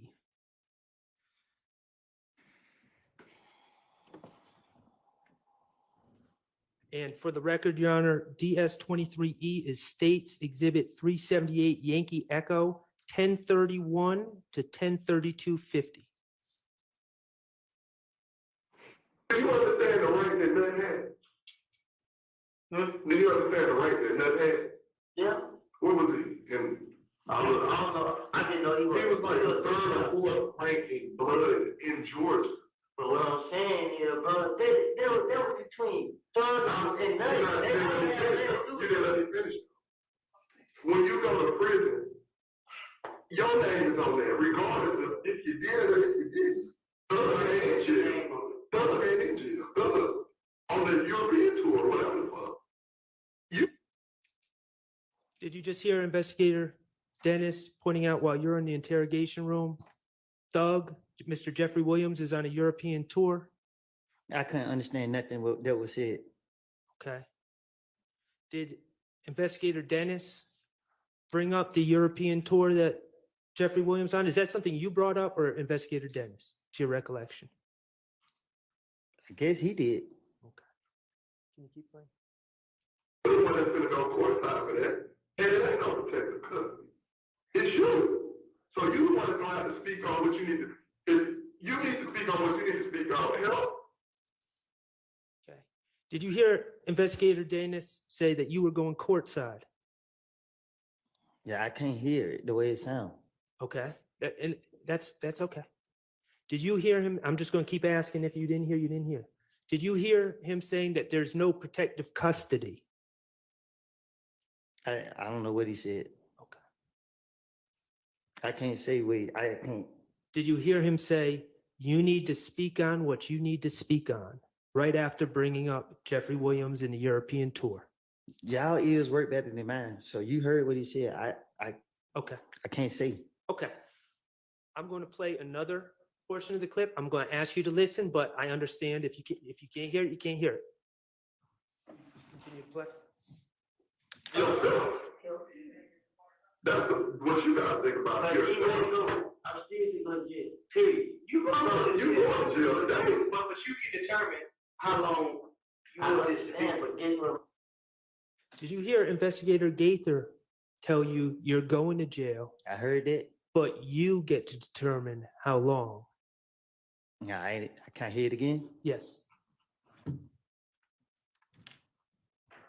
What you gotta think about. But Yourself. I'm seriously going to jail. Period. You going You going to jail today. but you can determine how long you want to stand for different.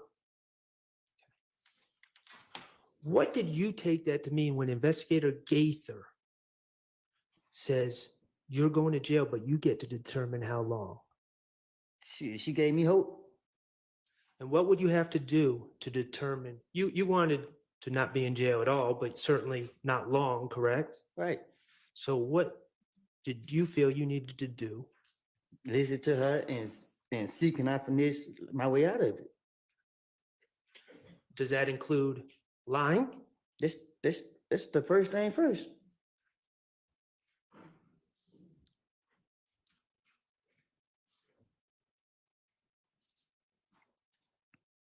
Okay, Mr. Kokomo, could you play DS23D, which is States 378 Yankee Echo, 10:04:20 to 10:06:25?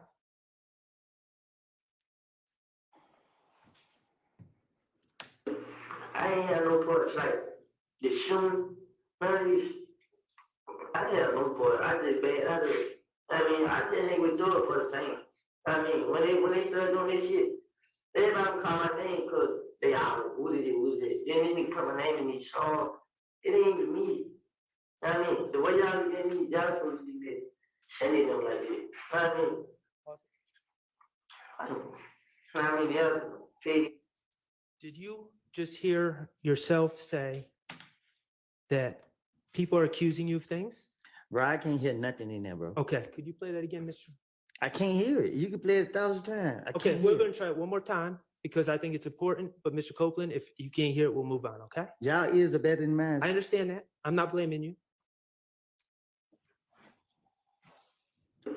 I ain't had no parts like the shooting, none of these. I ain't have no part. I just ain't gonna do it for the fame. I mean, when they started doing this shit, everybody would call my name because they all who did it. Then they be coming naming me, so it ain't even me. I mean, the way y'all look at me, y'all supposed to be sending them like this. I mean, Okay. Mr. Copeland, did you hear yourself say I just hang out with Thug for the fame? No. Okay. Did you hear yourself say that people are saying that you're committing these crimes, certain crimes, but it's not you?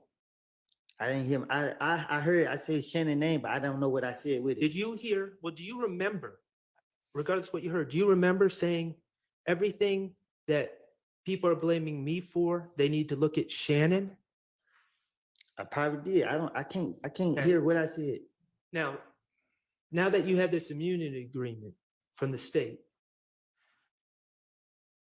you acknowledge that you were committing crimes back then, correct?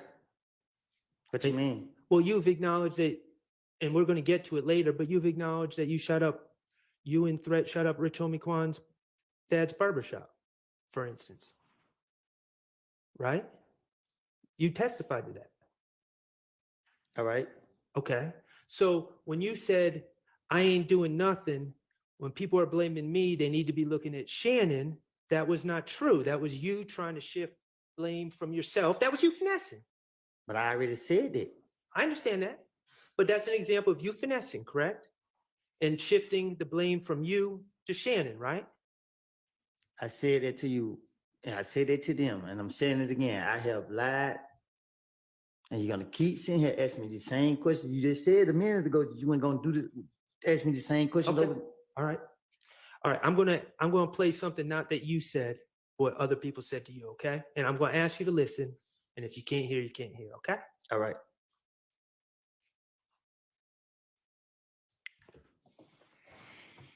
I mean, there's kids. I can't take care of my kids, man. I mean, fuck that, man. I ain't did nothing. I ain't shoot the houses. I ain't shot nobody. I mean, man, only I had a gun because the test told me, man, I had the right to defend myself.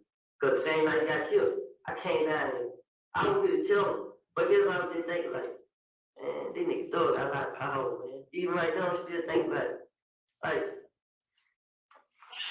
man, I just fuck myself up, man. Just worse.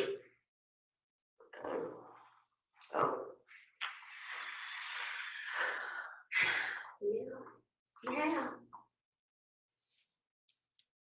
I want to say, I don't know. I'll make that decision. I ain't got no foot. Keep going. I'm sorry. I would talk to the USA.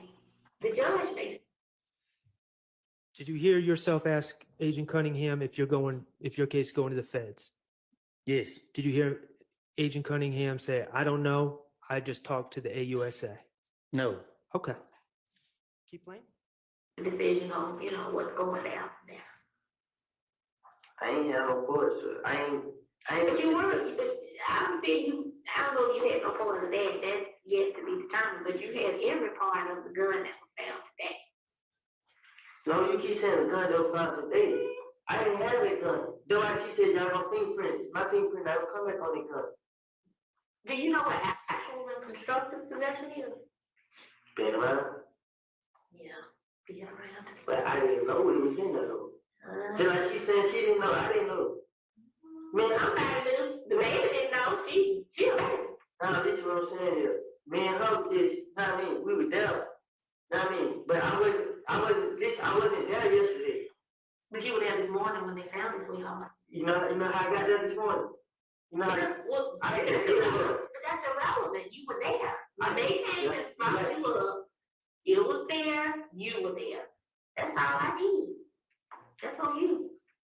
So what you need me to do? I don't know, I'm just trying to do. I mean, that's on you. This shit is on me. It ain't no way I can get out of it. Help yourself. I'm trying. There's a help myself. You talking. That's a good start.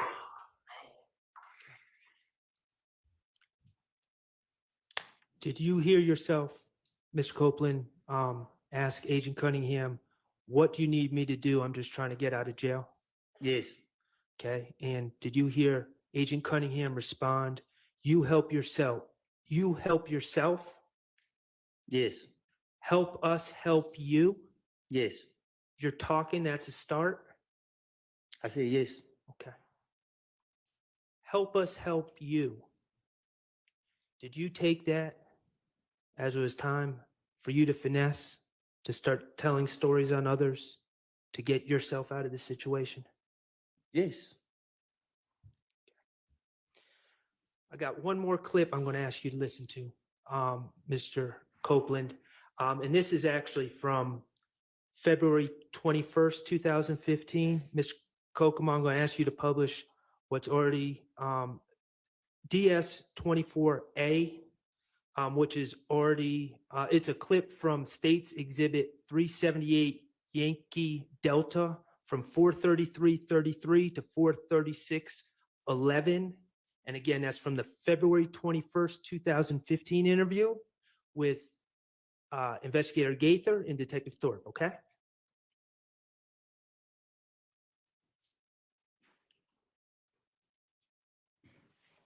Verse on me. You know how they got me in jail? They got me in the back. Ooh, somebody protecting me. If you feel like you need to protect me, why they get me out of jail? No, bro, it don't quite work that way. It's understand. Now, you recognize that as Detective Thorpe's voice, correct? He's not on the video, he's off the camera, but you recognize that as his voice, correct? You play it again? Yep. Just back up 5 seconds. No, bro, it don't quite work that way. It's understand. It is not Burger King. You're not gonna have it your fucking way. I ain't trying to play my will. You remember Detective Thorpe telling you that? Yes. Okay. All right. Well, I'm going to ask you to listen to what he tells you. I just wanted to make sure we're on the same page with Detective Thorpe, okay? I haven't done no. Hear me out, because you need to get somebody who's gonna talk the real shit to you. I ain't gonna fuck around with you. I already gonna tell you. I'm not gonna hold your hand. I'm not gonna help you cross the street. None of that. Let me hear me. Hear me. You locked up for probation violation. Whatever happened between you and the parole board and the probation unit, that's on y'all. That's on y'all. Now, myself and Detective Gaither, we're gonna take time out of our off day to get you out of jail, to talk to you, to see whatever information you give can be used to help you. What you gotta give in order to get. All you want to think that all you want to give me. But you want to give nothing back. Here's the thing. I didn't ask you and I told you before, you and I, we're not going to do a 68. I'm not going to blow you and you owe me one. No, it don't work that way. You understand what I'm getting at? Because I ain't gonna fuck around with you no more. You want people to help you out, but then you step and stop at the certain line and say, well, you figure out the rest. I got the information. So, Mr. Copeland, that was on February 21st, 2015. You would agree that Detective Thorpe made these comments to you before you first lied and said that Mr. Garlington told you the information on Shannon and others, correct? Yes. Okay. And Investigator Thorpe said, I ain't gonna F around with you, right? Yes. You have to give in order to get. Yes. You want to say, give me, you don't give back. Yes. And of course, the give me was you getting out of trouble, getting out of jail, right? Right. Okay. You and we aren't going to do a 68. I'm not going to blow you and you owe me one. Right. You said that? Yes. Did you understand the message that he was getting across when he said that? Right. We are not going to no DA and say, you cut us a break and he ain't give us nothing. You heard him say that? Right. Go ahead. I have the information, but I'm not gonna say anything else. Y'all just need to go ahead and check me out of jail, and I'm good after that. No, bro, it don't work that way. Whatever fucking TV show you was watching, them motherfuckers was wrong. I don't even look at TV. I can't hear So you. whoever told you whatever you thinking, you're dead ass wrong. We're not going to go to no district attorney and say, can you go ahead and cut him a break because he gave us nothing? Nigga, don't work that way. When the fuck did life start working that way? It don't work that way. That's a fucked up. You gotta give to give. And that's just being real. Now we. Did you hear Investigator Gaither back Detective Thorpe up and tell you, you got to give to get, and that's just being real? Yeah, I just heard it.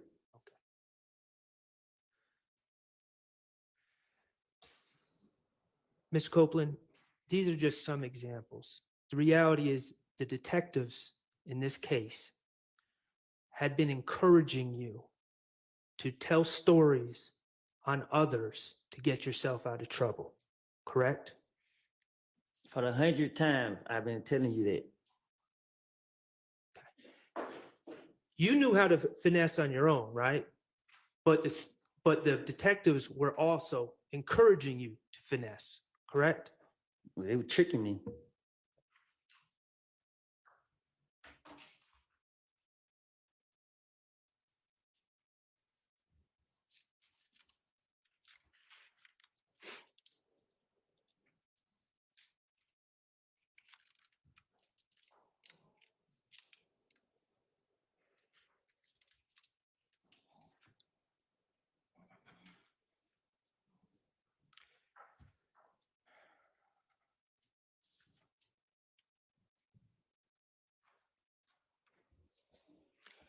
Okay. As I understand it, Mr. Copeland, your testimony is that you told many lies in these interviews in 2015, correct? Yes. Okay. I would like to just review with you some of the lies that you told, okay? All right. All right, thank you. First of all, I want to talk to you about the gray infinity. Okay? I'm listening. All right.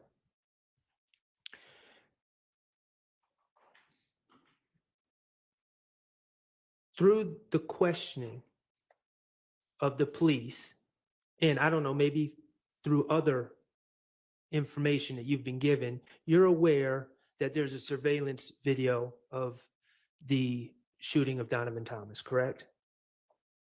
Yes. Okay. And you're aware that the surveillance video shows a gray sedan, correct? Yes. And you're aware that the police believe it to be an Infinity, correct? They put it on the news. Okay. Your Honor, I'm going to ask Mr. Kokomo to publish DS-19A, which is a clip from States 378 Yankee A, which is the January 11, 2015 interview from 3/18/47 to 3/19/38.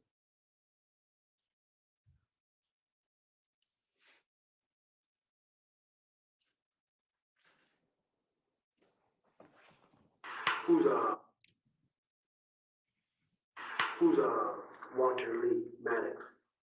Who? Who's Walter Maddox? Huh? No, anything? Did y'all ever rent or own an Infinity? Infinity. Y'all ever rent one of those cars before? Have you ever been stopped in an Infinity before? Yeah. No accident in an Infinity? No. A Maxima? Have I ever had a car wreck in? No. Let me think. Anytime. I had a car wreck in that Pontiac. That was a couple years ago. I ain't had no car wreck. I ain't had no red sleep. I ain't had none of it. Okay, this is the same night that Donovan Thomas was shot and killed, correct? Can you say it again? This is the same night, this interview was the same night that Donovan Thomas was shot and killed, correct? I guess. Okay. And Detective Thorpe, you heard him. He asked if you've ever owned or rented an Infinity, correct? That's what he said. And you said no. Right? Right. He asked if you ever wrecked an Infinity. Right? Right. And you said no. Right. Okay. I'm going to publish, Your Honor, with your permission, DS-19B, which is a clip from the same interview on 378 Yankee Alpha, States Exhibit 378 Yankee Alpha from 3:20:28 to 3:20:48. It's just 20 seconds. This is video? Yes. 3:20:28 to 3:20:48. Y'all ever had a Infinity Gray? It's not playing. Gray? Y'all ever? Is it up now? No. Okay. Could you start it over? Y'all ever had a Infinity Gray? A gray Infinity Q45 before? A truck? No. A cup? Yeah. Not I know of. Actually, but maybe his car. A red car he had rented or something like that. That's cool. That's cool. I'll be safe. Okay. In that clip, again, Detective Thorpe asked you about whether you ever had a gray Infinity, correct? Right. And you said, not that I know of. Right. Okay. Those were your statements on January 11, 2015, hours after Donovan Thomas was shot, correct? Right. Okay. I want to talk to you about the reality. The reality is that you asked Jeffrey Williams to rent you a gray Infinity, correct? I'm listening. Or I should say, he asked you asked him to rent you a car, and it ended up being a gray Infinity, correct? I'm listening. Okay. The reality is that on the night of June 9th, going into the morning of June 10th, the same day that Donovan Thomas was shot, you were driving that Infinity on the highway, correct?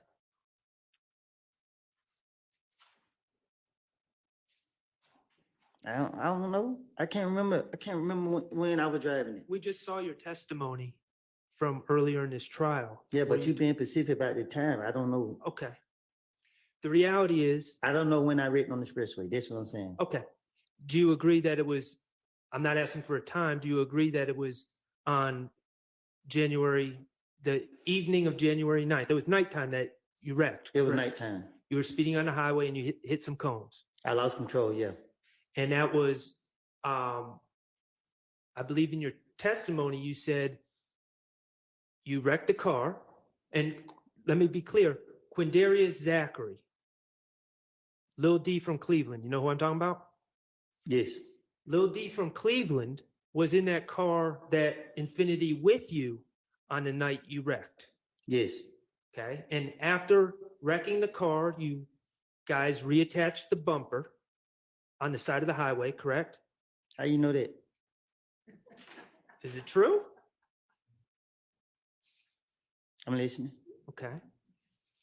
And after you reattached the bumper, that's when you went and pulled up on threat Trevante Turner at a music studio somewhere around Northside Drive, I believe is what you said. Yes. Correct?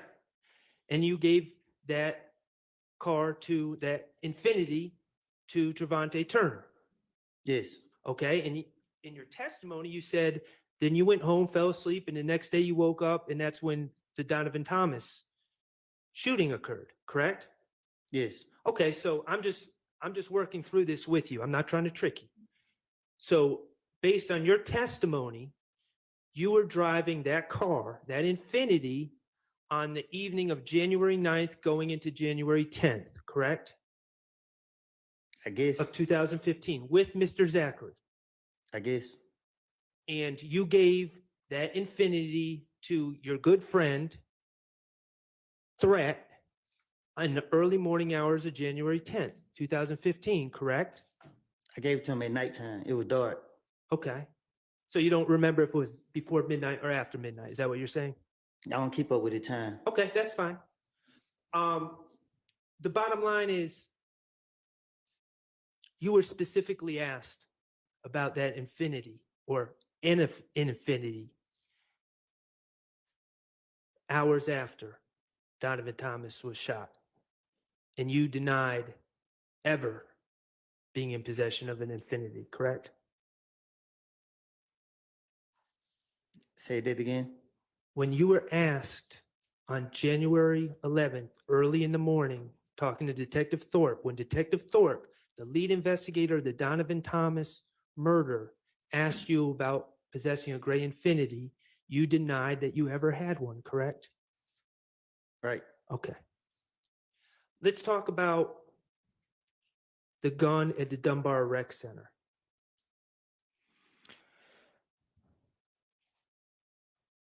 As I understand your testimony, or as I understand your statements, let me back up. I'm sorry. At the Dunbar Rec Center, we're talking about a Diamondback 223 assault rifle, correct? Mm-hmm. Yes. Okay, so we're not talking about a handgun. We're talking about a semi-automatic machine gun? Is that a fair assessment? A chopper. A chopper. Okay. And in your statements back in 2015, you repeatedly denied possession of that gun, didn't you? They put it on me. Okay. And your testimony actually here today is that you were just there playing basketball and they put it on you. That's what the video would show. Okay. You specifically said in your statements when you were trying to get out of jail, I ain't do nothing, right? Right. Okay. The reality is that you pled to that case in federal court, correct? Yes. Okay. In federal court, you acknowledged possessing that gun. Yes. Okay. And you were sentenced. Yes. Okay. And and to be fair to you, you served your sentence, right? Yes. Okay. Let's talk about the stolen IDs in the rental car and the laptop in the apartment on June 10th, 2015, okay? And that's the day that the federal agents kicked into Yeah. Sean's door and locked you up. And that's also the same day that you made up the story and lied and said Demekion Garlington told you that Shannon and others were responsible for killing Donovan Thomas, right? Yes. Okay. Can you play DS23I for me, Mr. Kokomo? And that's States Exhibit 378 Yankee Echo from June 10th, 2015, from 11:25:01 to 11:26:20. Like I said, you didn't say that. You said, I tell you, did that shit. Yeah. Okay. So you want to know now? Need the answer is little Mike. Pause. Can you play it again? Yes, we can. Like I said, you didn't say that. You said, I tell you, did that shit. Yeah. Okay. So you want to know now? Need the answer is little Mike. Little Mike quiz. In that clip, you're being asked about how those stolen items ended up in your apartment and your rental car, correct? Yes. And you're telling the investigators that you didn't do those auto breakings that resulted in those items being stolen, correct? Right. You're saying it was Little Mike and Quez from Etheridge? Yes.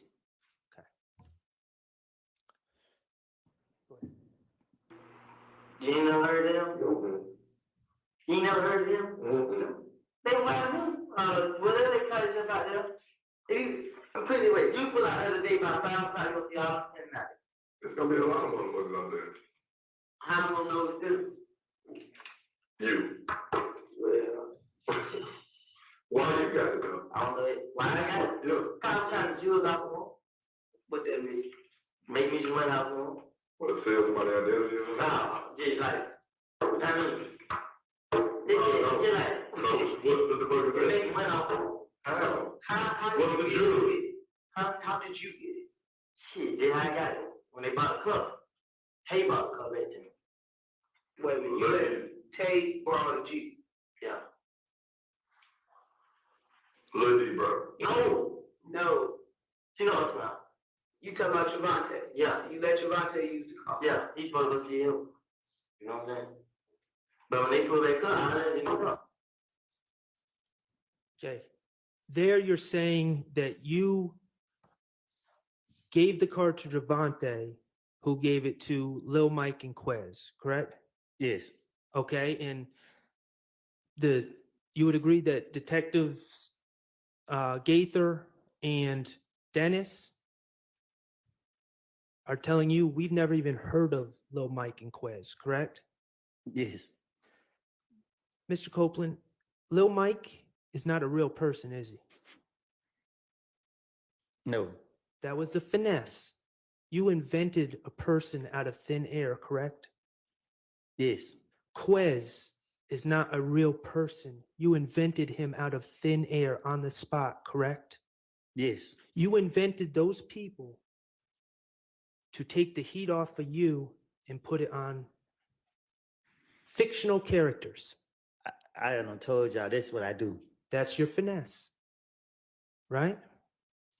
The reality is that that stolen merchandise was found in your apartment and in your rental car, and you invented fictional characters to take the heat off yourself, right? I know you're going to say, I told you that's what I do. I guess. But I got to ask the questions. You understand? Okay. Yes. Okay. October 27, 2021. Okay. Your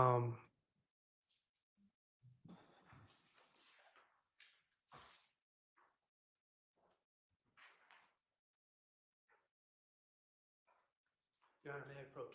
You may. Mr. Copeland, I am handing you what's been marked DS-25C. Do you recognize the people in that photograph? Yes. Okay, and who are those people? Me and the police. Okay, and do you know either of the police officers' names? Miss V, and I think that the white man named Kelly, something like that. Okay, could the Caucasian gentleman be known as Investigator Kettle? Yeah, something like that. Okay, and Ms. V is Investigator Viverito? Yeah, the probation officer. Okay. And are you in an interrogation room in that photo? Yes. Okay, and is that a photo from the interrogation of you on October 27, 2021? Yes. Okay, and at this time, Your Honor, I would ask to admit DS-25C into evidence. All right. Mr. submitted. Kokomo, could you publish that?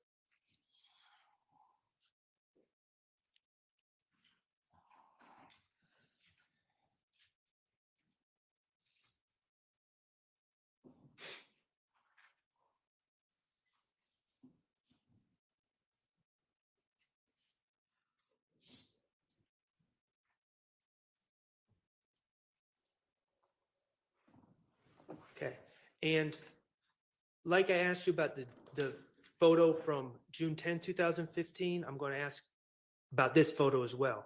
You don't appear to be wearing a Fulton County blue uniform, are you?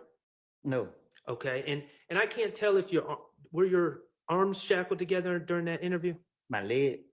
All right, and we see you're wearing Timberland boots, and we see a chain right next to the boot, correct? It's on my leg. Right, and that's shackling you to the ground. Yes, You are under arrest in this photo, yes, okay? And you know that you are soon to be wearing a Fulton County blue uniform, correct? that's what they told me. And the allegations of that case were you were pulled over at Atlantic Station in Atlanta, correct? No, Where were you? walking. Okay, you were walking. All right. According to the police, they searched a car that they were saying was yours, right? Yes, And they found a handgun under the car seat, correct? that's what they claim. Okay. And you were a convicted felon, so you're not allowed to possess the handgun.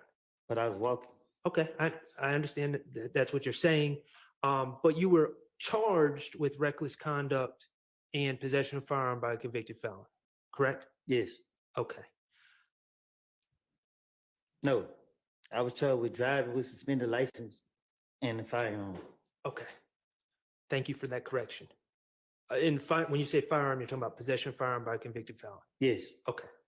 And there's a little complication with that explanation. You were in fact searched after you were arrested, correct? I was tased and everything. Okay. And when the police searched your clothing, correct? Yes. And they actually found a magazine in your pocket, in bullets in your pocket, correct?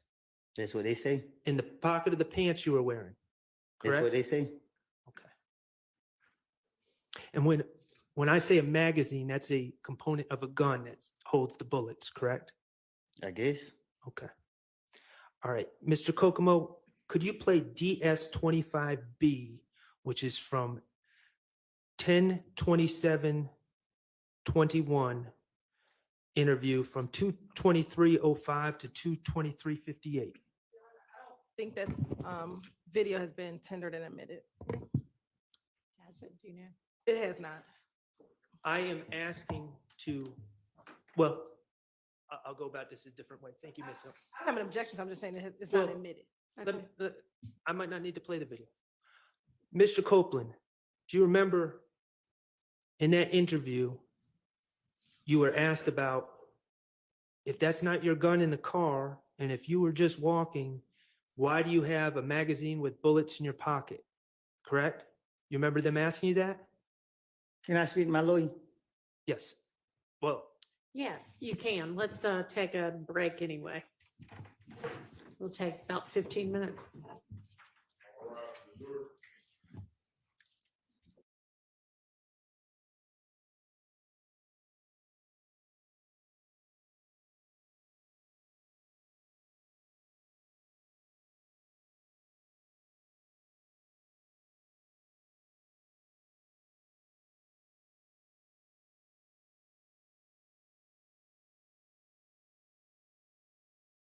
Mr. Schardt, you say you have maybe another hour or hour and a half.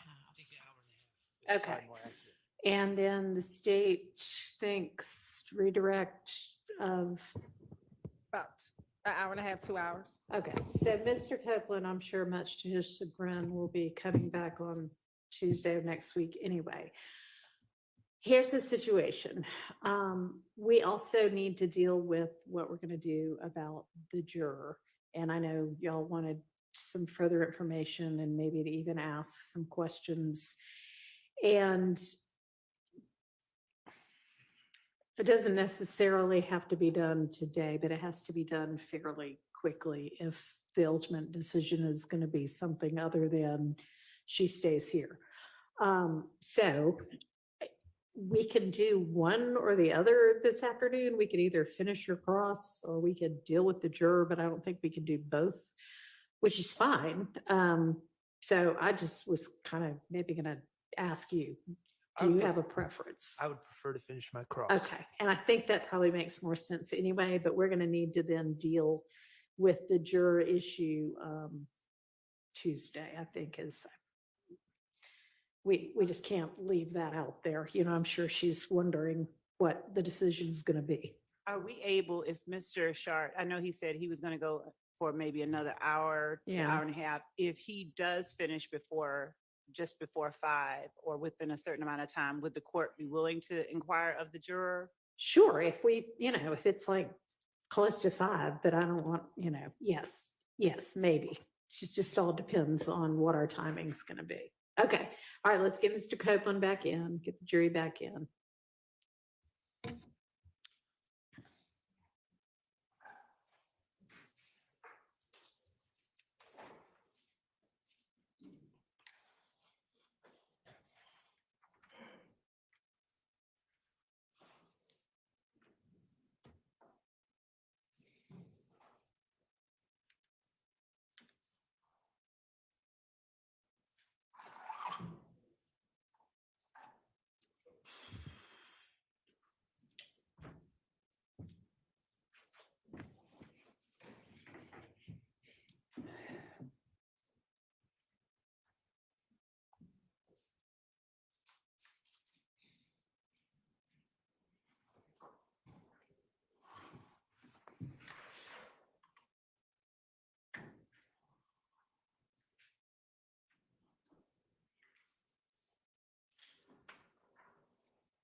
All rise for the jury.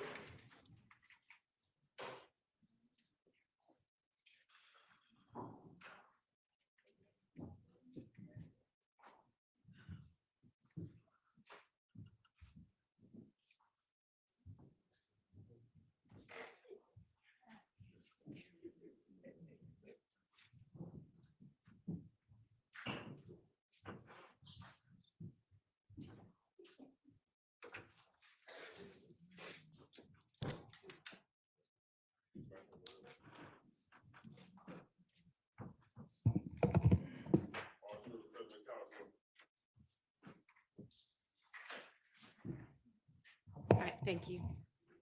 Go ahead, Mr. Schardt. Thank you, Your Honor. Mr. Copeland, before we broke, we were talking about the October 27, 2021 interview with Investigator Viverito and Investigator Kettle, correct? Okay. And you were being accused of possession of a firearm and driving offenses. Yes. And in that statement you gave on October 27, 2021, okay, you were denying possessing the firearm that was found in the car that they said was being driven by you. Yes. Okay. And what I was asking you about is about your pockets being searched after your arrest, right? I'm listening. Okay. And the reality is the police did search your pockets and they found a magazine and some bullets. And Investigator Viverito told you that, correct? I don't recall. Okay. You told Investigator Viverito that the magazine and the bullets were in your pocket because you had just grabbed someone else's pants and put them on, correct? Yes. Okay.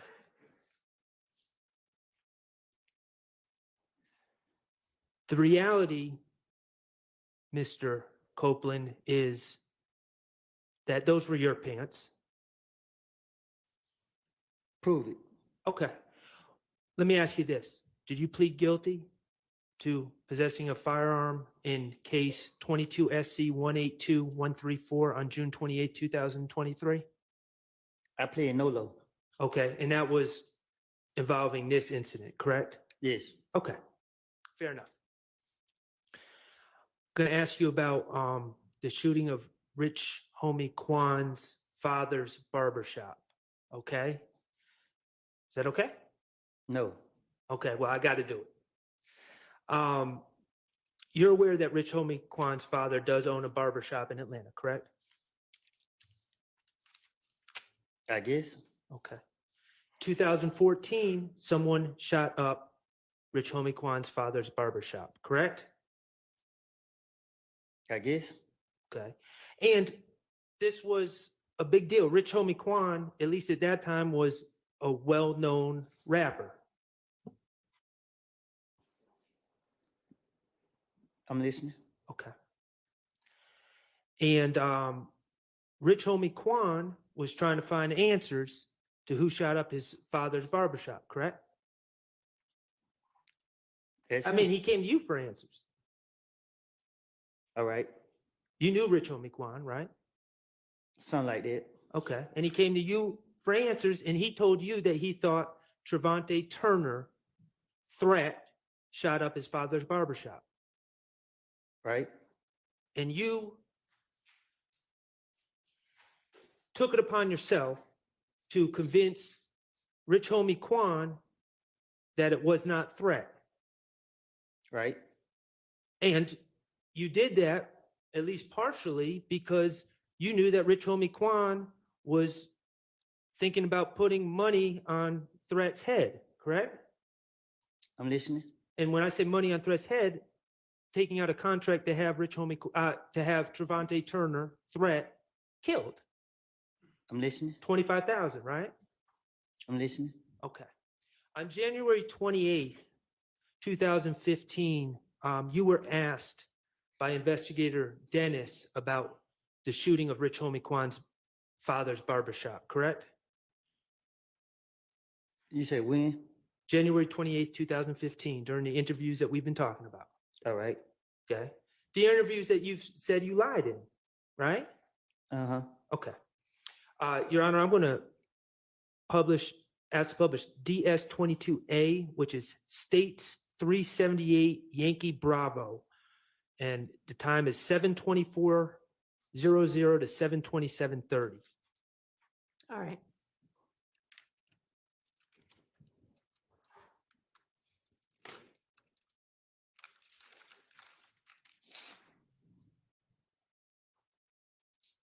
Okay, and on the screen, that's you, Investigator Dennis, and Investigator Gaither, correct? Yes. Okay, thank you. Then Rich on the corner, like you got 25,000 have Tate killed. It's like from the picture you just showed me. Nah, Tate who just got shot the other night. Oh, in the car over there. Okay. He had 25,000 have. We're going to get to Rich Homie Quan's father's barbershop in a second. Trevante Turner is now sadly deceased, correct? All right. When you were talking about him being shot back in 2015, he was also shot in 2015, correct? Yes. Okay. And that was Shell Kel who shot? I'm not for sure who shot him. Okay. Tate killed. Who did? Just Rich on the corner shit. Cause he was telling me. So I'm telling Rich on the corner like, but you got these niggas in your house. These same niggas that shit on my house, bro. Right. Rich on the corner like, he like, bro, they just look like that, bro. He like, we the same shit. I'm like, but still, bro, you out here hating these niggas this and that. So Rich on the corner like, bro, it ain't dead. We the same shit. I just can't turn my back on. Like, it ain't dead, bro. You support these niggas, bro. So the more you support them, the more they gonna come out and do that. If you leave them alone. And in there, we still haven't gotten to the barbershop part, but in there, you're talking about conversations with Rich Homie Quan and his problems being linked to the Bloods, correct? I guess. Okay, and Rich Homie Quan not really being built like that. For sure. Okay. And the fact that he was scared to leave the Bloods, but in your opinion, they wanted to use Rich Homie Quan for his money. I'm talking to the police. Okay. But that's what's being discussed. All right. I'm not saying it's the truth. That's what's being discussed, though. All right. Okay. Then everything gonna go away. Yeah. Then you're like, just protect me, bro. We need y'all, bro. I need y'all to protect me. How the hell we gonna protect you? You and these niggas out here doing it. Then you're like, so you shot my truck, bro. That side of the truck. Man, you been, you know what I mean? You been around. Like, nah, I'll just ask you in there like that. What did he have the 25 of the dude Tate here for? Say, his daddy got shot. Recon. It's my shop. So like how they say my name? On Bankhead, they say Tate name. They saying Tay did. I know Tay. And just so we're clear, you said Rich Homie Kwan's daddy got shot. So it wasn't just a barber shop that was shot. His barber shop was shot, but he actually got shot in the barber shop, correct? I don't know nothing about all that. Okay. Well, that's what you said. You said that Rich I'm Homie talking Kwan. to the police again. Okay. Ain't do it. You know what I'm saying? Then I don't lie and stuff saying Tay said like mom. I know Tay ain't do it. You know what I'm saying? Because the night before we just hit the party. Yeah, who did it? Somebody else did some. Spit it out. You know what I'm saying? But it's supposed to be some niggas that had money over there. You know what I'm saying? Niggas over there got money. No, I'm talking about Bankhead. A lot of niggas over Bankhead got money. When I started thinking, I couldn't think of the name, but this nigga supposed to have paid somebody on Johnson Road on one of them streets over there to do it. Mm-hmm. You know what I'm saying? To kill him and retaliate, to get that Quan? Or to target his daddy?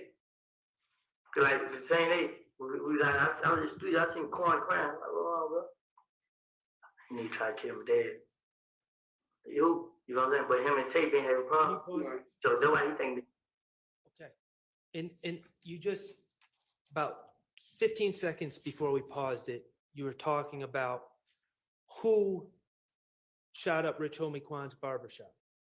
Rich Homie Kwan's father's barbershop. And you said a man from Bankhead with money hired someone from Johnson Road to do it, right? I'm listening. Is that correct? Is that what you said? That's what I said. Okay. Somebody from Bankhead, and when you say Bankhead, you're talking about Donald Lee Hollowell Road, right? I guess. Okay, well, you said it. Bankhead means street. Bankhead mean that area. Okay. That area off of Bankhead. And he paid someone from Johnson Road to shoot up Rich Homie Kwan's. I ain't pay nobody to do nothing. I didn't say you. Oh. The person from Bankhead with money, according to you in this interview, person from Bankhead with money paid someone from Johnson Road to shoot up Rich Homie Kwan's barbershop. Again, I'm talking to the police. Okay. Tate. Right. Him going through it, him and Tate murdered each other. But he don't even know that Tate. Right. How y'all have a problem? But Tate is a school boy. Mm-hmm. And they feel like they retaliation. Man, it ain't. But I couldn't say him because no matter how many times I tried to speak up to Tate, he always had in his head, Tate did. Right. So like, man, y'all tripping, man. So that's what that was about the other day. I called Tate, he ain't help.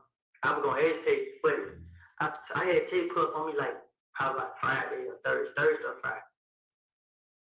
Tate pulled out like, hey bro, Rich on the corner got 25,000 on your head. Why so much? He jealous Tate. Yeah. He real scared, he's scared of Tate. So I said Tate, I'm like, bro, he trying to face my then Rich on the corner supposed to go and care about. You know what I'm saying? So I'm feeling like that's what he did because the whole time he been having the money on Tate's head and he ain't do it. So when he going to man out, that's what happened. That's on him. You feel what I'm saying? But I ain't talked to Tate. So I don't know how it happened. I don't know what happened. But I knew Tate was messing with nobody. Tate started doing whatever he was doing. He just ran around and he trying to be a rapper. Okay. So let's unravel. And I'm not saying, Mr. Copeland, please understand, I'm not saying that's the truth. I'm just talking about what you told the police. I told the police anything. I understand. I understand that. Okay. But I'm just want to talk about what you said. I'm not saying it's the truth. In that story that you gave the police, you were saying that Rich Homie Kwan was convinced that Trevante Turner, Tay, shot up his father's barbershop. What I'm saying is, you think I'm letting somebody hurt my partner? So if I'm having a conversation with Rich Homie and he trying to put some money on my friend, you think I'm gonna really have that conversation with him? It don't make any sense. Okay, but can I finish my question? So what you told the police, not saying it's the truth, what you told the police is that you talked to Rich Homie Kwan and tried to convince him that Tay did not shoot up his father's barbershop because Rich Homie Kwan had $25,000 on his head, right? That's what you told the police. Never put the police on what's going on. mislead the police. That's my always the mindset. I got you. All right, you keep talking about what I told them. I understand. I think we're all on the same page. We can't be. Okay. Let me ask you another question. Okay, let's play the next clip. DS-24B, which is 378 Yankee Delta. It's from February 21st, 2015, from 4/12/10 to 4/16.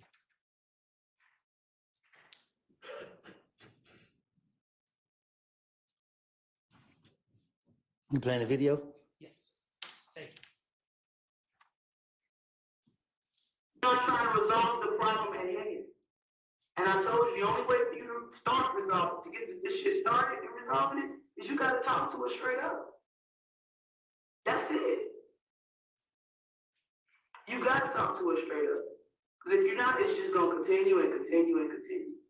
And I hate to see you or anybody else come up dead behind the foolishness because everybody wanna be loyal to the streets and Rich, I'm going to take care to shoot Tay after he brought him up. They treat Tay over there. I don't know, laying out there hiding. Not saying it's true. You told Investigator Gaither that Rich Homie Quan paid Shell Kel, to shoot Tay. Correct? That's what I said. Okay. And then when Tay paused to pick somebody up. But when Tay paused and waited, get ready to come back out there, they started shooting. And then my so-called sister, not my mama child, somebody on the northern, but go around telling folks that I shot a house up when she know the whole time they shit Tay up. So you see what I got to go through? Hold on, let me get this straight. You said Quan paid who? Kel to shoot at Tay. To kill Tay. To kill Tay. How much you paid? It's supposed to be $25,000. Did he get it? I told Tay before that. I told Tay, come pull up on me. Tay pull up on me. I said, bro, look, bro. I love you there, bro. But you gotta get out of the way, bro. Bitch, on the corner, goddamn, you want you dead, bro. Why though? Cause somebody tried to reach on the corner dead at the box shop. Right. They think it was Tay. Right? Yeah, they think it was Tay. I'm just on the corner. It wasn't Tay, bro. Who was it? I don't know. Then the crazy thing about it, they, like, as I was listening, they were speaking on it like, it's supposed to be somebody on Bankhead with some money. I don't know who this nigga was, who he is. I never heard. I heard him say a name, but I can't think what it is. But I know if I was to hear it, I know it. But he supposed to have paid somebody to do it. But I'm telling Rich on the corner, like, I know Tay ain't do that. You feel me? That ain't Tay. Tay not just gonna walk up and shoot nobody. So he like, what I'm telling you, it was Tay. I'm like, no, it wasn't. He like, man, I'm telling you. I'm like, I know it went, but I'm not gonna lie. All right. So in that interview on a different day, you're again talking about the shooting of the Rich Homie Quan's father's barbershop and of Rich Homie Quan's father, correct? I'm listening. Okay. And again, what you just said on that tape was someone from Bankhead with some money paid someone to do it, right? Right. Okay. So in two separate interviews, you told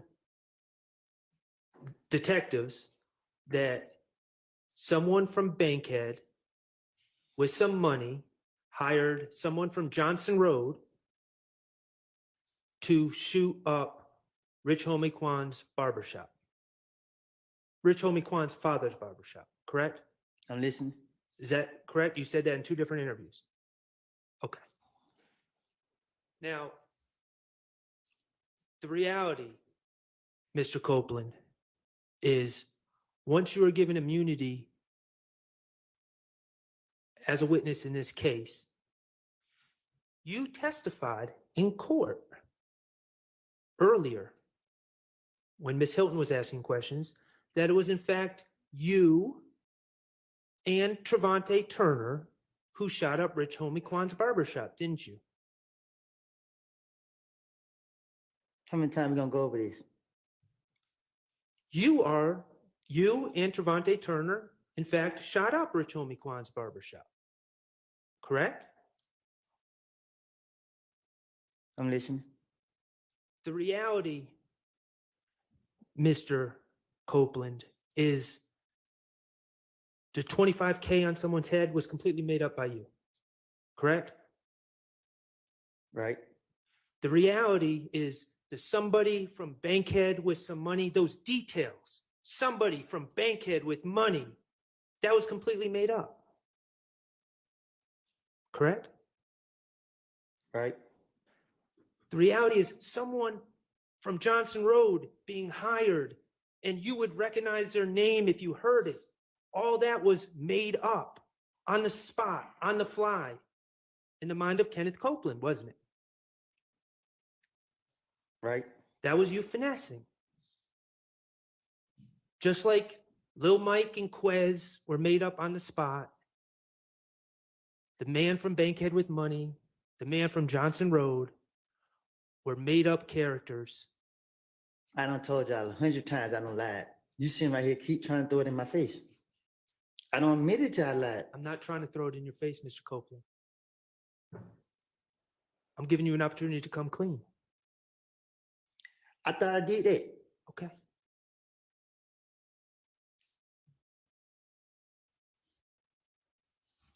Are these the type of details? You remember when you talked about details make your lies more believable to the police?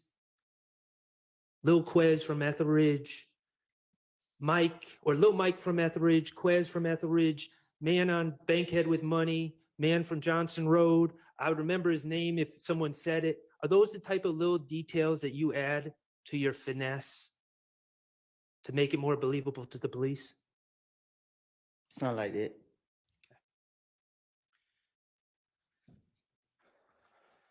I'm going to move on to another topic, okay?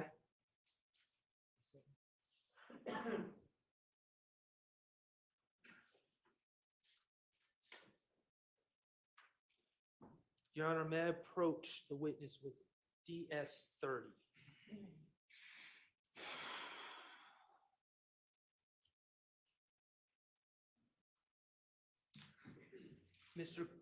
Mr. Copeland, I'm asking you to look at DS-30. Do you recognize the person on the right of that photograph? On who right? On your right. Yeah. That's Donovan Thomas, correct? There's no. Okay, you call him not. And in that photograph, is that a fair and accurate representation of Donovan Thomas? That's a picture of him, right? Yeah. Okay, and is he wearing a chain in that photograph? Look like it. And that chain is in fact a peanut chain, correct? I can't tell. Well, okay, you're familiar with his chain, correct? It's a peanut chain. Thank you. Your Honor, I would move to admit DS-30 into evidence. Admitted. Mr. Kokomo, if you could publish that picture, please.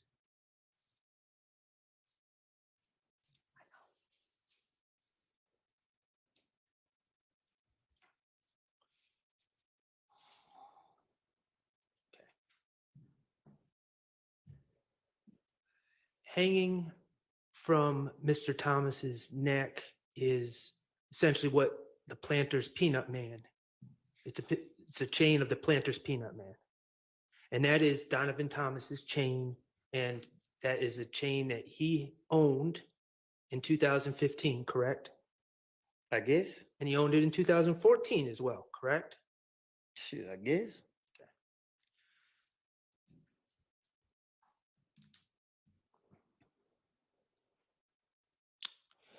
You are aware that in late 2014, Donovan Thomas's chain went missing, correct?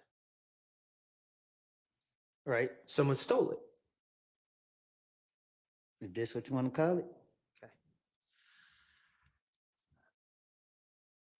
Do you remember on January 11, 2015, the day you went to talk to Detective Thorpe Detective Thorpe asked you about your relationship with Donovan Thomas, right? I'm listening. Mr. Kokomo, could you publish DS 18A, which is States 378 Yankee Alpha, which is January 11, 2015, 3:14:23 to 3:14:36. It's just 13 seconds, if you could listen.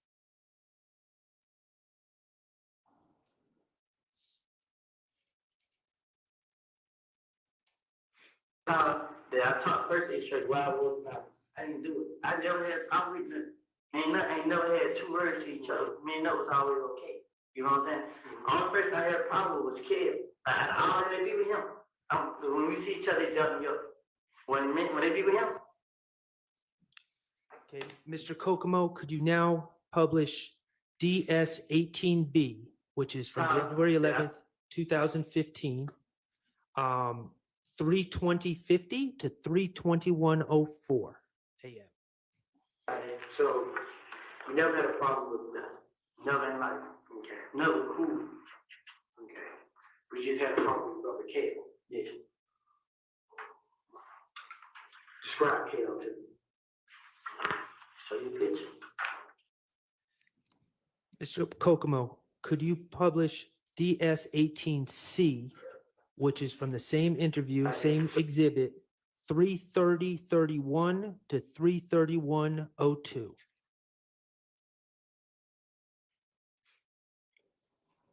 I switched up on them, so I got you. Yeah, so they got the ass with you. But I know that they can't like, I just know it ain't gonna be over with. I did something. I know it ain't, you know what I'm saying? I ain't trying to go to jail, I ain't trying to be dead, I ain't trying to go to nobody's funeral, I'm not none of this. Me and nothing ain't never had a problem. You know what I'm saying? Somebody, I put show it to you. A person come on my Instagram page and say, you gonna die tonight. They come on my picture and say, your Instagram? Yes. You gonna die. And finally, Mr. Kokomo, could you play DS 18D, which is from the same interview, 3:41:50 to 3:42:45 a.m.? I don't know what to do, but I didn't do it. Like, I'm lost. Like right now, man, I really am, man. I'm scared. I'm lost. I always wondering, I can't even think, man. Like, I don't know what to do, man. I don't, man. Cause my name come making everything. I'll be the same with it. But now somebody's dead, and I know how it feels to lose one. You know what I'm saying? I lost my closest friend.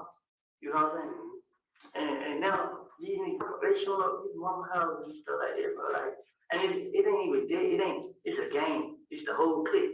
You know what I'm saying? They deep. You know what I'm saying? That's the only thing that put fear in my heart, cause now I gotta watch out for everywhere I go. I have to watch out, and it ain't nothing I can do about it, man. I didn't have nothing to do with this. I didn't kill him. I didn't have him killed. I ain't never tried to fight him. I ain't never tried to rob him. I ain't never done nothing to nothing. In that January 11th interview, stated to Detective Thorpe on 4 different occasions that you never had any problem with Nut, that you and Nut were okay, correct? I'm listening.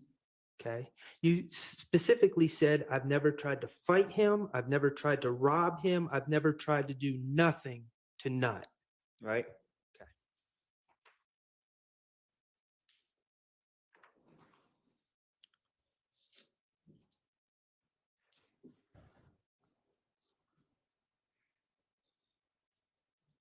Your Honor, I'm going to ask Mr. Kokomo to publish DS 21, which is States 378 Yankee Beta from 8/11/50 to 8/13/18.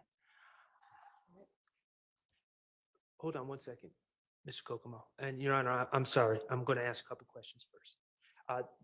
Going to your January 28th, 2015 interview. Well, in general. Let's just get to your question. You want to know, did I take the change? We're going to get there. We're going to get there. We're going to get there. But in 2014, Donovan Thomas's chain went missing, was stolen out of his car, correct?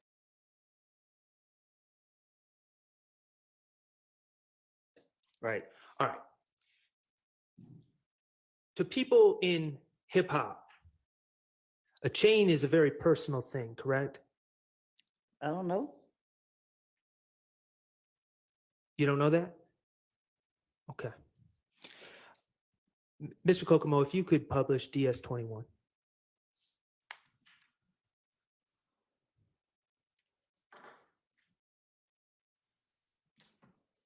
Like, and then, like, you had somebody broke in that car and gave me the phone and the jury.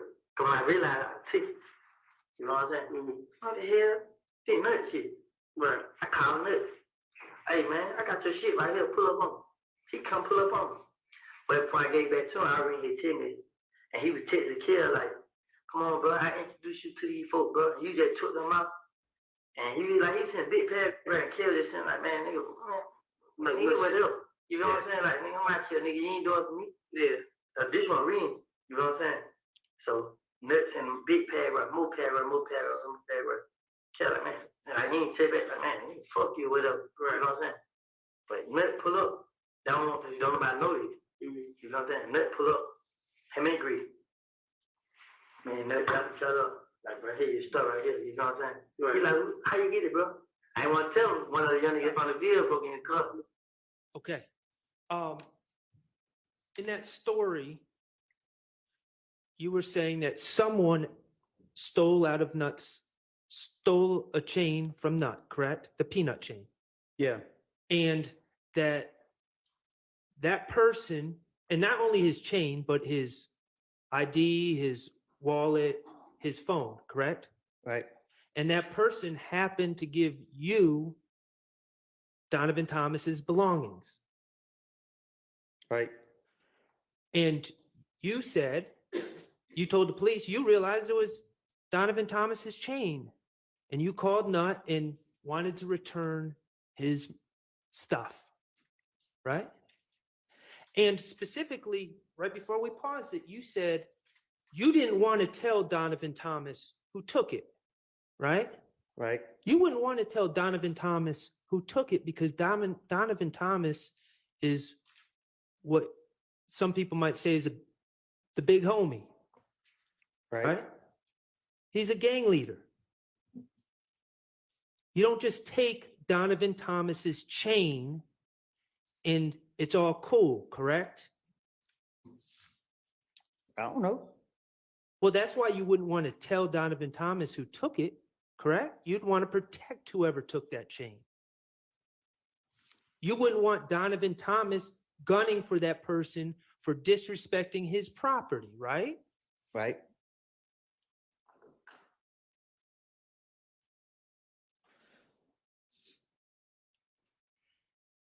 Mr. Kokomo, could you play DS-24D, which is states 378 Yankee Delta, which is from February 21st, 2015. And this is from 5:37:44 to 5:40:26.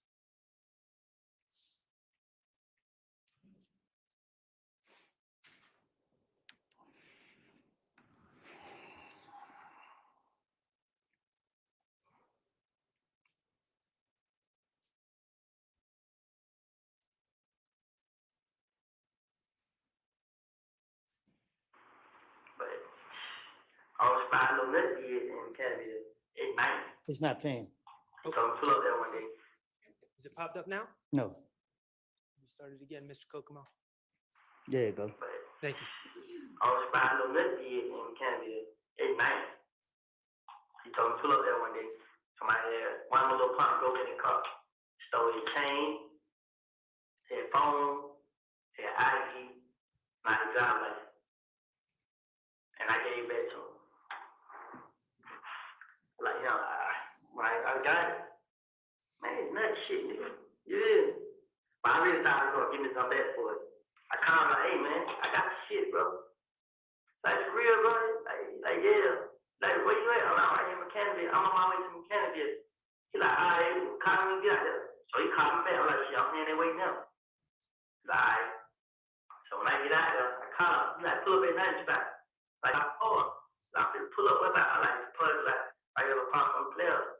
He pull up, bag in, him and Vic. She get out the car. Vic was saying, what's up, like, what's up, bro? Shit, nothing came. Like, here you go, bro. You ready? Dap it up. Give him that little shoulder thing. So when I get him done, but I was spotting no nothing yet and kind of at night.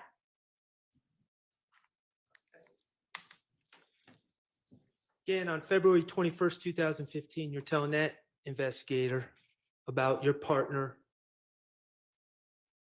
stealing from Donovan Thomas and then giving you the chain and the phone and the wallet, and then you returning it back to Donovan Thomas, right? And you dapped him up, and you and Donovan Thomas were all good, right? Okay. January 11th, 2015, you repeatedly said you had no problems with Donovan Thomas, right?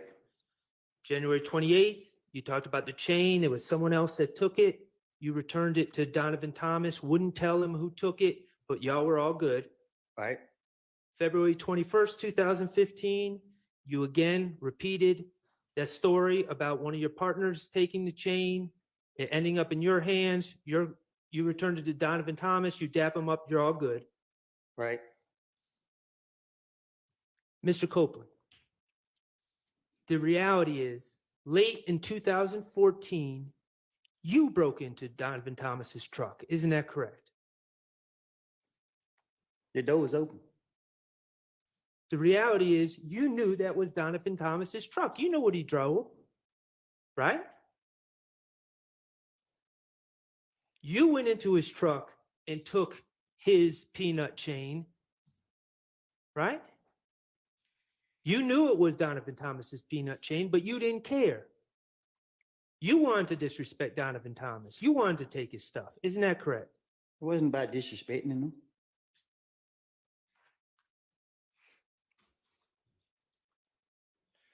The reality is, Mr. Copeland, that Donovan Thomas called his phone and you answered. Isn't that correct?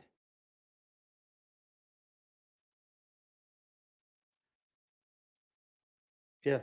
The reality is, you knew that Donovan Thomas knew that you stole his stuff. I ain't steal it. Objection, speculation. The reality is that you knew you bit off more than you could chew. What you mean by that? Donovan Thomas was coming after you. Objection, speculation. Based on the evidence, relevance. Sustained. The reality is, you made up this whole story about returning his chain, about your partner breaking in, and all the rest to try to throw Donovan Thomas off of your scent. Correct? But Donovan Thomas knew. Objection, speculation. Vague. Sustained.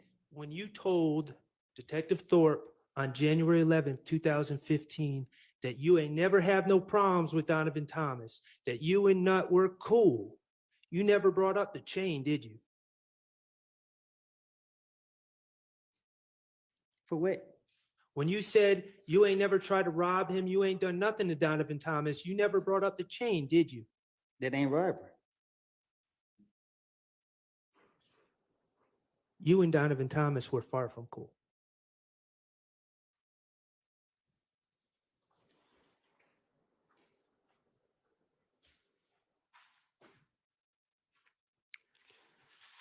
TIG stands for Think It's a Game, correct? Ms. Copeland, TIG is Think It's a Game, correct? You know it. Okay. That's a record label? I guess. That's a record label that Donovan Thomas was associated with, correct? I guess. It's run out of Summerhill I don't know. neighborhood in Atlanta. Mr. Bennett, also known as Lucci, wrapped under that label. Think It's a Game, correct? I guess. Okay. Think It's a Game had a studio on Metropolitan Avenue in Atlanta back in 2015, correct? I guess.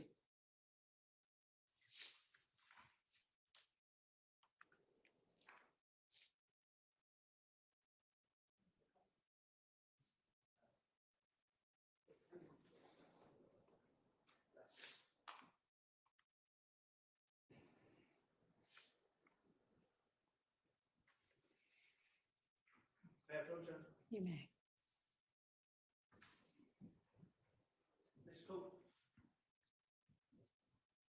Mr. Copeland, I'm going to ask you to look at DS 31. Is that, do you recognize DS 31? Yeah, Okay. That is the building that housed TIG Studios back in 2015, correct? I guess. Your Honor, I'm going to ask that DS 31 be put into evidence, be admitted as evidence. All right, it's admitted. That's the studio that Lucci went to make songs, correct? I guess. That's the studio that Donovan Thomas would be at, correct? I guess. That's the studio that Rich Homie Quan would be at, correct? I guess. Okay. You are aware that on January 8th, 2015, late at night on January 8th, 2015, the TIG studios were shot up, correct?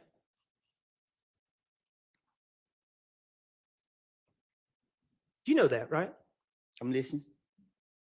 You are aware that Rich Homie Kwan's truck was struck by bullets on January 8th, 2015. His windshield was shot out, correct?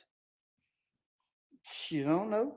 You're aware that Donovan Thomas was present at TIG Studios on January 8th, 2015. Isn't that true?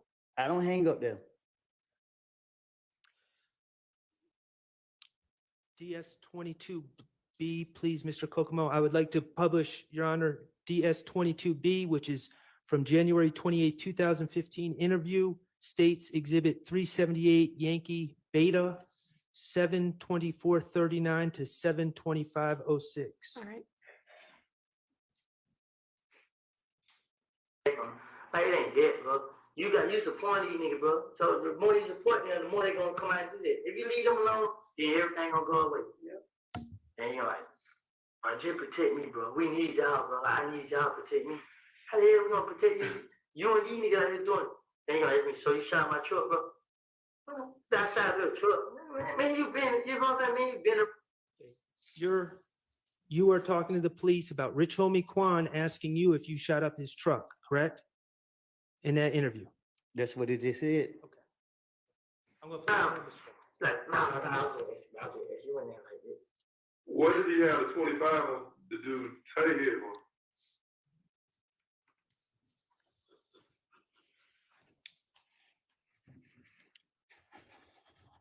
That's it. So Rich Homie Quan questioned you about whether you were the person that was outside the TIG studio shooting up in that studio on January 8th, 2015. Isn't that correct? You can't question me.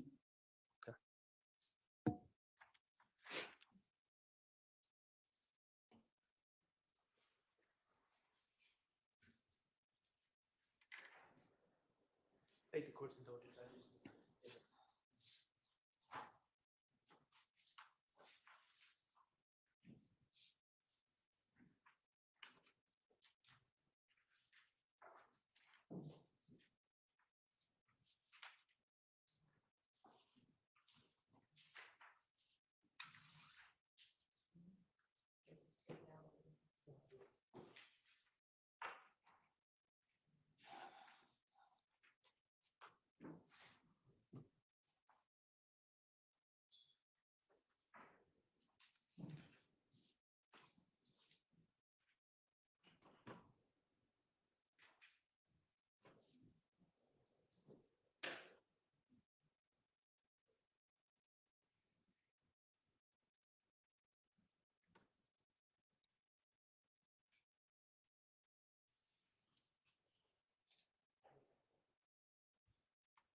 Not talking about what you told the police.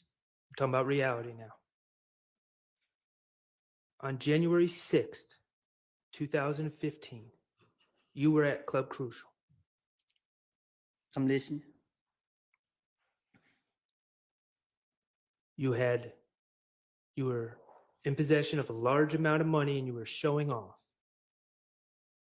in front of a bunch of people that knew you, in front of a bunch of girls, correct? I'm listening. In front of all these people at this club, Kelvin Watts, Shell Kell, Donovan Thomas's brother, jumped you, correct? I'm listening. He tested you. He started punching you. He tried to take your stuff. He gave you a black eye. He punched me in the back. He didn't hit me in my, he didn't face me off. Okay. Well, you had a swollen face. Because another nigga hit me. Okay. Who was with Shell Kell? What's up, bro? He was with Shell Kell, the other person that hit you? Obviously, he went with me. These men, Shell Kell and his friends, tested you publicly in front of a bunch of people, in front of a bunch of girls, correct? They tried to run your pockets, right? I'm listening. Pardon my language, it pissed you off. Just like you is. Okay. 2 days later, on January 8th, 2015, you found out that Nut and Rich Homie Quan were outside the TIG studios on Metropolitan Avenue, didn't you? I don't know what you're talking about. You got in that rented Infiniti and drove up to that studio, didn't you? Your Honor, objection assuming facts not in the evidence. I'll allow it. You took your gun with you. You stood outside the fence and you shot at TIG Studios. And you put a bullet in Rich Homie Quan's truck. Did you not? You got proof?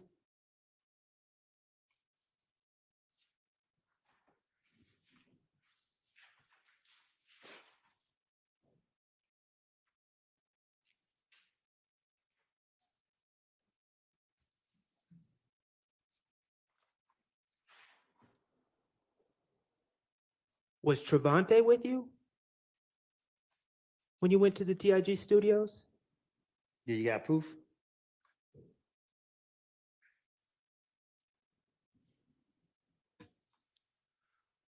All right, we're going to change the subject, Mr. Copeland. All right. To your understanding, now you pled to the possession of a firearm case from 2021. You pled to that recently, or this year. Say that again? You pled to that case this year, correct? Earlier this year, the possession of firearm that you were interviewed about on October 27, 2021? I don't know if it was this year or last year. Okay, fair enough. To your understanding, you still have a pending matter in front of the Fulton County District Attorney's Office, correct? Shit, I ain't no telling. I don't know. Well, you discussed it. You gave an interview with the Danza Project recently, right? Right.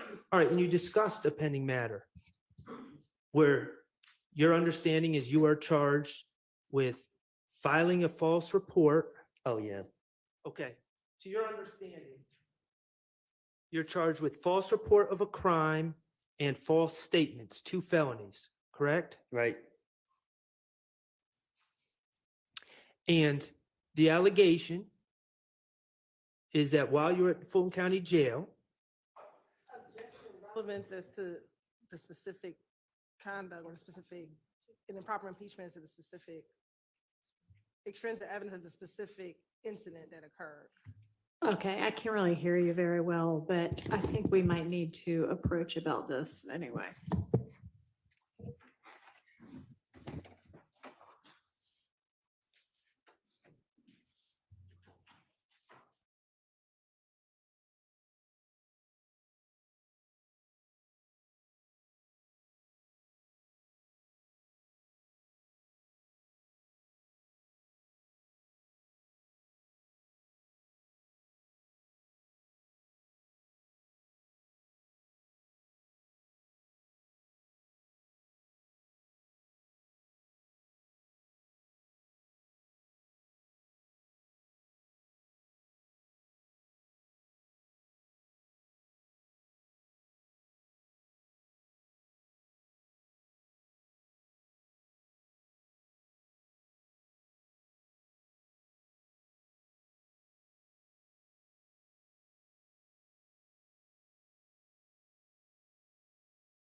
Isn't that true? Does not indicate that your charges, your pending charges for false.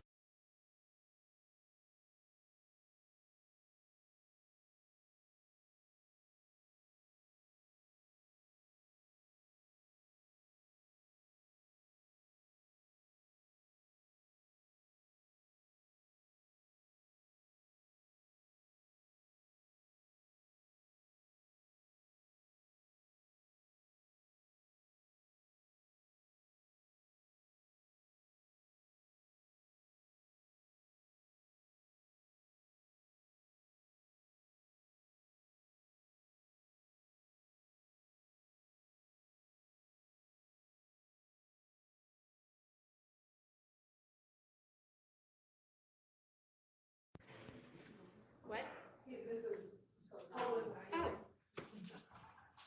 That won't do much good then.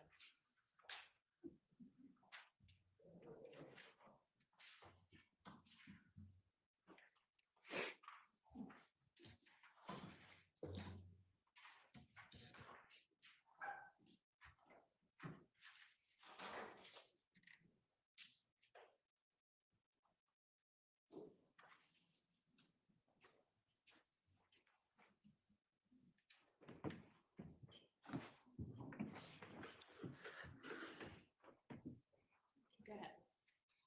Your Honor, may I approach You may. DS 27A and DS 27B? Yes.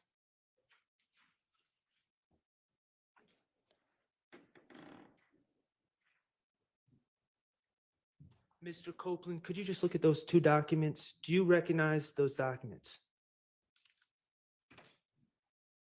I seen it before, yeah. Are those the arrest warrants taken out for you for false report of a crime and false statements that you believe are still pending against you? Yeah. Okay.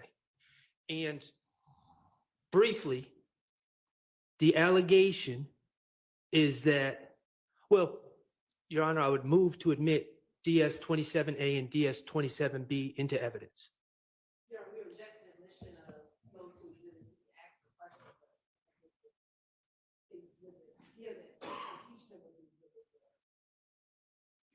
They're admitted over objection.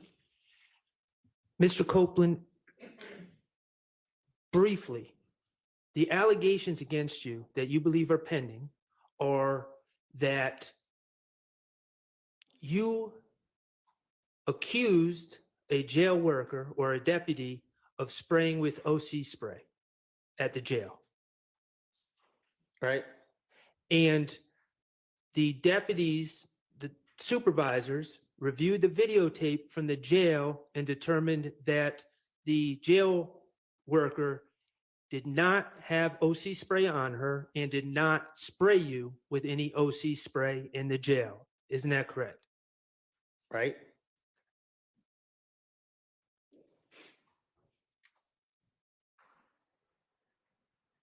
Did you know that the state, while this trial was going on, dismissed that case against you? I didn't know that. Well, I brought you good news. May I approach with 27C? You may.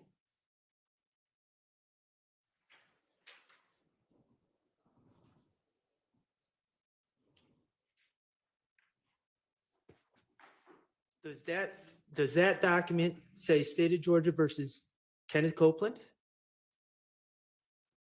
I think. Okay.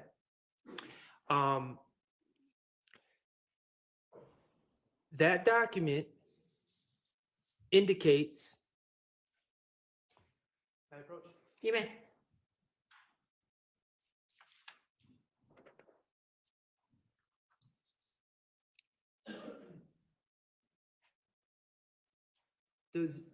Correct me if I'm wrong, does this document say the facts of this case have been reviewed, and although it appears that probable cause existed for the defendant's arrest, the decision of the district attorney at this time is not to prosecute the above named defendant? Is that what that says? Yeah. Okay. It says the reasons for this decision are as follows: prosecutorial discretion. Correct? Mm-hmm. And Yes. the person whose name is on this document is Fonnie T. Willis, correct? Yes. Okay.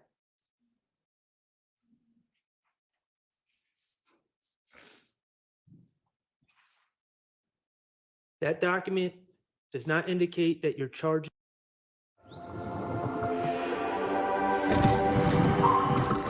Running a species with 50,000. That call that made mention of some hearsay. All right, thank you.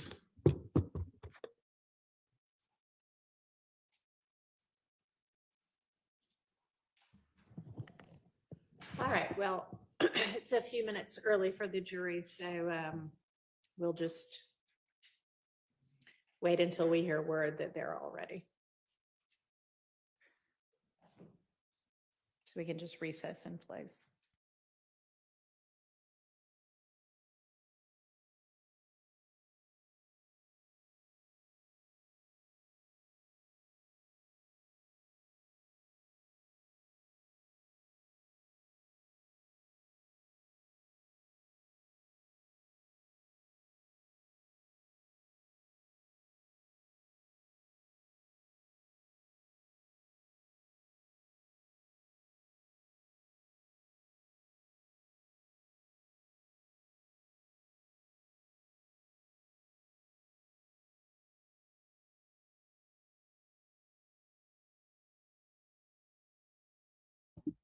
I think it ended. Give me one moment. Let me kind of fast forward and make sure.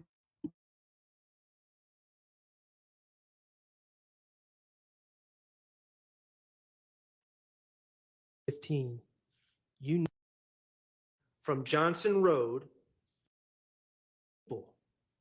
at this club, Mr. Copeland's innocent. It said prosecutorial discretion, correct?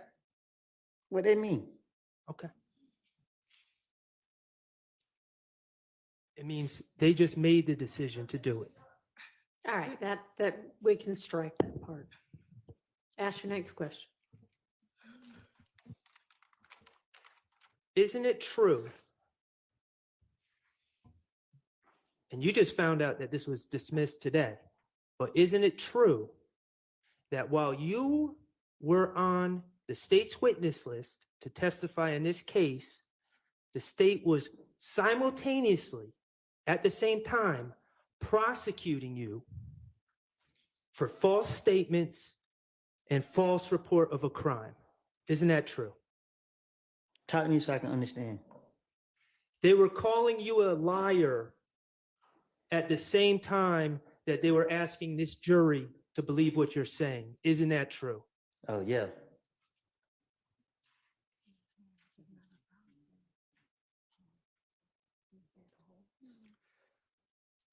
Let's talk about your immunity agreement with the state.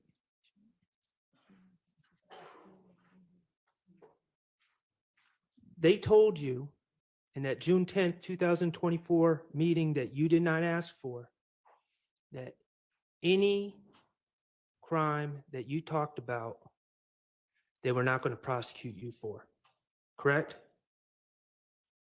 Yeah. You can talk about shooting Rich Homie-Kwan's dad's barbershop. You can talk about shooting Rich Homie-Kwan's father.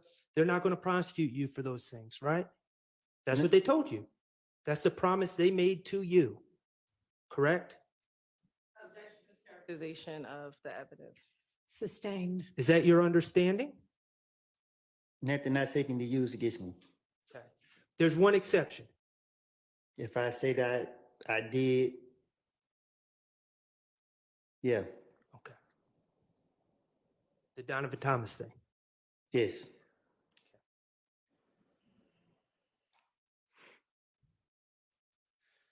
Mr. Copeland, you don't know any of these gentlemen back here to have a personal beef with Donovan Thomas, do you? What you mean? Back in 2015, you didn't know any of these gentlemen to have a personal beef with Donovan Thomas. I never said I did. Okay. The reality, Mr. Copeland, is You were the person who had a problem with Donovan Thomas. Isn't that correct? You were the one that broke into Donovan Thomas's car, correct? So in facts, not in evidence. Overruled. You've admitted to it. You're the one that stole Donovan Thomas's chain, correct? Ms. Copeland, you're the one that shot up Donovan Thomas's friend, Rich Homie Kwan's father's barbershop in 2014, correct? You're the one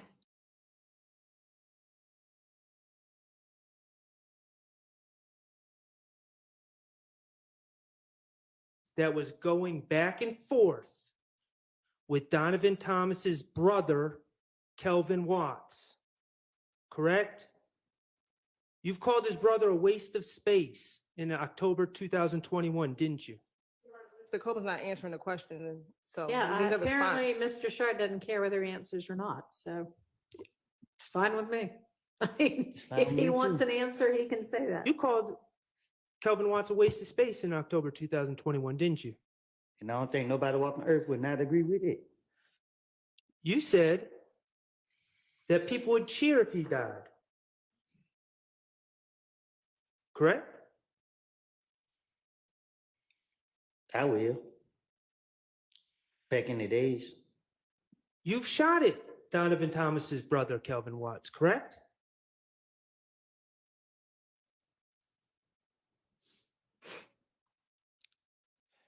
You're the one who got jumped by Donovan Thomas's brother on January 6, 2015 at Club Crucial, correct? You, not any of these gentlemen. Right? And you're the one that shot up TIG recording studio on January 8th, 2015. Isn't that correct? Let me ask you something, Mr. Copeland. You were asked about the green store by Attorney Steele, right? The green store, you're familiar? Yeah.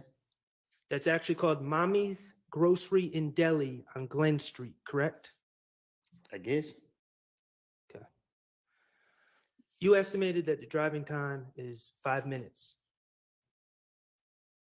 The truth is, to get from the green store to where Donovan Thomas was gunned down, you have to drive a couple hundred feet on Glen Street and take a right onto McDaniel, correct? That's how you get there, right over the tracks. The truth is, it takes less than a minute to make that drive. Isn't that correct?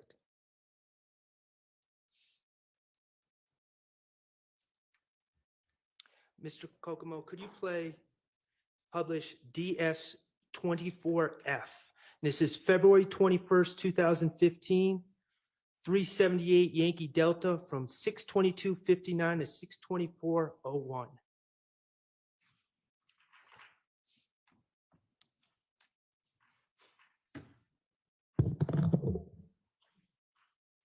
I got somebody, but I don't know his name. He was there. He ill there. He called the night. Well, I forgot what they know got killed with. And we're going to start it over, Mr. Copeland, because I didn't provide any context. You spoke on a gang meeting that the Bloods had about you on that Thursday before Donovan Thomas was killed, correct?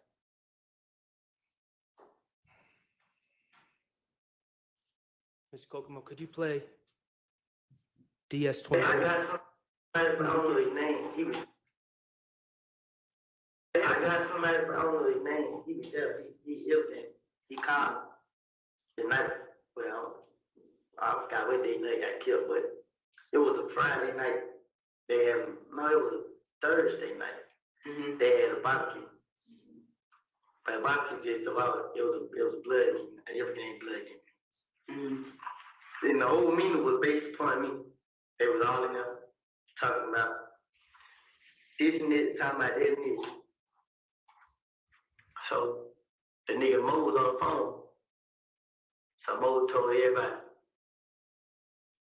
all I need, every last one of y'all, whoever 90s scraps here, whoever that was nickname, supposed to kill me. They gave all of them guns. The same night, gave every last one a gun. Said, treat me to a gas station and kill me.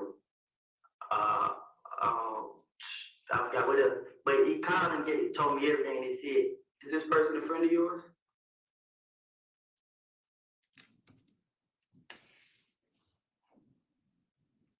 The Bloods had a gang meeting on the Thursday before Donovan Thomas was killed, 2 days before, on the same day that you shot up TIG Studios.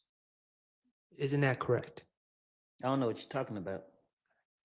In that statement to the police, you said that the whole meeting was based on me. Not them, on you. That Mo, from behind the wall, had put the green light on you. Not anyone else. He put the green light on you for what was going on with you.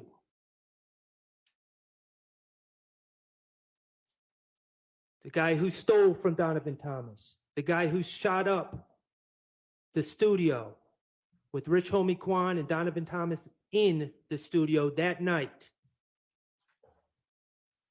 Yeah, objection, I was assuming facts not in the evidence and harassment of their witness. Overruled.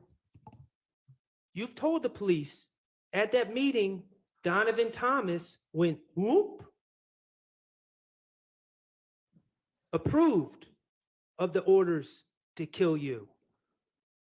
You told the police that the gang members handed out guns to younger people. And the plan was to trick you to come to the gas station. And the only reason you weren't killed is because someone told you about it.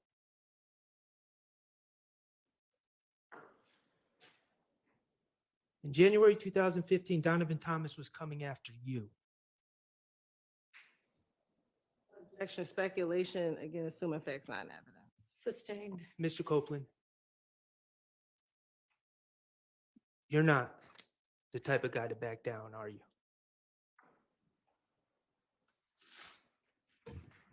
No further questions. All right. Okay, I know that the state is going to have redirect, but I think it's going to last longer than we've got for this evening. So we will come back on Tuesday of next week to finish up with Mr. Copeland. So Mr. Copeland, if you can be back here with us at 9 a.m. on Tuesday of next week. Please. All right.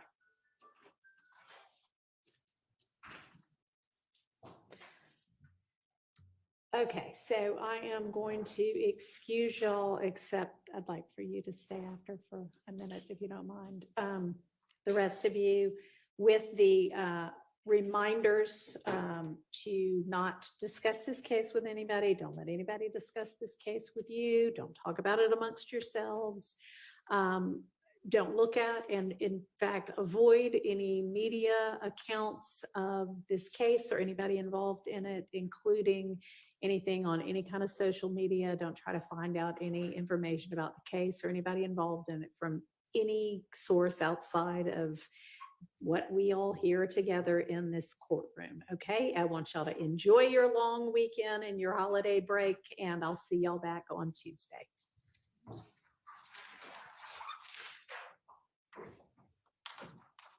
All right, and again, for the media, what we're about to talk about, I'm going to need y'all to turn off all of the audio and video for. Thank you.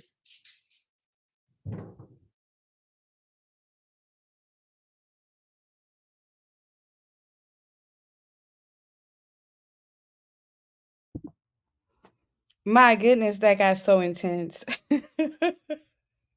I can feel the heat over here. Oh, I'm so glad they got through that. Man. So it looks like we're gonna be back on Tuesday, and I hope Woody is well rested for the state. That's the last of the defense. Then the state is gonna cross him. They said they wanted an hour and a half to 2 hours. I can't believe they're doing this, considering everything that's been revealed. But yes, Amy, that was extra heated. And I think Schardt was doing his best. He's got to do what he needs to do for his client, but he was saying that they're on the same page, and I'm just trying to he was kind of sticking with the same theme as Steele, but his energy and his tone was almost prosecutor. Oh, that's my niece. I gotta call her. My niece was calling me on FaceTime. I got distracted. Let me see. Hey, Aubrey, hold on a second for me, okay? Okay, just give me a moment.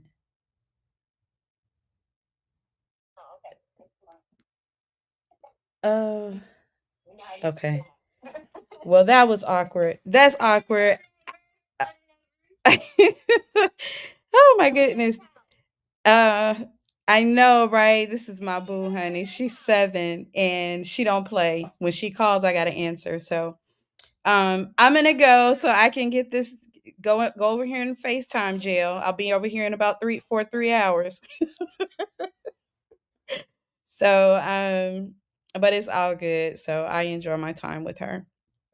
Anyway, I will see you back on Tuesday. And yeah, I'm gonna go over here and FaceTime lockup and enjoy my time with this little 7-year-old boss over here. So thank you so much for hanging out with me. And I'll be back Tuesday at 11:30. Have a great weekend, Amy. And I'll talk to you soon. Bye-bye.